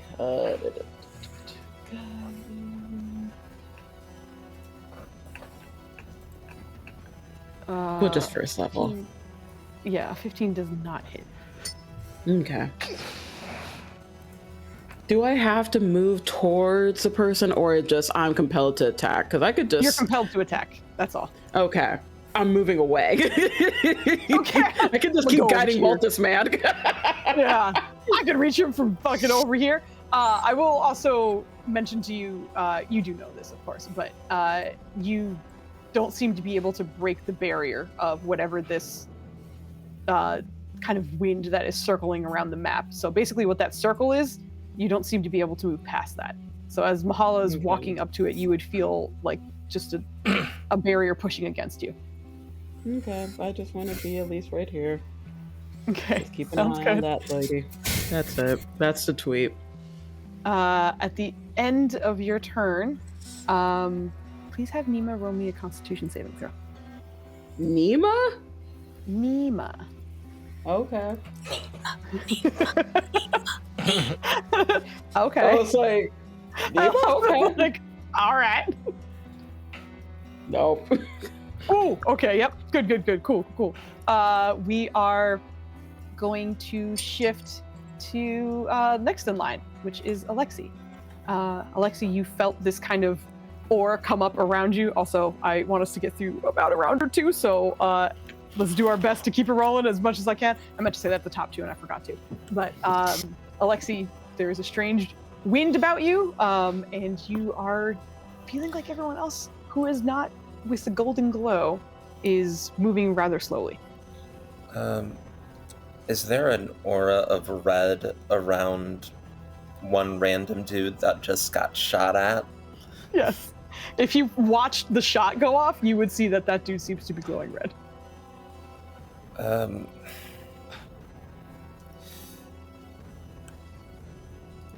Alexi doesn't think that dude did anything.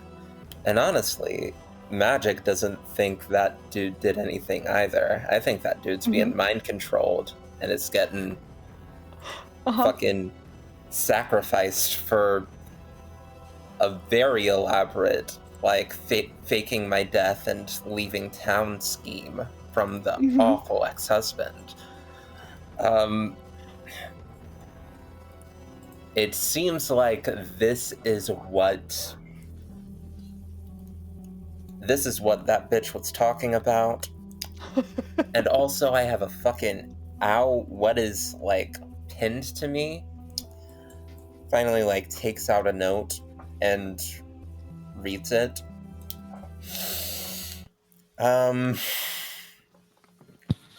And I think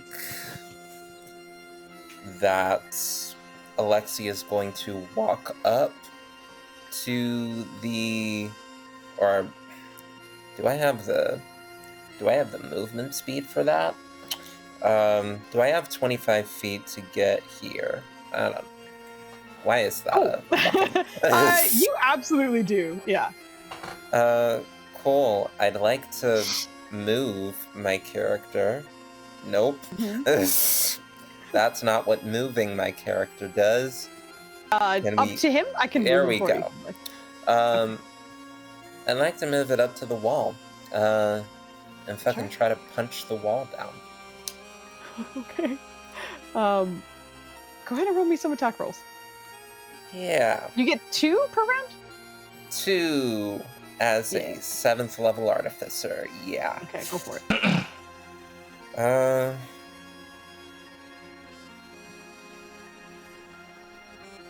Okay, roll me damage for the 27, please. Ooh. Okay. 9. As you make connection, it does seem to be rather of some kind of sturdy arcane making. But that second shot seems to kind of really find its mark. And you watch as you do so that the thunder seems to kind of splinter off from it and snake away, much like lightning does. It doesn't seem to break the barrier, but you saw the barrier react to that second shot, whereas the first just felt like it went like boom and like didn't seem to have any kind of effect on it. It doesn't break through, but you do see that. That's your movement and action. Is there any bonus action you would like to take?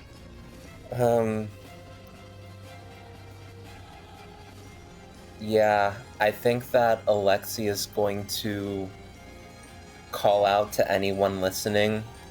I am tired of being used. Anyone who is also tired, help me break whatever plan this is. And that's what Alexi's doing. Sounds good. Gets us to the Dryad, who is still searching for something, but you're gonna watch as she just kind of like shoves.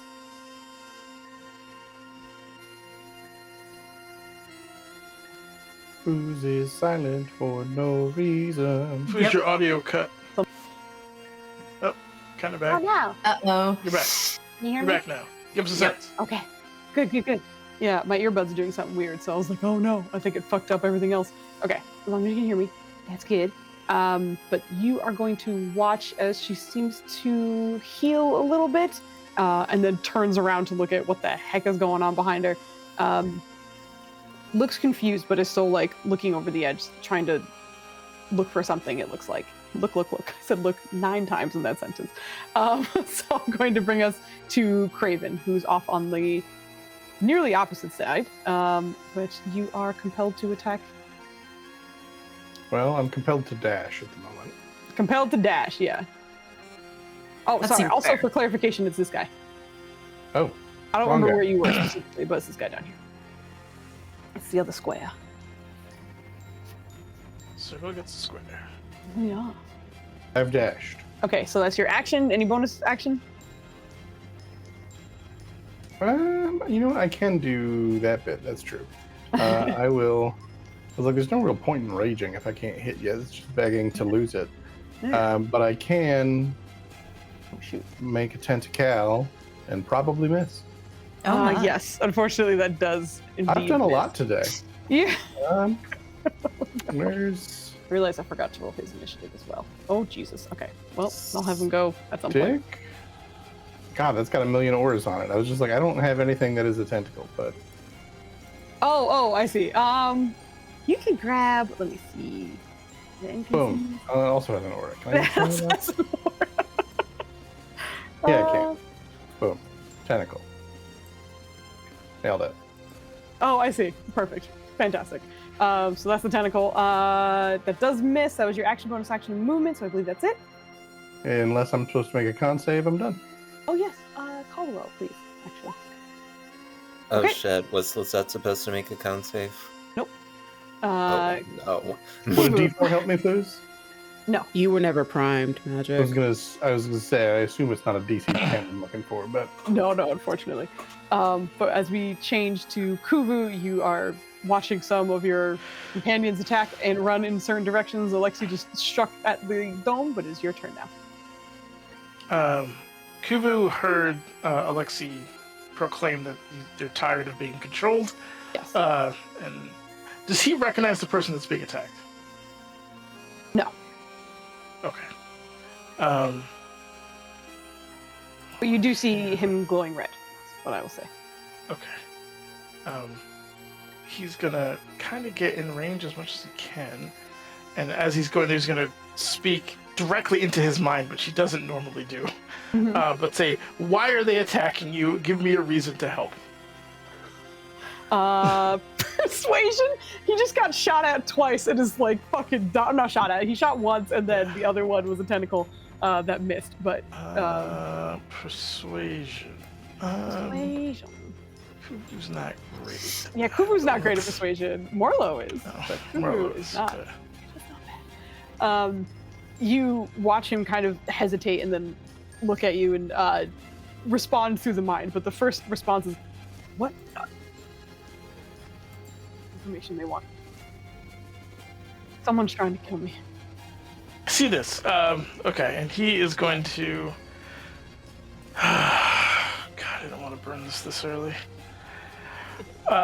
He's going to just kind of begin to like chant in like the native kind of. Well, no one can hear him really, but he's going to be making kind of like water bending movements similar to Morlo. His is a little more flamboyant, if not like a tad bit violent as he does it. But at the end of it, he kind of brings his arms together and pulls up water from the infinite into a wall of water, and he's going to use it to surround this guy and himself.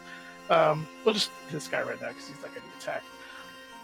But something like this, whatever is enough to like surround him in that. Yeah. Yeah, and he's, as he's doing, he's like, "You better figure this out. I can't stop them all," and is gonna erect that for now. Amazing. I love this. I'm just going to use very quick lightning bolts to do this. And that is your turn, so I'm going to go to Jensidi while I make this little barrier out of little lightning bolts. But Jensidi, it is your turn. Lots of weird stuff happening. I can move even though I'm not an echo? Correct. Okay.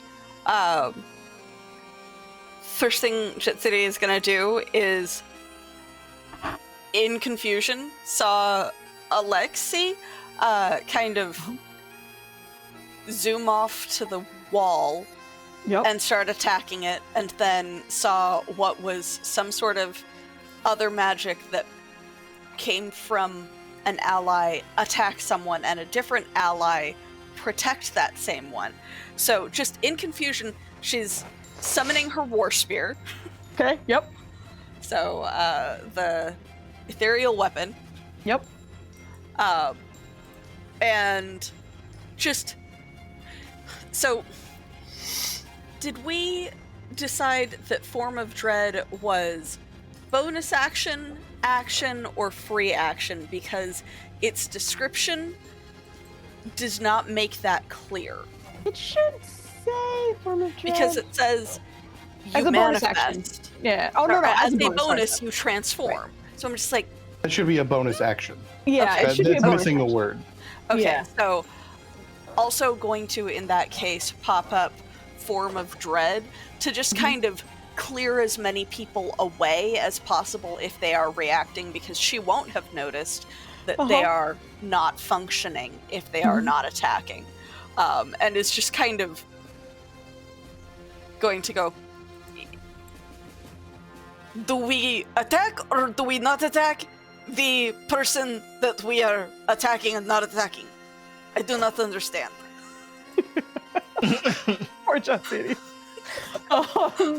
Is stuck between this. We'll have people respond on their turns and such, but this question is out. Are you ending your turn there, or would you like to move closer or further away? I'm just gonna end there because I have no idea what's going on. But yes, so let me do the temporary hit points actually real quick. Yes, no problem. We'll shift over to Ink. So 9 plus my warlock level, so 16. Temp. Okay, temp. Excellent. Nice. 9 plus your. Oh yes. Sorry. Yep. But Ink, it is now your turn. Okay, I am compelled to attack this guy. Am I able to do anything else? Am I able to resist, or do I just attack? Currently, you are simply compelled. Okay, that means I just attack. Yes. Then I am gonna 5, 10, 15, 20, 25. You can't seem to move out of that circle. It seems to be a barrier, so you can get partially up the stairs, but not all the way up.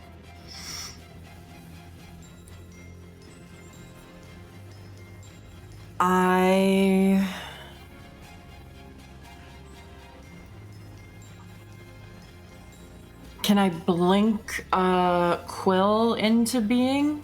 Yes. I will have him fly up so that I can try and shoot down through him. Through him. I mean, I can fire spells from my familiar.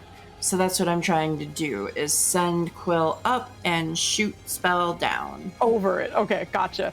I always knew about the familiars through... Is it because of your pack that you can, like, shoot... I always thought the familiars was, like, you can touch... Like, they can act as a touch spell. Can they also act as, like, a projectile as well?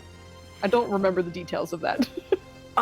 Spells are able to... I'll put it in the thing, but spells are able to, I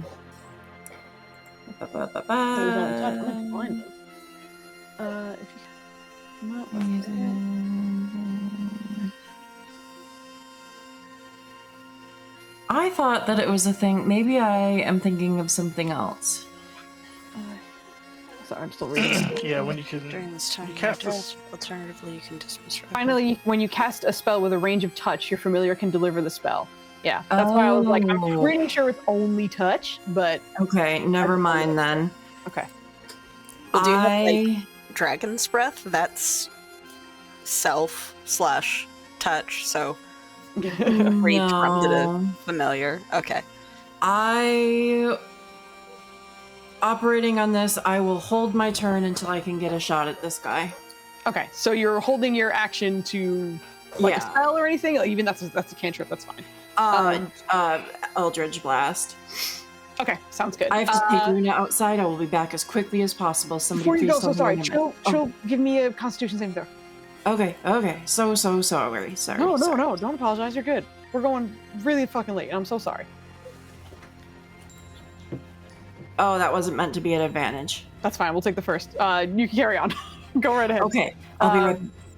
As that's happening, again, we're going to be truncating this, so we are not necessarily going to do a like beat for beat round. So there may be a little bit of because again, I don't want us going too late, but he is going to also be added to the initiative at the top of the round. It is Mahala.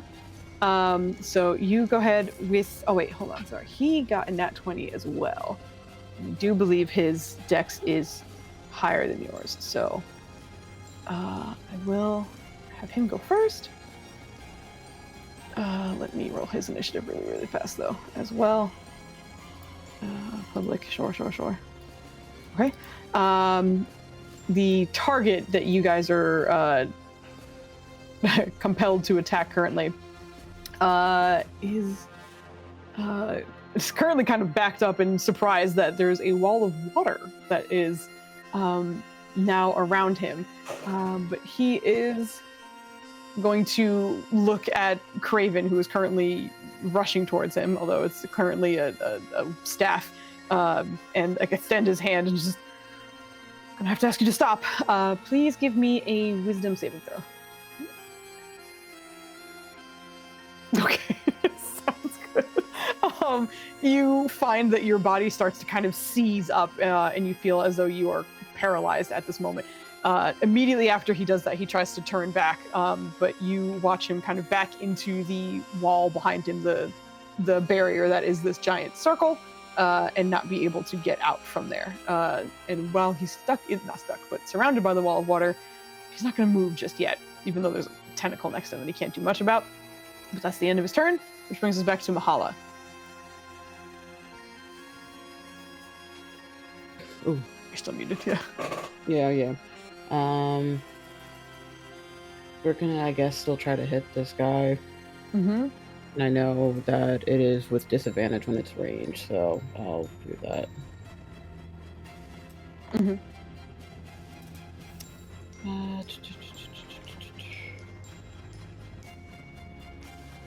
Disadvantage. And... Ooh, yeah. Kubu doing work. It does not go through. But that is your action. You still have bonus action and movement if you'd like. It's not like I want to shoot the bitch. I'm being told to. You are. If this is the end of your turn, please have Nima roll me another Constitution saving throw. Just so people know, it's like, I'm being compelled to do this. I don't want to do this. I have other things to do. No, let me take it. Nope. Okay. That is Mahala's, right? Or not Mahala's, but That Nima's, is my right? that is Nima's. Okay, great. Just making sure. That brings us back to Alexi. Alexi knows that motherfucking tentacle. And I think recognizes Craven for the first time.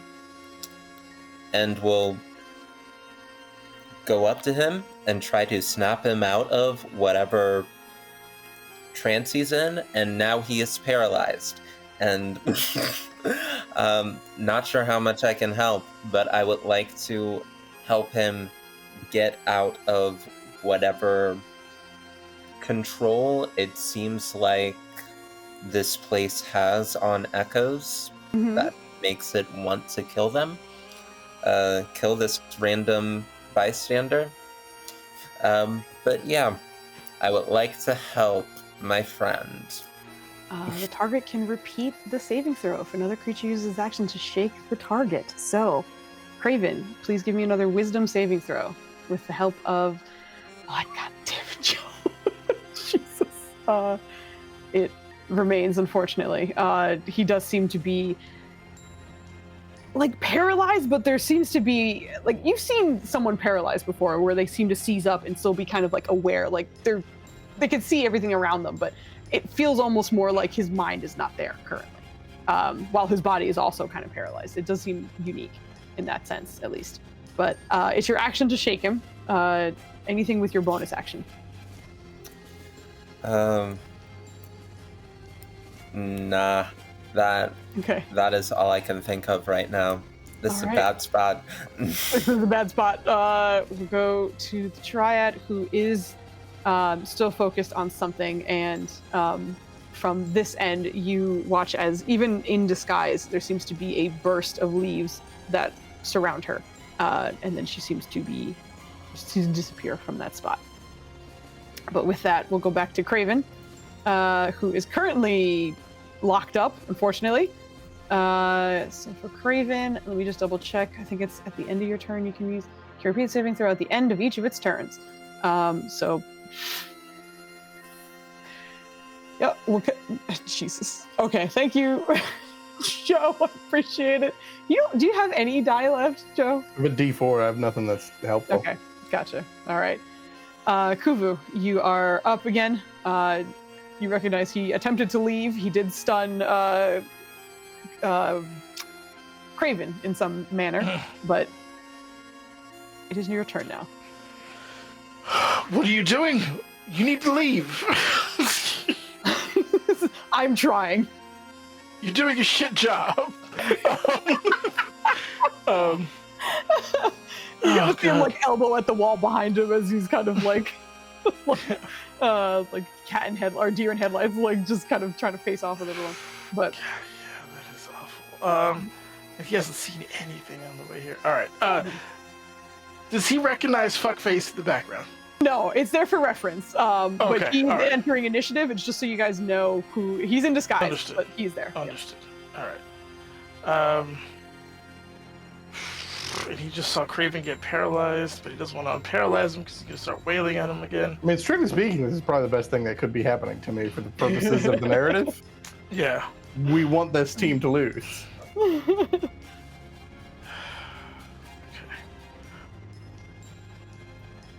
I don't have anything. Okay. He's just going to Panicking. Aw. And how high does this dome go, if you don't mind me asking? The dome seems to be fully encompassing. It is a full dome around this area. Okay. A full semicircle. Semisphere? All right. Semispherical. Hemisphere is what you're looking for. Hemispherical. I got you. Spherical. Yeah, that's everything's concentration, because of course it is. He doesn't want to hurt his friends. He can't do anything other than tell this man to leave. Yeah, he's gonna... Yeah, he's gonna just... I don't have anything to do that works. I'm not gonna hold you up. So yeah, keep going. He's confused and doesn't know what to do. Okay, but you're still holding the thing. He's on the maintaining floor. concentration on the wall of water right now. Yeah. Okay. In seeing that, you watch as a man in green and gold looks at you. Oh, what a pain. And he extends his hand in your direction, and you watch as a bolt of radiant energy comes flying from his hand in your direction.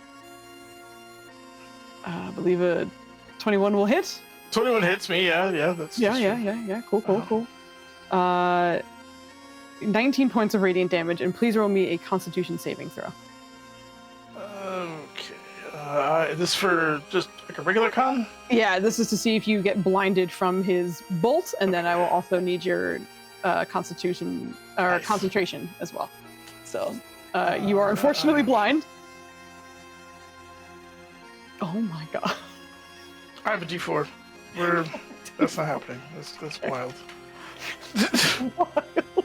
Fuck the dice. Get out of here. Oh, fuck genius dice. Oh shit. Yes, I love that. Fuck genius is the coolest fucking thing in the world. Yes. Magic, we can't hear you at all, but I'm hype. Yeah. A lot of shit is going sideways, but Alexi knows that, like, yeah, Kuvu seems like the only person that I know here that is on my side. You cannot just shrivel up in the sun on me now.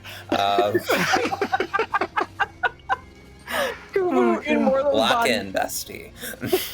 is blind, but you maintain the spell with the lovely help of Alexi over there. But that's going to be his action. And he'll wait there for his bonus action. He's fine to do that. Jatsidi, it is your turn. Okay. Well, has been confused because there's a lot of conflicting information, but heard Mahala's distinct voice, or the way that Nima sounds with Mahala's voice, shout about not wanting to attack the dude, and then random guy that she had been dancing with, which already, it's a man, so Jatsiri doesn't like him, attacked Kuvu, so target acquired. And because it's a war spear, that is a weapon with reach. So just immediately from there, from there, just spins and direct attack on the asshole. Go for it. That hits. 21. And so I am currently in my form of dread. So during my turn, he must make a wisdom saving throw. If he fails, he is frightened of me until the end of my next turn. All right. So wisdom saving throw. I don't know what your DC is. Oh boy. Yep.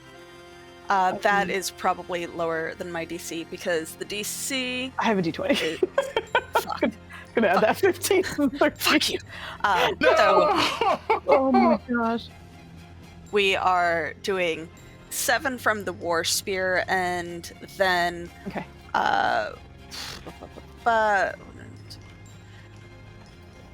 while I'm using my Form of Dread, I can roll 1 additional damage die when determining the necrotic damage the target takes. So, 1, this is necrotic. 2, I believe that is a D10, so I'm doing an additional D10 on that. Okay. So, fucking hell. 2, Yeah, sure. fuck. What the fuck? And then spinning for another attack. Yep. Boom. 20. hit? Hits. Awesome. So, Large Spear. Nice. Good damage on Better. that one. Better this time. Yeah. But yeah, I believe that his because my spell save is 16. What did you roll for your 15? Fuck you. So he's not frightened of me. Sorry. Yeah. He is You not get frightened of me. Do you get a chance for each attack, or is it No, like just once per turn. Yeah, Okay, once per gotcha. turn. Yeah. Yeah. But Putting Yeah, some damage so- on him. Kind of regards you for a second, and why are you here? But doesn't linger why on you. am I here? Oh, does he expects me to be an echo. And because you're and- not and you're functioning, he's like, what is happening? So it's just I then Um, proceed to cuss him out in deep speech. perfect. Ink. It is your turn. I assume my directive has not changed. Correct. Man, I can't get to him. Am I allowed to do secondary things since I see Jetsiri attacking this guy, or that he attacked Kuvu? No. Or You're, Just laser focus on this guy. yeah. Okay. Also, you would have like disadvantage, or I think it's disadvantage shooting through the wall, but you still Yeah. could shoot. Okay, then in that case, I will I'll just try and Eldritch Blast him. Okay, go for it. Oh, sorry, that was meant to be at disadvantage. Let me roll Yeah. again. Wow, that's a good roll though. Oh, sweet Jesus. Where were Yeah, these that rolls hits. with Trill? What the fuck? Where was this with Trill? Okay, that's... Yeah.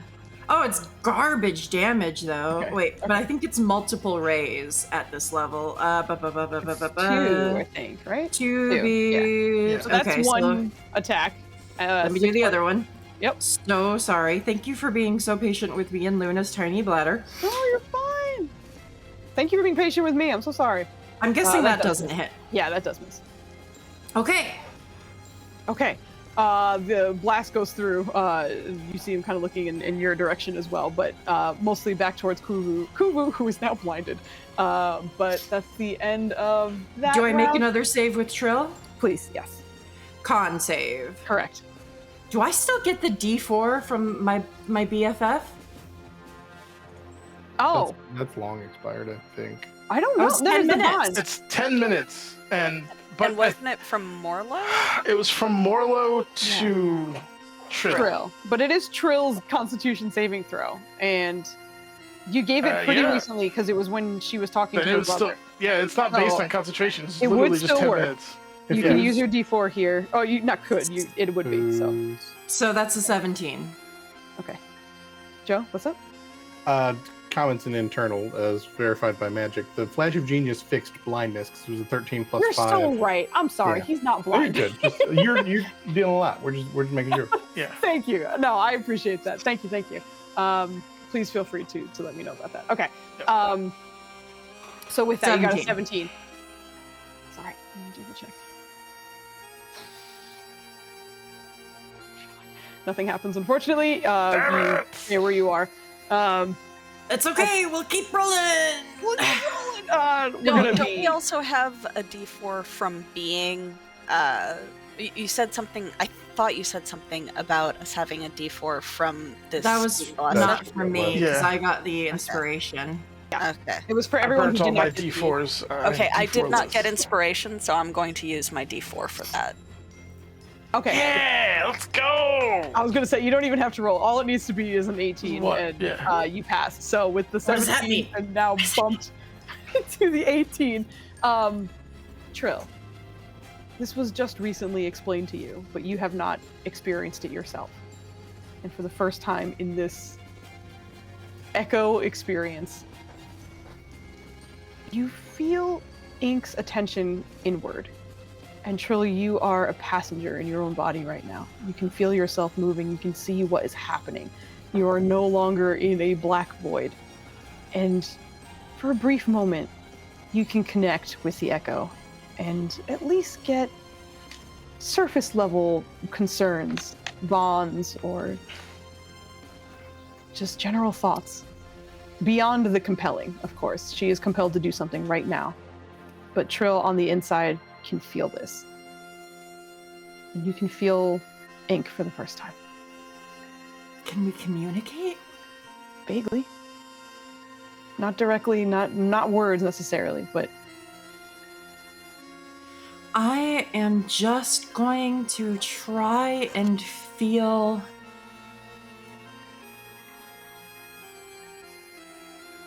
I am still very emotional from that encounter with my brother. Mm-hmm. That shook me. That was something that I have been fighting with to accept and come to terms with and have never been able to voice in over 20 years. And I am just going to focus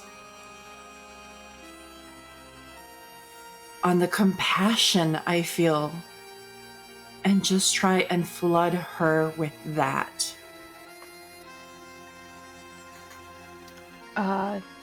ink. This is so weird. Please make me a Constitution saving throw. Oh boy. Come on, Inky. Come on, Inky. Oh, icky. Oh, this is gonna be bad. Inky girl! Oh, I didn't mean for that to, that doesn't matter. Yeah, we will take the first roll, which is unfortunately it. Yep. No. Neither was great. We will kind of unfortunately carry on for this. I want to kind of speed run this a little bit, so we're not necessarily going to have like combat fully, because I want to kind of make sure I can finish you guys soon. I'm so sorry. But everybody who is in an echo and is compelled, which should be Craven, Mahala, and Ink. Actually, Ink, no, I'm sorry, you just did that, so it's just Craven and Mahala right now. Please give me Constitution saving throws from your originals, so Nima and Craven again. Yo, fucking Joe! Okay? Okay. Oh, calm down. We know hell there's another yeah. con save to follow now. I gotta pass 2. Caldwell, you also have exactly what happened with Trill, where you are suddenly aware of your body, you are suddenly aware of where you are, and you can feel the surface. I mean, my body can't move, so that's Correct. not super helpful. No, it's not. You're locked and just kind of stuck here at the moment. But you feel a connection right now. And in feeling that connection, what would Caldwell be compelled to try and do? Well, he's got a guy who's struggling against being paralyzed and confused and forced to do a thing. Mm-hmm. But if we're fighting, and I assume we're vaguely aware of the surroundings, so I have no compassion to give. I have white, hot hate. You have the wrong target, you moron. I'm redirecting meat anger train at the right guy. That's Go my there. Yeah. Okay. I guess I'll let you choose if you want it to be intimidation or persuasion. But from the 2 things I'm an expert in, let's see, they're both plus okay, 10. yeah. Either. That one doesn't matter. I said I was good at it. I shouldn't have done that. God damn it. It was fun. It was fun watching everyone else be good at shit. Okay, D4. Okay, Yes! okay. Okay, 17. Okay. I'm not going to pass anything for the rest of the evening, so you can have it. That's fine. I'm right there with you. I'm not passing shit anymore for the rest of the Struggle. evening, so yeah, please take the D4. As that hatred and just kind of like, you are looking at the wrong goddamn direction. Craven, you do feel a bit of focus come over you, as if you can shift and turn and look at someone else. You're still compelled to be violent, but the target may have changed. Well, he's got 2 sources compelling him to be violent. Yeah, it's just like, we should both tell you to do things, please, if you could. So as I'm kind of moving down this, the creature is still trying to leave. He doesn't seem to be able to break the barrier, and he does use a turn to try and do that.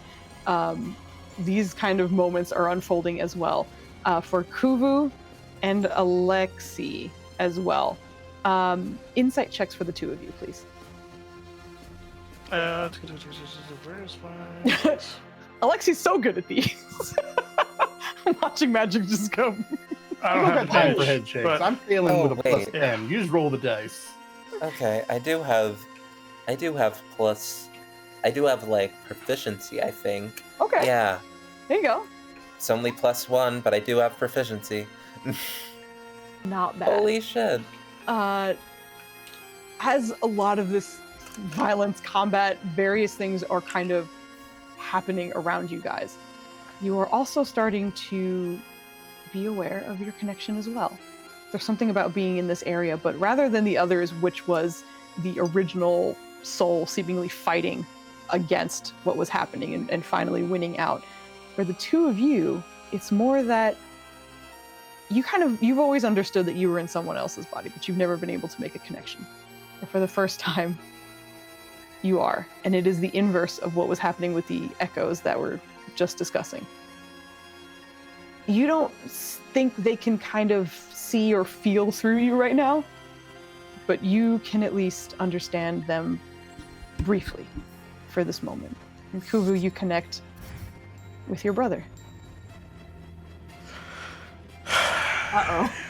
yeah, it's been a while. We're in the middle of combat. Do you know this guy with long hair? They're trying to kill him. I think he has brain damage because he's not leaving. I'm doing my best. Honestly, I'm running out of patience. The very nice Jadziri, she's stabbing the ex-husband. If you could come here, I don't like how peaceful you are most of the time, but this room could use a little peace. So, if you could... Why am I dressed like a pirate? And he'll just keep... Amazing. Imagine you hear your dead brother in your own mind being like all these questions and like, why am I dressed like a pirate? That's crazy. But yes, you are able to connect for a moment. And Alexi, you connect with the woman that you've never known or interacted with, but you get a vague idea of whose body you're piloting right now. Yeah. The only thing that Alexi ever heard from Lizette was a very short, very strongly worded letter that she pinned to her own body uncomfortably in order to send a very clear message across. There's a lot of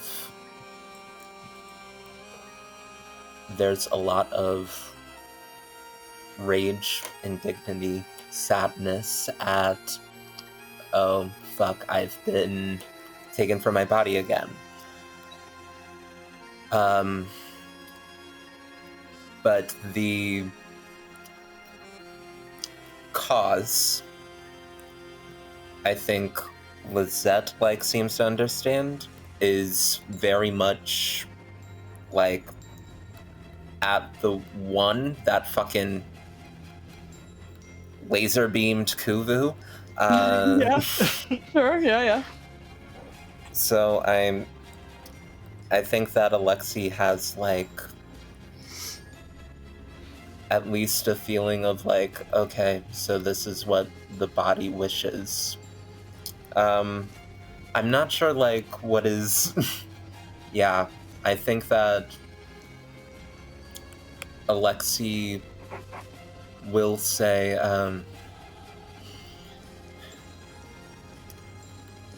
sorry, I really do want to live, but I will see if I can help. And I guess that is what Communication. Alexi can communicate in the one way.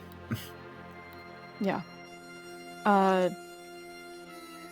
As all that's happening, there are connections that are made between these echoes and the original hosts. Jadziri is clear-minded the whole time, and I also imagine you're still focused on this guy right here, who's very confused. Yasir, who does not want to deal with you, but is like, what the hell are you doing?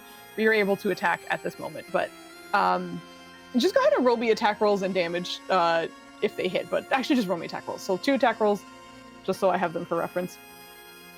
You're muted? I was like, are you talking? Oh my Jet City God. does not know that the person or that is in Craven's body, or in Caldwell's body, Craven, has been redirected, and that she will get assistance because everything is going fucked right now. Yes. So her next move was not actually going to be Oh, okay. to attack. It was going to be to banish. Oh, him? Yes. Yeah! Okay. Oh, let's go. Let's see. That's a level 4. He is going to counterspell you, but we'll need to Oh roll. my god, boo!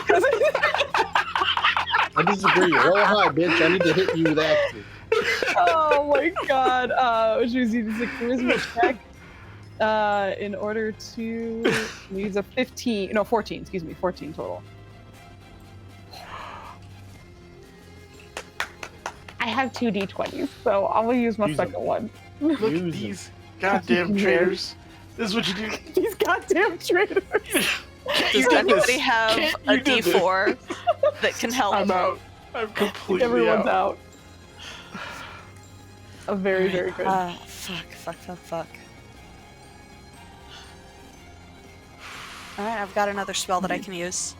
Okay. So, are we on next round, or... Not quite. That's Okay. I'm gonna have his turn more or less, and then we'll go from there. But seeing that there is some hesitation and some things that are changing, you'll watch as he turns his attention back towards Mahala, who is like way in the back. All right, I suppose it is time to fix things. And Nima saw it initially, but no one else really got to because you're in the middle of shifting. But he does reach for his chest again and seems to activate something else. Mahala, for a brief moment, you feel the control you have over this body kind of yanked away from you, rather suddenly, as Nima instead takes your place from your space in the back, in which obviously your kind of glow of seeing who is who and the red target in the back and the green dryad seems to disappear from you at this moment, but you are able to make out the green and gold man standing in the center who smiles at you and then turns back towards the target at this moment. So you are forcibly switched back. Let me get your other token back here. You are all the way in the back at the moment.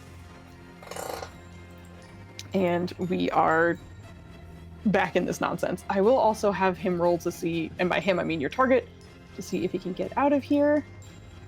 He's going to attack the wall again. Whoever needs it most. Plandy, you need to name someone. You can't just say whoever. Give it to this guy. He can't hit And the you broad are side of the bar. And you are so late because we just needed to reduce it by 2 for him to No, we fail want him that here. counter spell. We want him here. I want to hit him Yeah. with weapons. You want to hit him with weapons? I want to hit him with I have to weapons pass too, multiple but I saving wanted throws him to to move prevent. and get him out of here. I wanted him out of the way while we were dealing with shit. No, it was a good move. It was a good move. I wanted him No one's out of the way questioning while that. we were dealing with shit. I thought it was brilliant. He's the I shit I also- need to deal with.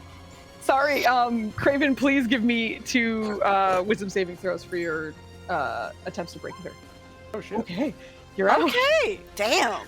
Craven does break free, and you do have a target in mind right now, which I is mean, assuming so. Put the hands on him. Put the hands on him. fucking put hands Get him. up. Well, Kill him.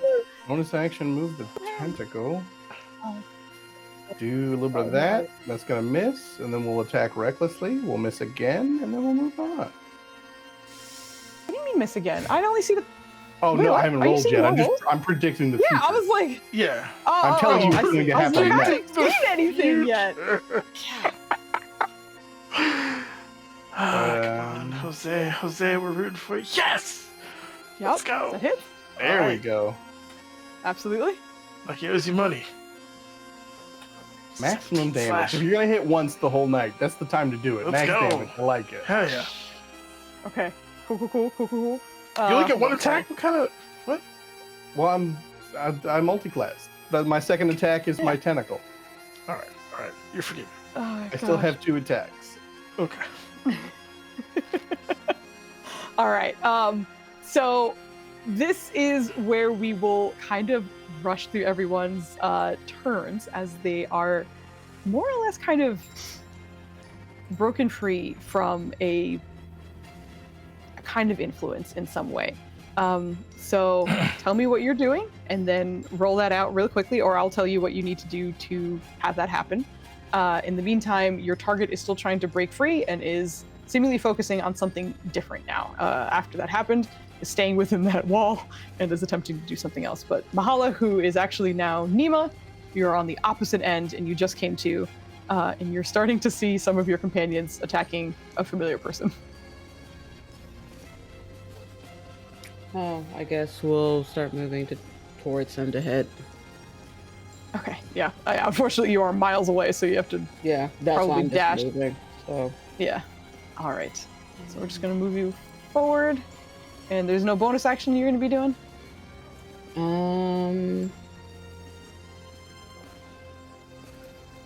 Is rage a bonus action? Yes. Sure is. Then yeah, we'll rage, Amazing. which means I'll be doing the what the fuck is that thing? The wild magic thing called? Oh yes, the wild I surge. think it's like Yeah, a D10 or something like that. yeah, it's a D12. Oh, D12. Excuse me. My bad. So that is. Oh no, it's a D8. My bad. But yeah, 6 is a. Until your rage ends. Until your rage ends, you're surrounded by multicolored protective lights. You gain a +1 bonus to AC, and within 10 feet of you, your allies gain the same bonus. Hell yeah. Very cool. Let's go, Glowing Mahala. and on your way. Nima, what can you run at? Okay, you have a movement speed of 40, so you have a dash of 80. Yeah. Yeah. Which does put you in range. Wherever you'd like to be. Third, yeah. Okay. I think here, if I'm able to, like right next to Jetsuri. That's fine. Yeah. You can get wherever you'd like. But go ahead and move yourself, and then we're going to. Also, yeah, okay, that's fine. Craven, it is your turn. Again. We if rage, you're we tentacle, we miss, we reckless, Miss, we yeah. swing, we You hit. Rage damage on 18 damage. Okay.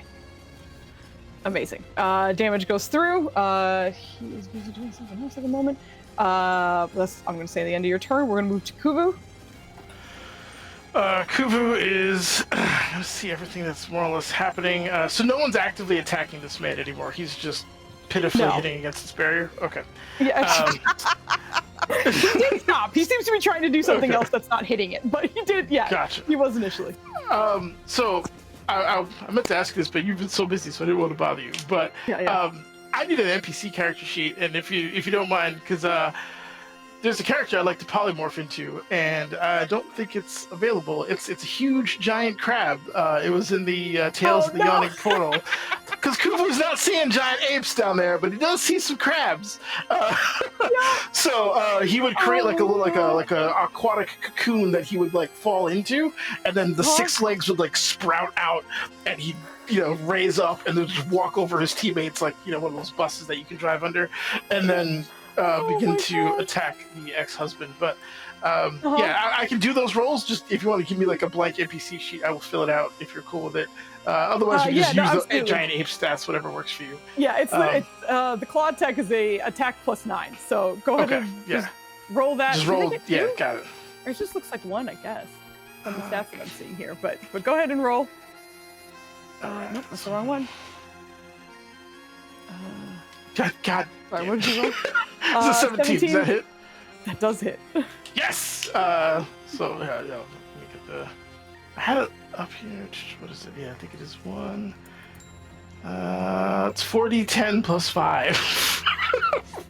Oh my. Yeah, okay. That so sounds that's why right. it's 1, yeah. I was looking it up. Yeah, that's why it's 1 hit. Yep. Okay. Yes. No problem, no that problem. was coming through. Yeah, All right, yeah. so 17 points of damage, and just giant crab Kuvu is going to be on the opposite side. That's the end of my turn. Thank you. Cool. Giant crab Kubu. A line I didn't expect to hear. Sounds good. He already used that. Sorry, 1 second. I'm just double checking this one. Yep. Okay, well, you are doing that, and that didn't feel very great. He's gonna look in your direction and just say a word. Just stop. Please give me a wisdom saving throw as a huge... No, because you're... Wait, did you polymorph, or did I polymorphed. Okay, so let's... I used the spell polymorph. So you have to use a huge giant crab, so that's a -1 wisdom saving throw. Excellent. Yep.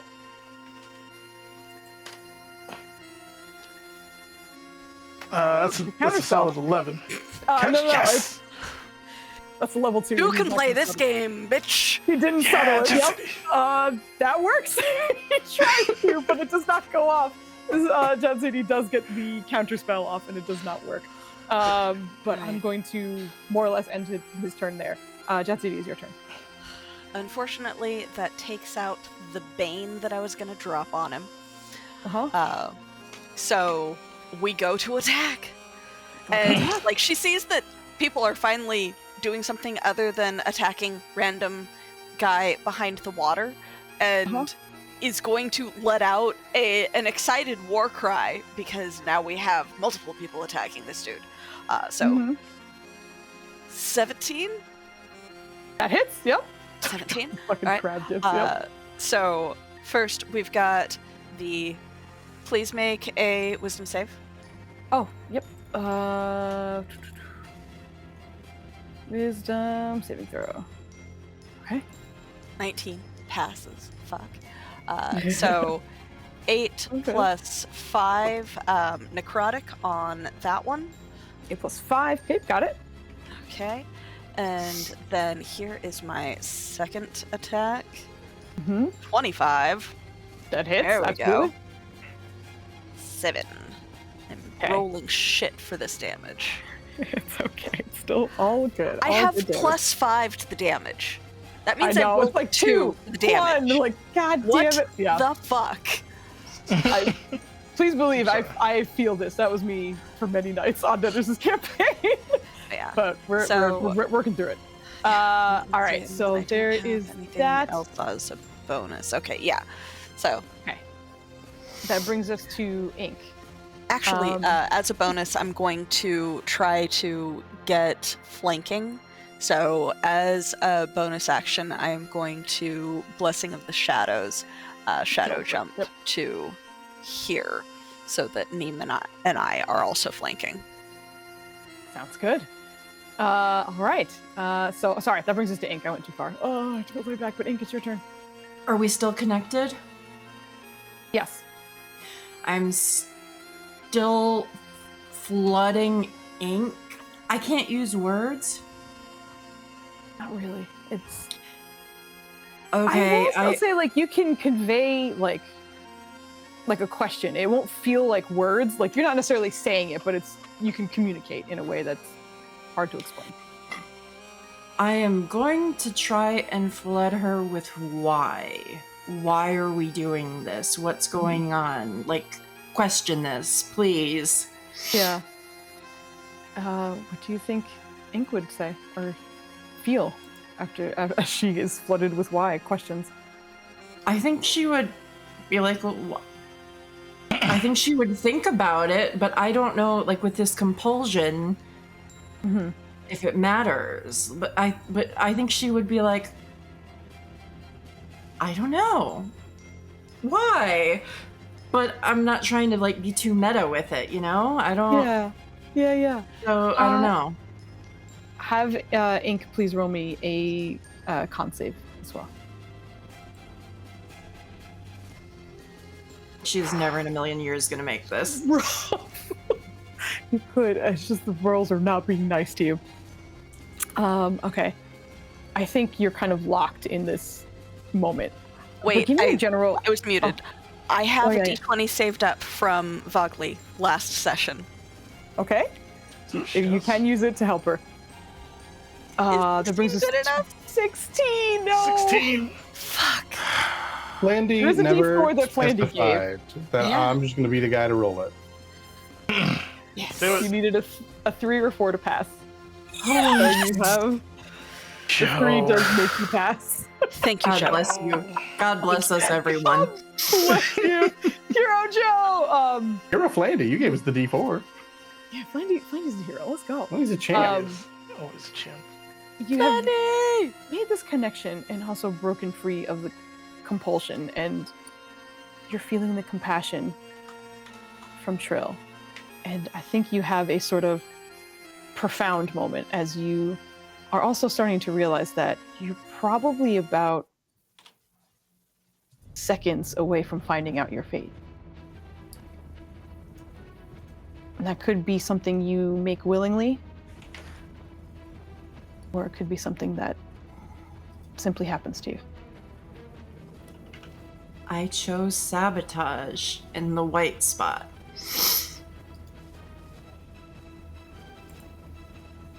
Would I even know who to fight? You see your teammates ganging up on one person in particular. Okay. As this is happening, please give me a perception check, though, from Ink. From Ink. Oh boy, she's not good at that. Sorry, I'm trying to go fast. You're good. That's fine. I'm so sorry again. Yeah, she's bad. Okay. Yep. No worries. No worries. But yeah, go ahead and give me. A lot happened on your turn, so I don't necessarily want to give you a full action to attack now that you're like That's okay. I am locked on. But I still want to give you 1. So give me 1 Eldritch Blast. So you normally get 2. So I'm cheesing a little bit as we're kind of free flowing the combat to keep moving. So just give me 1 Eldritch Blast, please. Could I have a bonus action instead? Sure. Yeah. Then I will hex him. Okay. Sounds good. For it's checks, right? Not saving throws. Yes, Disadvantage. Strength. Okay. Sounds good. I'm just watching this crab slide in where Cooper was cracking me But up. I hope strength is Okay. right. It was either strength or dexterity. We're gonna go with strength. That's that. But Nima, it is now your turn. We're Awesome. just gonna keep attacking. Okay. Using your Um, glaive, you do have an yeah. advantage because of Jazidi on the other end. He's huge. I can't resize him. Huge? Oh my god. My brain was thinking large. If he's huge, good. This is the big. He has a pirate hat on. Netters. It's still under the illusion effect, I assume. Uh-huh. Oh my god, I my love him. If I Well, it is Nima, but yeah. It's I Nima Nima. the fucking dice, tell a goddamn story. Love this. Holy shit. Okay, that's your first attack. I'll just roll the second attack and then I'll do the damage. Yep, and then we'll do damage. Yeah. And then that, Just double checking. and then I have. Luna. Nima. Oh, sorry. No, do not apologize. And then we will do the pole strike. So that is a. The second shot also hits though, so please roll me your Oh, cool. glaive of he's a sorcerer. He doesn't have a ton of. Okay. Yep. And then pole arm.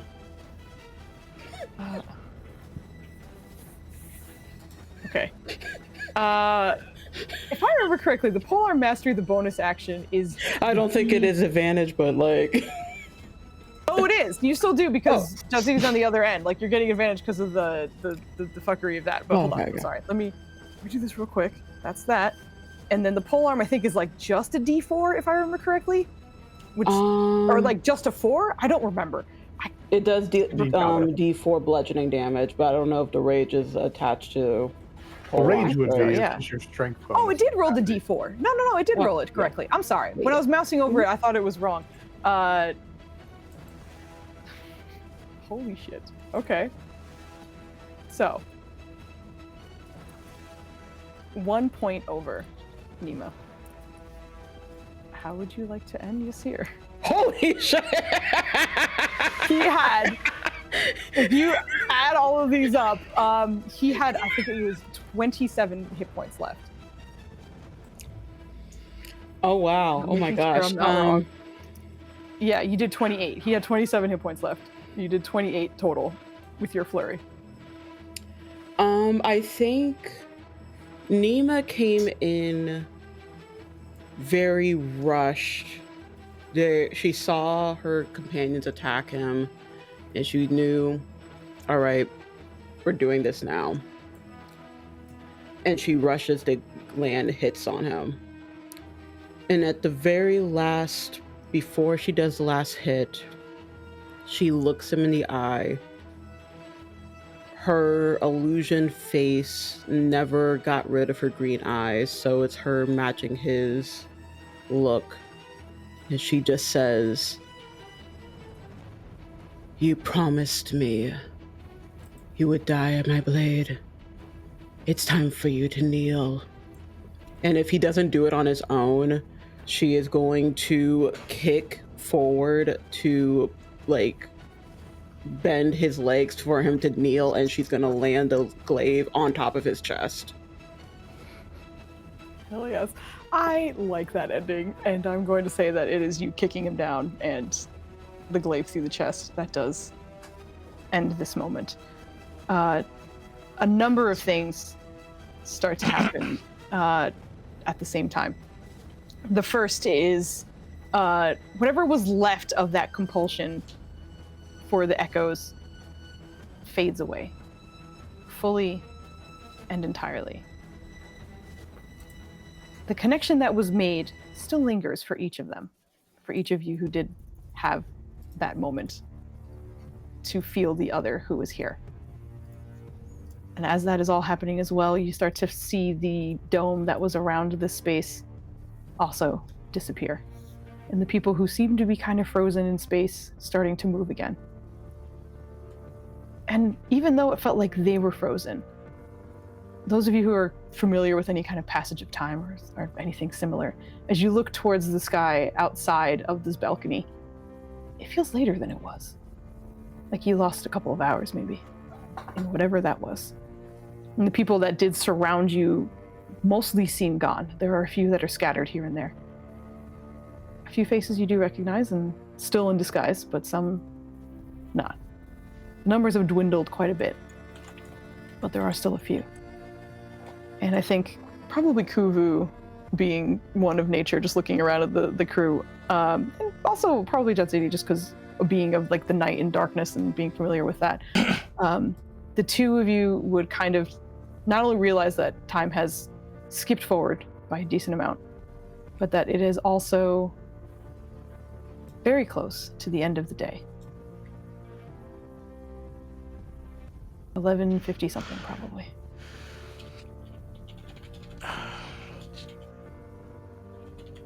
Time seemed to have jumped. Is anyone else feeling that?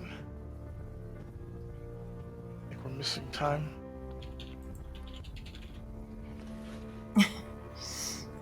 Yeah.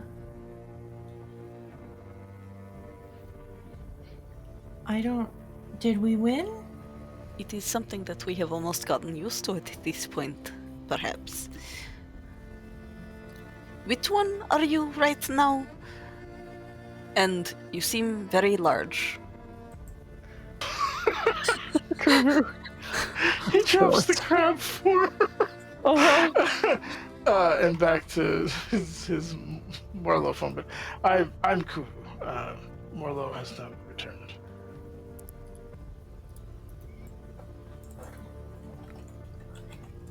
Not Did yet. we stop the cult? Is it over? I think Alexei is turning towards the person that had the red aura around them Mm-hmm. and is going to cast a Cure Wounds on them at 2nd level. As you start to cast, you see his hands go up. No, please.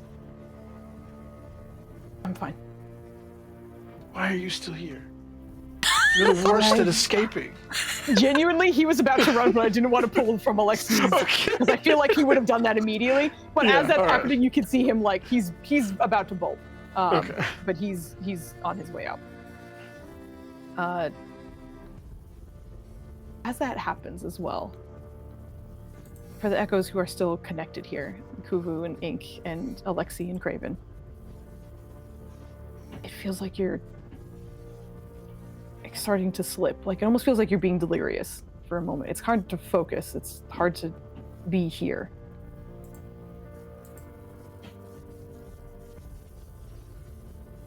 I suspect we're about to see an angry Wake and pay for our actions. I mean, that's normal. Wake was always angry, I think. He's not wrong. I very rarely am. I am sorry for my failure. Your failure? So, You are not Shit. meant to go where you are going. I don't know what you failed at, but I'm sure you did your best. it was I a will brief. fight to find you.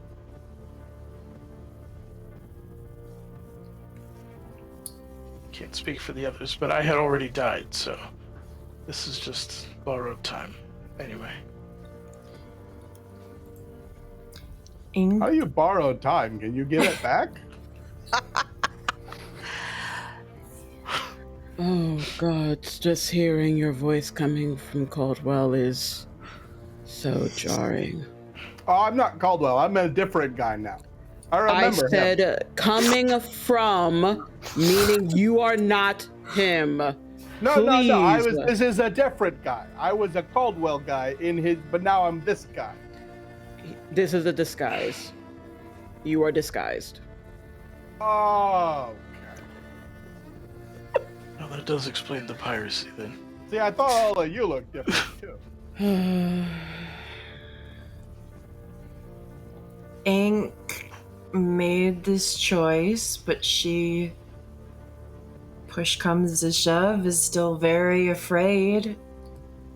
But I think if Trill is connected and can sense that, is gonna just flood her with gratitude and try to give her courage.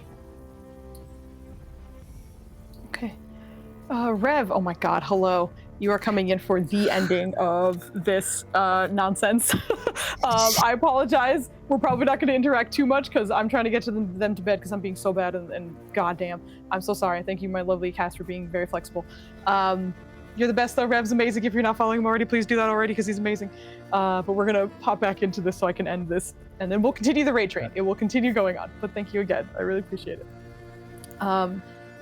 For the next few minutes, you again recognize that time is kind of slipping away from you, from the echoes specifically. So one by one, we're going to talk about what happens as that time seems to run out at the exact same moment for each and every one of you. And the first we'll start is with Kuvu. And Kuvu, as you are starting to feel that connection slip from this body, you also recognize that if you so wanted, though I do believe Kuvu has already made up his mind. If you so wanted, though, you could fight for control of this body. Kuvu would never take that from his brother despite his differences. But as he's fading, he would address his unexpected comrades and just... It was an unexpected honor to endure whatever this was with you. You all had different backgrounds and perspectives, and chose to spit in the face of oblivion, and I can do nothing but respect that. As I meet my end the second time, I could not be happier to have done so with you. And in the very likelihood that we don't meet again, just know that I treasured your company and I count you as friends, which is not something I do very often. So, for whatever that's worth. But if we somehow do meet again, and I don't see you first, don't hesitate.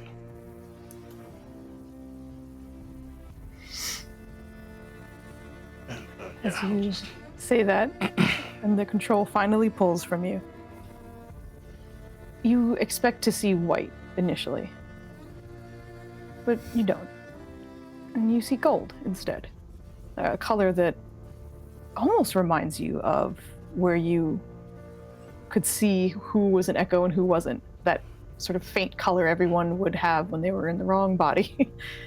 But it's all encompassing and shiny.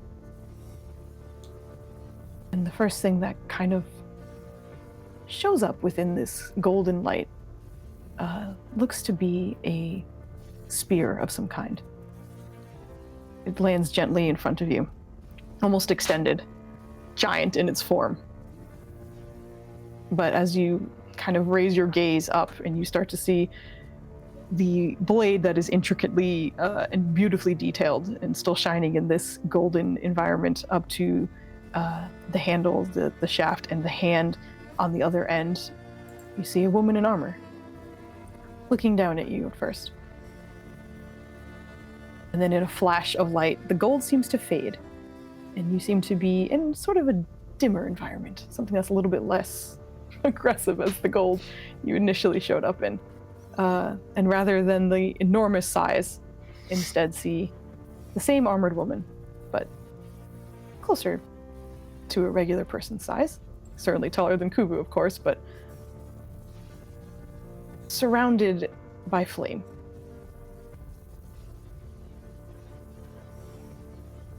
You are not awake. I don't recognize you. I don't suppose you would, but I am Yoriana, and your brother has ensured I would find your soul. It was destined elsewhere, but I was able to pull you instead. Always trying to one-up me.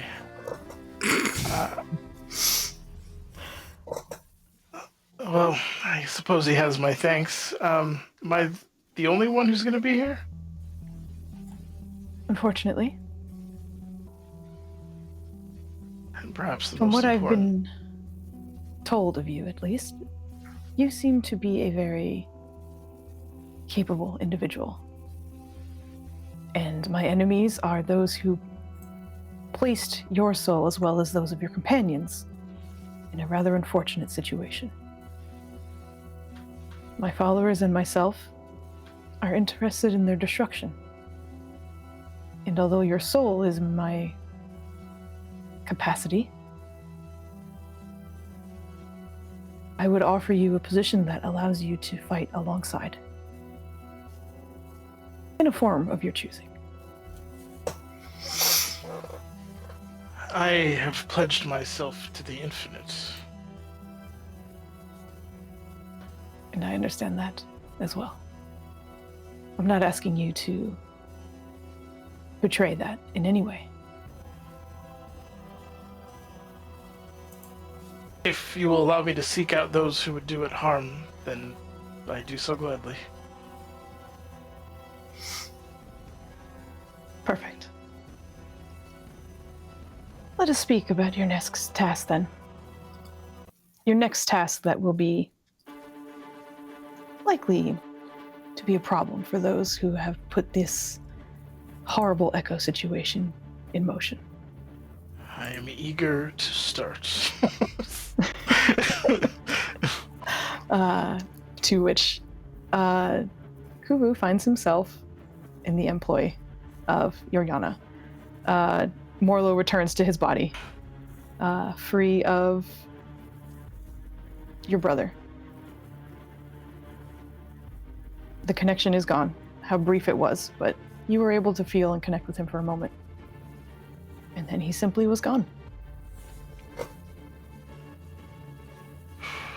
So does he, I imagine the corpse of Mahala's, or Nima's, husband is Yeah, Nima's husband's super there. Yeah. right in front of me? All right. Yeah. He's just looking at Nima to see if she needs anything, because this could not have been easy on any level. Yeah. I think very quickly you will see that Nima, like, she removed the glaive from his body, and now she's kind of like in a, what's that painting? The Virgin Mary holding Jesus kind of vibe. She's kind of just like, it's a very complicated feeling of like she's holding the body and she just kind of like not paying attention to anyone else right now until probably Caldwell or Lizette comes back. Okay. Yeah. We'll continue working our way down. Ink. You also, much like Kuvu, feel that time running out. This all happens at the same time, of course, but he was able to say something before he left, but you have a moment as well. If you want. I think I just allow that connection with Trill. And I think her empathy that she is still so overwhelmed with for her brother is making me think of my sister. And it gives me a little bit of strength, and I feel ready to face Wake. And I let go. Feel that you could fight to stay. I You don't. choose to let go. In your final moments, as you are starting to feel that consciousness kind of slip away from you and you are no longer tied to this body, for a brief moment, there are still people here and they seem to be addressing each other. And even though there is a dead man in the middle of this, while the crowds have thinned, they're still speaking with urgency with each other. Perhaps something else has happened during that time you were gone. But the focus is not on your team, despite everything. However, you do see a figure towards the balcony, a woman, a tabaxi, with cheetah-like coloration, but it is almost silvery in some ways. Sort of staring at you.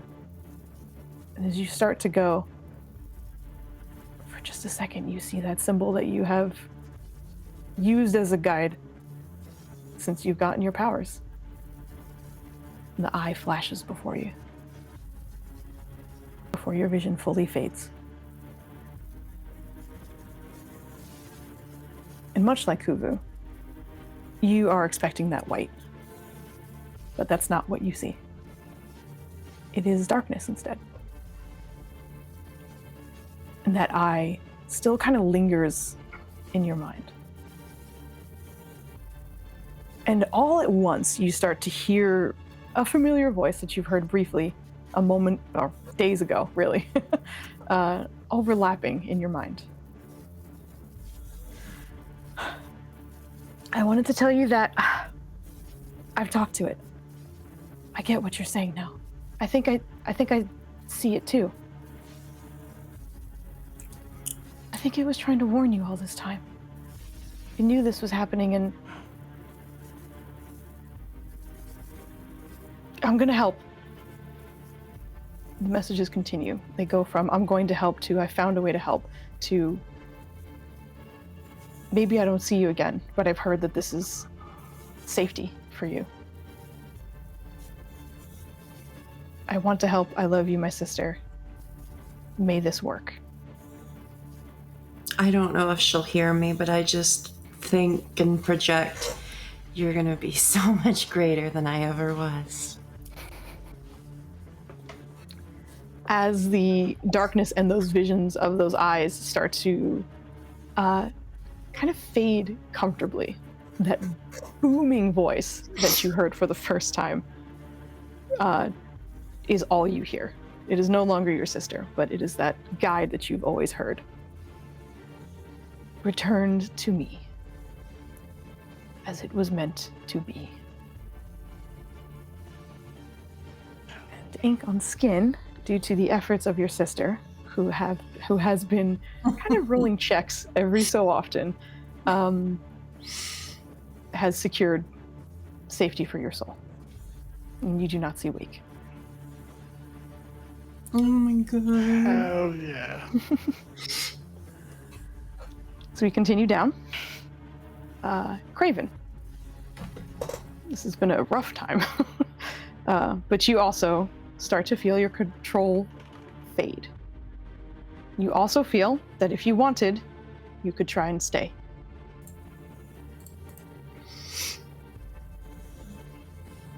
Well, I guess we're leaving then. I'm just looking at Alexei like, we're leaving, right?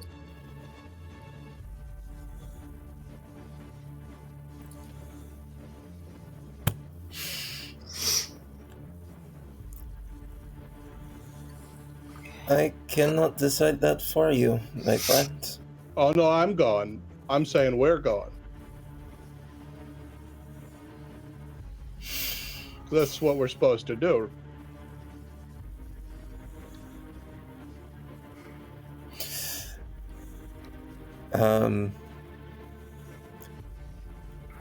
Alexei does not want to go.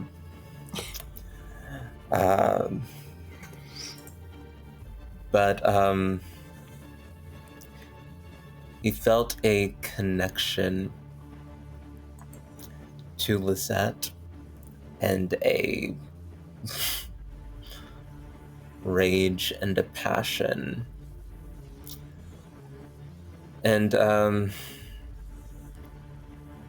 desire to live. And he's recognizing that he's not much of a murderer.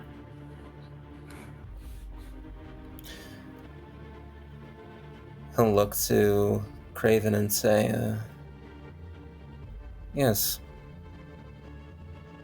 my friends, my greatest friends. I will see you on the other side. Like, his posture's like so relaxes. He was very worried about this. He just had a deep sigh because he thought you were going to steal a woman's body. He didn't know how to cope with that. Okay, good. No, don't worry about the pain thing. They tried to scare us. Pain's easy. You just white knuckle. You get mad about it. You barely feel it. It's a tickle. You keep the pain in here, then everywhere else it doesn't matter. We'll get through it. I don't know what's after pain, but it'll be fine. If I can't hit my way out of it, you'll think of your way out of it, and then we'll be good.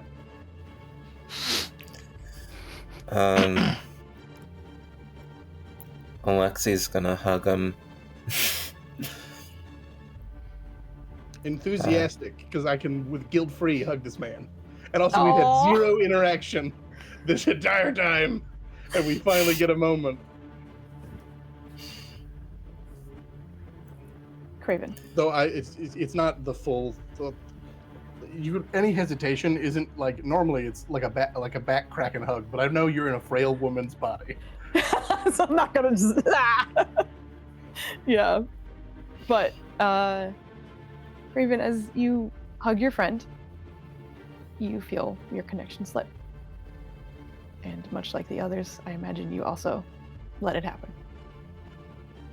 I mean, as I feel it coming, like I just mentally like white knuckle the axe that no one can see. I'm preparing, like, this is rage time. We're go. I can deal with this. Mm-hmm. So I launch myself head first into the whatever's next. And your vision fades.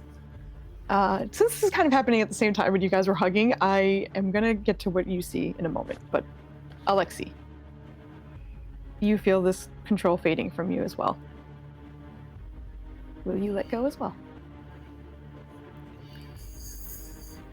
Oh, it takes him a minute. You don't have one. It happens quick. He pries himself away and lets himself rest.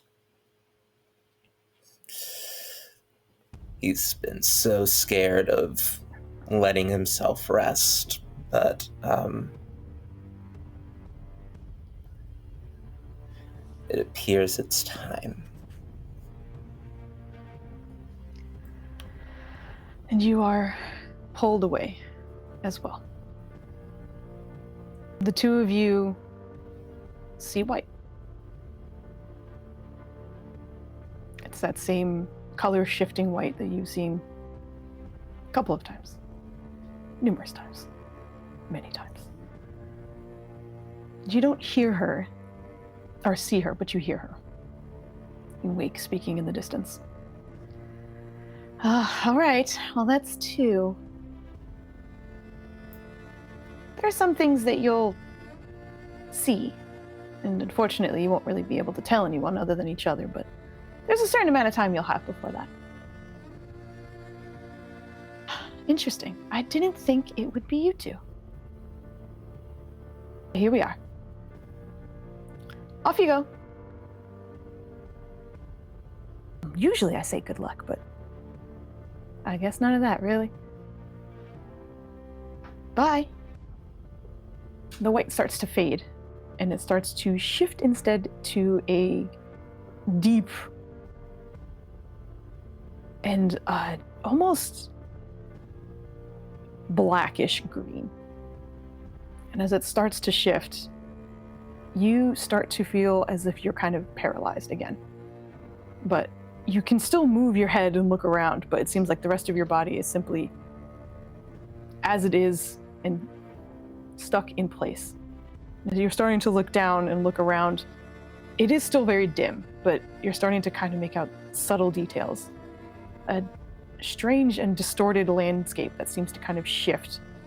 Rocks mostly, but you can see what seems like bubbling heat and lava in the distance. Nowhere near you, but off in a different space.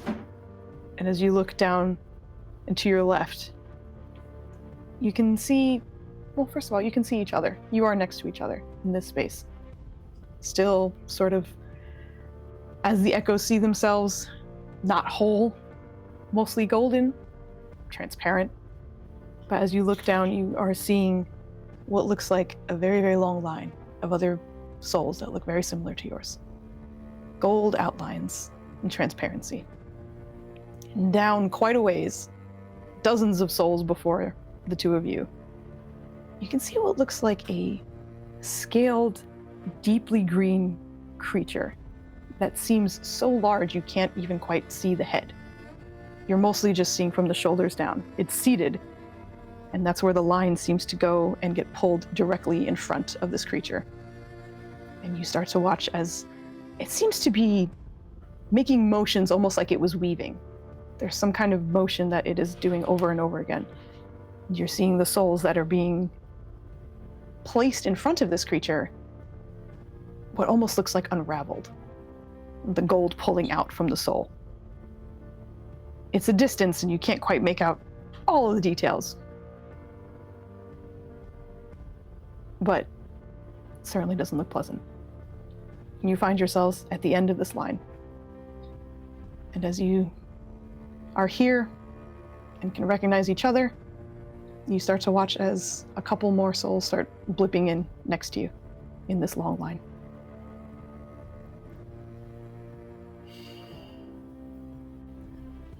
Bureaucracy. We have made it to hell.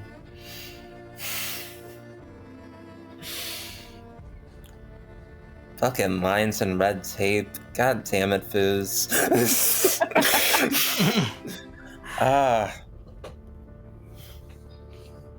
Anything from Craven before we switch?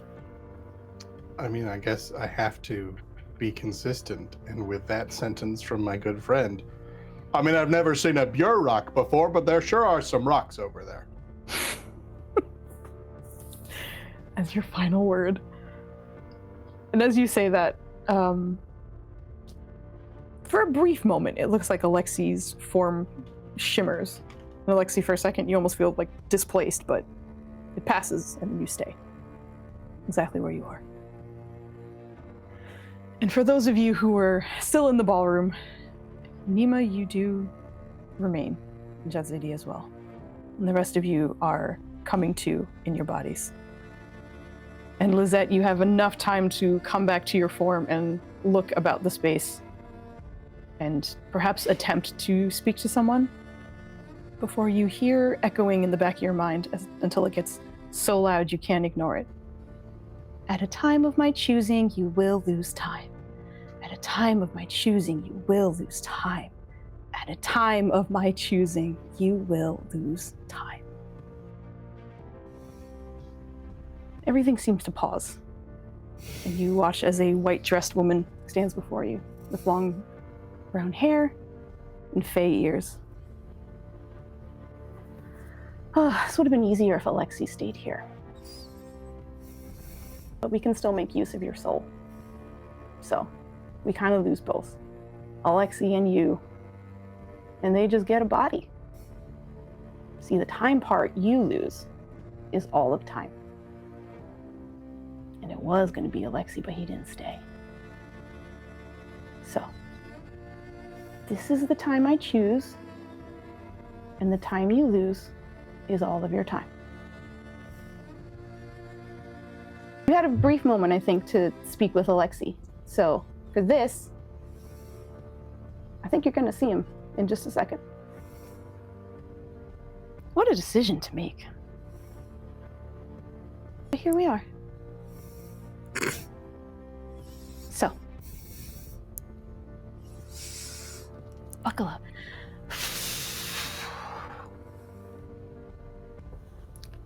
As she smiles, you start to watch as the edges of your vision start to go black.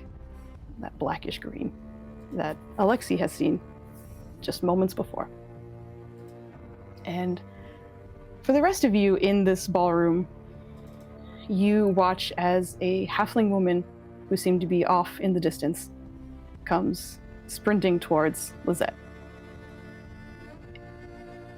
With a speed that is not quite impressive, but it is certainly decisive. As Lizette seems to be kind of like fading out in this moment, like losing consciousness, as she is kind of lolling backwards, you watch as this halfling rushes forward and seems to push something straight into her chest.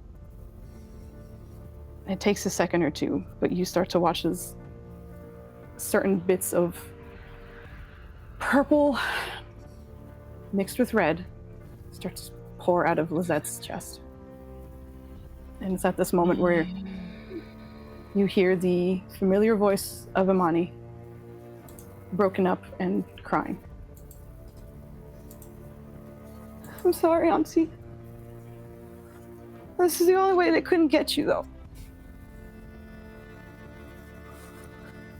Forgive me?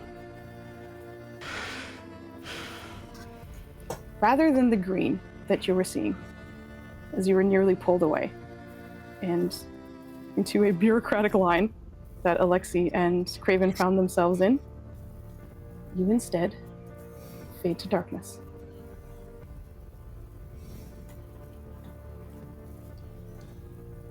It's cool, but not uncomfortable. And things feel muffled, like it's hard to hear.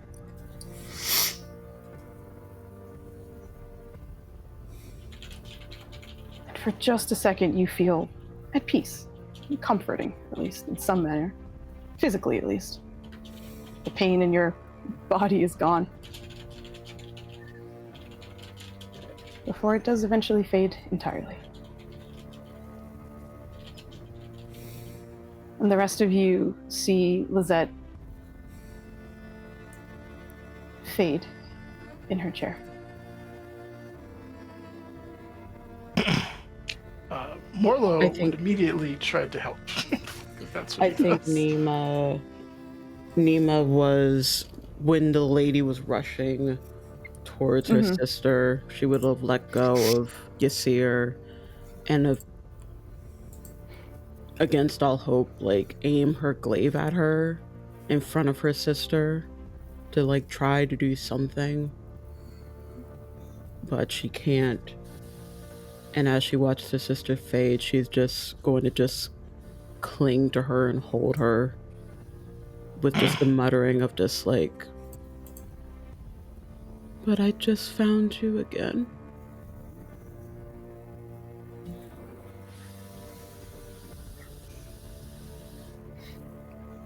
And just hold her until she fades. You hear mommy weeping, and eventually she pulls off the ring to reveal herself. I was just going to step in and pull that off for her and just give her the hug that she's going to need in a minute from her mom, but her mom's dealing with some stuff. And just in the, whatever, I think it's still there, that mental connection, just assure her she did a good job. She did what she could. And through the connection, you hear her a mess, just sobbing and barely able to form sentences. But as you hear her describe that she was hoping it wouldn't come down to it, that she didn't know what was going to happen, but she had to wait. She was told to wait, but she was told that this meant that Lizette would be free. And they couldn't stop a decision that was made that she doesn't quite understand, but she could at least help the outcome. And that's what she was trying to do. But for Caldwell especially, it puts together all of the kind of longer looks that she was giving Lizette for the last few days. Like she was saying goodbye each time they were together. She understood, but she was preparing for it. It still hurts.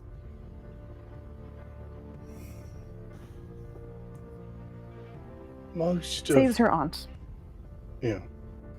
But certainly scarred. Most of life is hope, Imani. The rest is preparation. This was a situation with almost no good outcomes. And sometimes doing the best we can still hurts. It's gonna hurt for a while. Do you think Mom will ever forgive me again? She doesn't know she needs to, and she already did. Okay. Hope isn't gone. Tomorrow's coming. And we'll get through it. But Lizette is gone. I was trying to make sure we could all be together in the end, but it didn't work out. I really tried. Do you believe me? Always. She just hugs you as tightly as she can. Nima, in the same day you lose your shit-ass ex-husband, you lose your sister as well.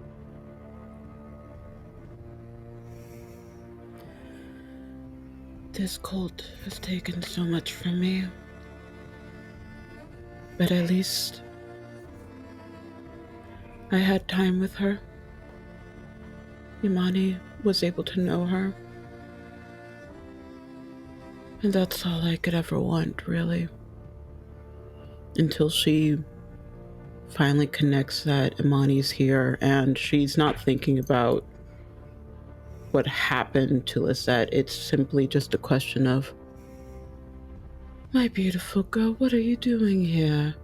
This is not a party for a child. Mom. She just rushes forward, tries to hug you.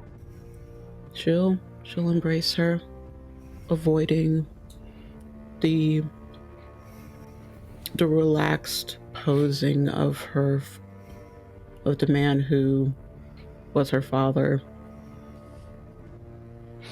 Mm-hmm. It's something that I think maybe only Caldwell would recognize. For as much as she really wanted that man dead and how much anger she had for everything, her holding him was very gentle, and her laying him down was very gentle in a way that she knew that this was the absolute end for him. Mm-hmm. But there is that naive, young version of her, where she simply, when Ashtad knew him, she didn't want it to be the case. And that dance was like, that was the man I cared for. So I'll at least, for this brief moment, I'll be gentle with the body. Yeah. A lot of things happening at once, but Trill, for a moment you go to turn and look because there was someone else that was super important to you who was here. You don't see your brother. Do I see Owen? No.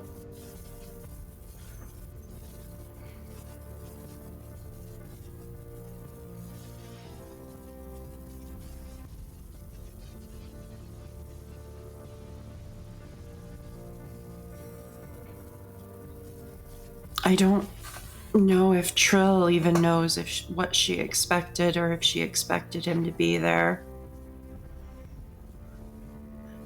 She doesn't feel surprise, but she does feel loss. But she also feels that something has changed fundamentally within her that she doesn't fully understand yet, and she's ready to see what the next chapter is. And she will head over to the group.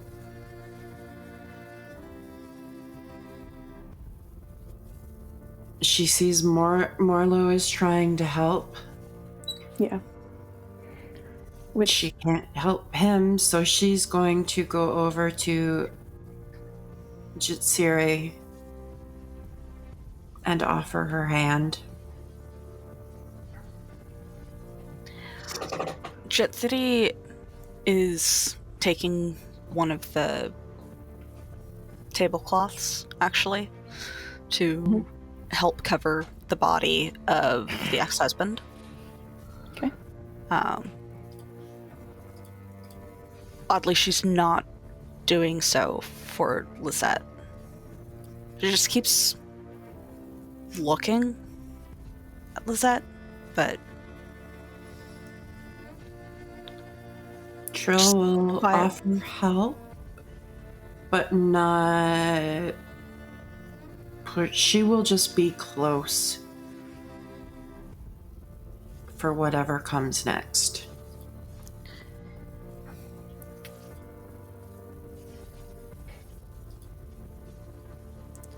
what comes after death? It is for the body, it is for those who are left behind.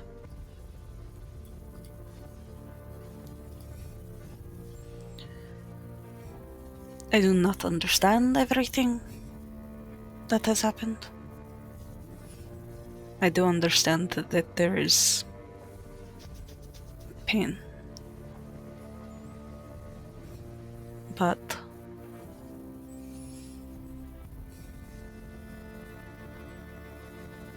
there is nothing that I can do for the pain. I think the only thing I've learned of grief and pain from losing my parents is that you have to let yourself feel it.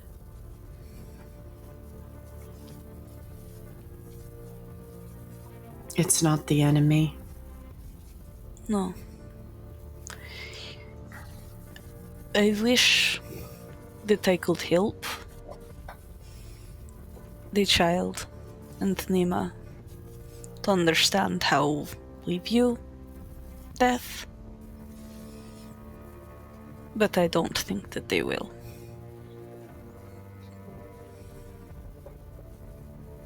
They need their own time. We've got time to wait. You want to stick it out here for a little, or do you have to go back to Mama? I believe that there are missions that I will be asking for.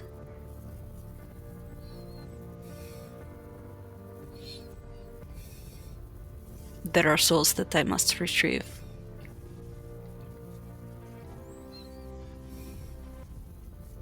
Well, you're still welcome to my house anytime. Where do you live anyway? The Feywild, is that not obvious? Did I never spell that out for you? Well, you did, but I did not know if you still lived there, because there was this whole searching for the brother thing, so I don't know if it's just that you kind of live in the tavern now. Perhaps, I do not know. I'll go home someday. I have to check on my sisters, and I may actually have to kill my brother now. Well,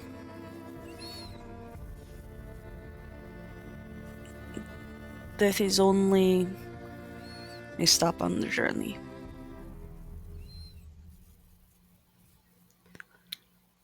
As you are saying that, and Morlo is attempting to cast Revivify in the background. Nanners, Yes. as the last roll in this campaign, please roll me a D100.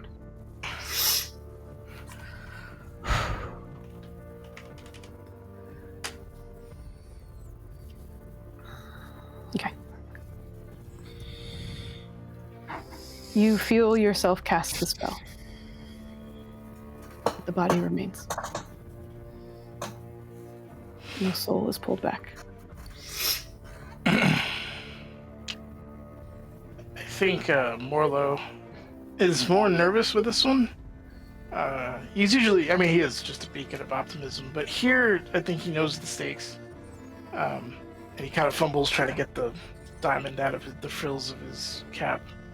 And when he casts the spell, he knows academically this should work. It has worked before. He's been trained to do this. And especially with life, when there's something that like does not respond, just and you can't do anything about it. There's a finality to it, you know, when it's actually gone. That takes a while for it to sink into his cap. And, you know, he doesn't, I don't think, have a path to resolution for anyone here. You know, there's a lot of pain that has to be felt. Can't ease that. But again, ever the optimist, he does, you know, say his condolences, and I think he'll go over to Nima and offer his services as a cleric, and he can provide funeral rites. He does not know your culture or her preferred way, but it would be his honor to assist with that.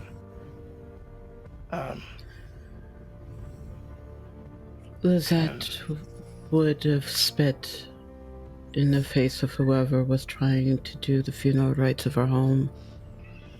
And she would hate me if I was trying to do the funeral rites of the Lady Sekhmet. But I know that there was someone who brought her back after what our parents did. And it seemed that she was either the same as Jetsuri's mama or someone who had similarities. So I would speak to Jetsuri to see what those rites are. I wouldn't know. Understood. And overhearing Trill, he would waddle over and say, I hope it wasn't too forward of me, but my experience and relationship with the Infinite had grown recently, and knowing how difficult your brother was, I did ask for a specific spell that may help. And he more or less begins to explain locate creature to her, and that he has the power to cast it now if you want. But if you want to do it later, that's fine too. I'm just gonna give him a really big hug.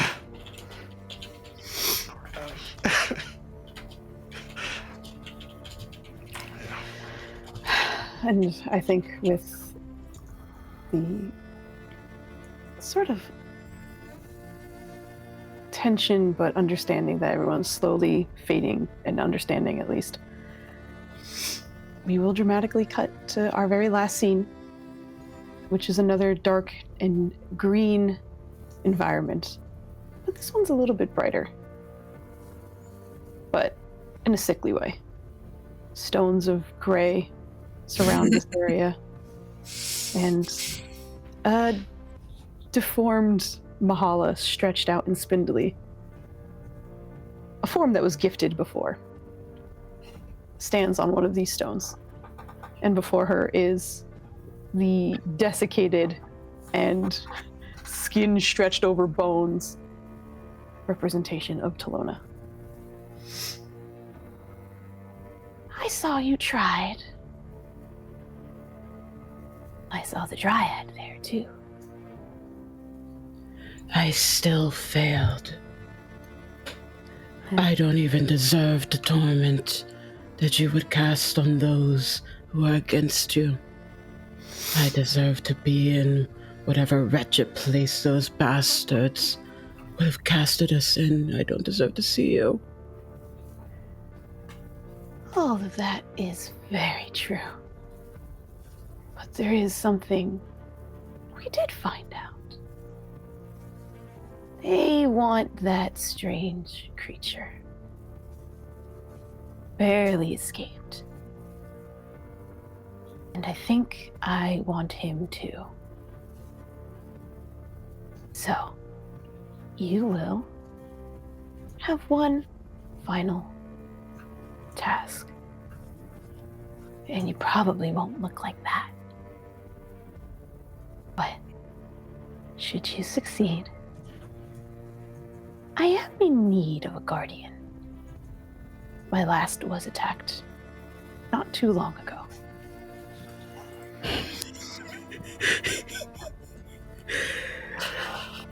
I cast myself on your acid pits. My mother of disease, my lady of poison.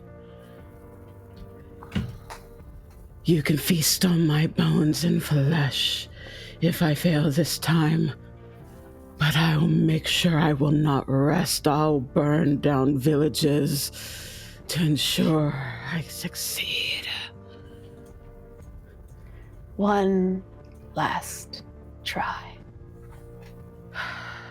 And as she kind of grins at you and you watch her face kind of stretch unnaturally, you are doused in what looks and feels like most likely acidic poison of some kind. It feels like it's stripping away your scales and getting you basically down to the muscle, still stretched and deformed, but numerous arms, what feels like you always had a tail, of course, because you were a dragonborn, but it's larger, and it seems like there's a spiked flail at the end with venom dripping from the ends. You're larger and faster than you expected. But as she grins at you, she tilts her head. But we can't have you going around looking like that. That's how you'll look when you get to the target. Let's try something a little more acceptable. And with a rasp of her voice, you feel your shape shift one more time. and you find yourself on what looks like a desert road. You're not in Kamathikimane, but maybe somewhere on the outskirts of the city. Looking down at yourself, simple traveler's clothes, but you are noticing small details on it. There are symbols of the marks of Talona. This is a body that is currently a worshiper, a follower of Talona. It's not the first time you've been in a body that wasn't yours, but this time it's your goddess is asking you to do this. And you do have a target.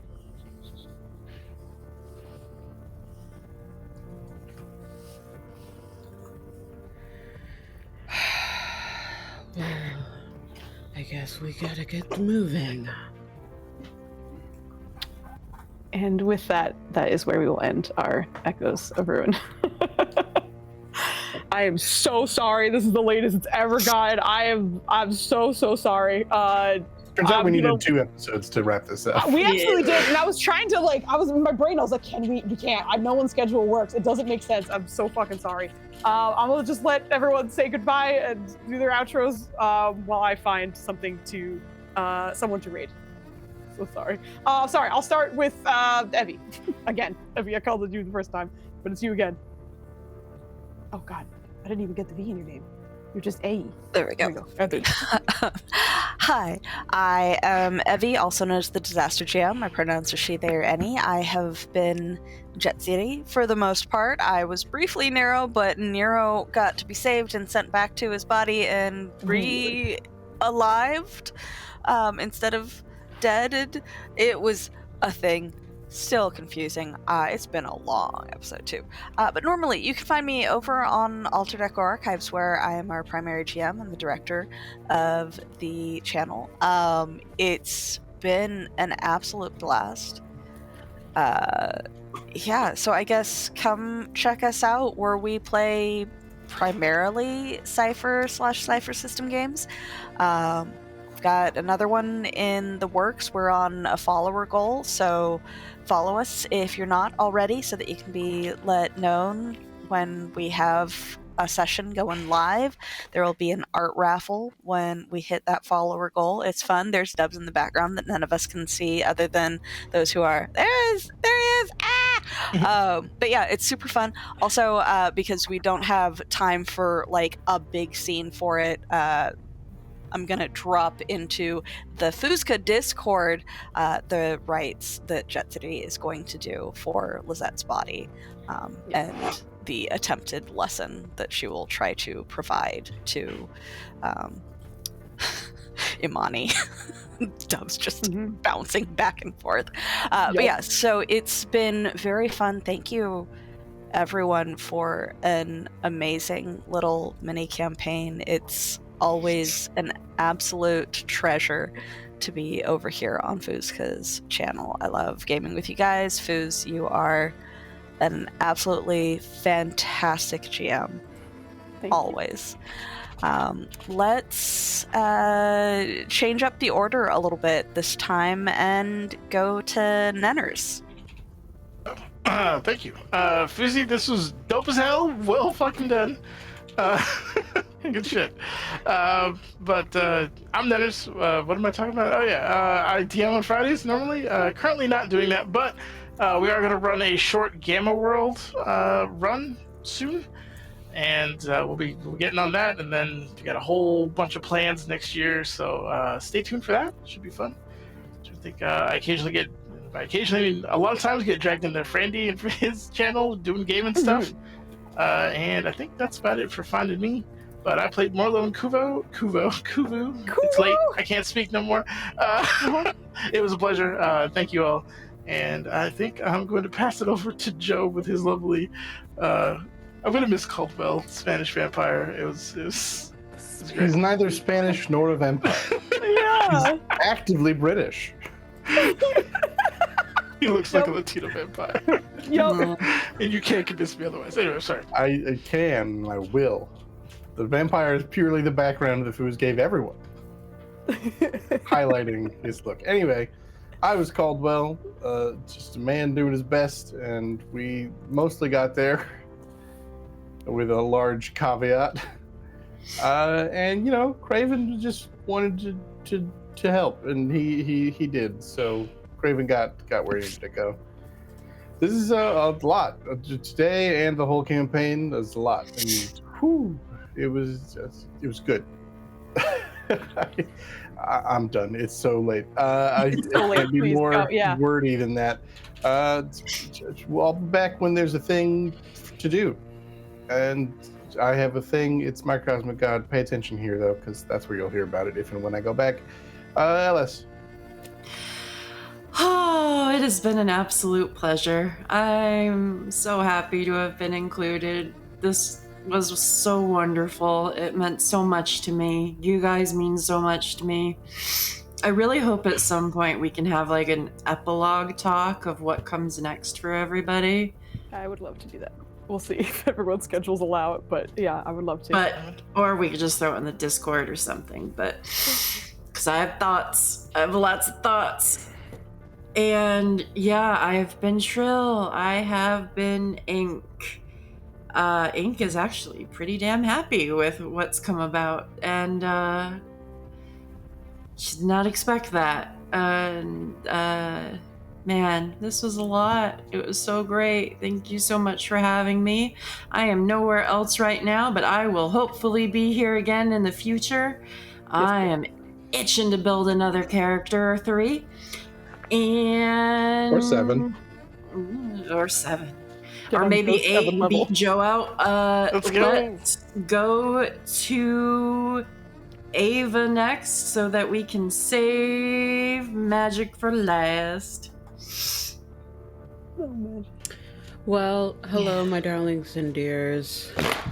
It's your Madam Ava here. You can find me anywhere at Madam Ava Couture, except for Threads, because I refuse to do Threads, but I'm still on Twitter because it makes me giggle on occasion. Tomorrow, or I guess technically today, you can catch me on the Hack Recklessly channel at 8:30 for the last episode of our Morkborg mini-series. The last session, my character was collecting heads because her bird kept on decapitating zombies and giving her heads, so that's just her thing now. We'll see if we can leave this castle. And after that, I don't really have anything unless someone kidnaps me until like the new year, where I'll be back on the Folk and Myth channel, one of my vacation homes. And then at the very least, I'll be back here in February for Nima. Oh my god, we talked about this, yeah. For Nima's Shot at Love for Valentine's Day, one shot. So Valentine's Day is on a Saturday. Nima, And at if you PAX, wanna we were like, romance it's Nima, happening. If you want to romance Nima, try to get in on that. And hey, 2 things I wanted came to fruition. Nima got to kill her husband, basically by her own hand. So hell yeah. And then Mahala gets to wander around and be a menace. And that's all I truly wanted. At the end of the day. You talk a lot about nature, and I'm gonna introduce her to all of its fury. Oh god. She'll throw it right back. But anyway, shut up, Joe. We're handing it over to my perma-dead sister, unless we're able to do that 9th level spell of wish or like true resurrection. She's perma-dead. Lizette, magic, please speak.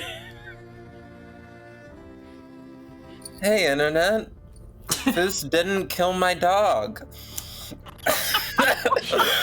But she killed you. Killed everybody else though. Twice.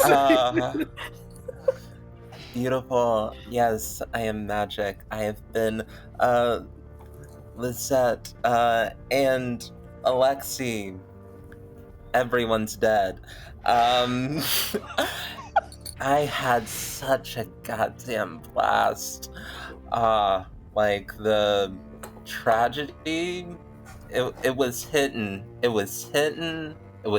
real hard. And that it had flavor and spice.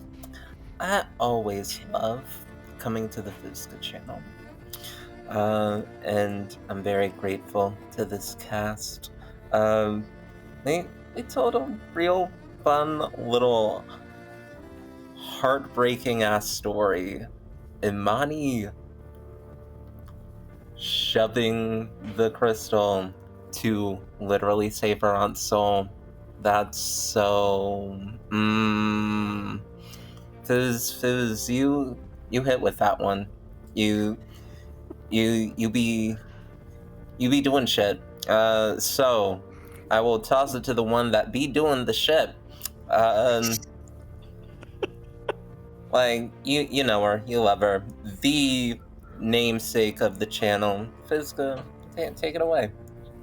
Thank you. I'm going to do this so fast because I got to get you guys out of here. This is the longest session I've ever had in my life.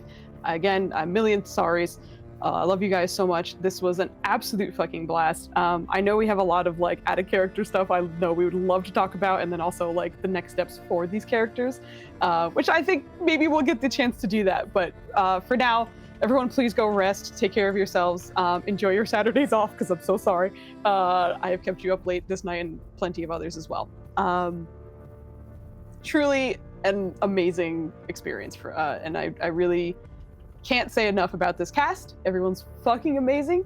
I don't think this kind of story would have worked well without any of you guys. So thank you so much for coming on this journey with me. Trying something a little bit different because I'm not sure if you noticed, but I really like to bite things. So a lot of times I have a lot of fights with things that bite you. So this was very different for, you know, what I normally do, which was a lot more of like, you know, nonsense and intrigue and stuff. But I had a wonderful time and I'm very, very lucky. So I'm going to stop talking and get you guys out of here. Have a wonderful night. Thank you so much for joining us. And we're going to go raid Uriance. I know that's a friend of, what's his name? Insomnia. So we're going to go say hi. Goodbye. Good night. Thank you so much. Bye-bye.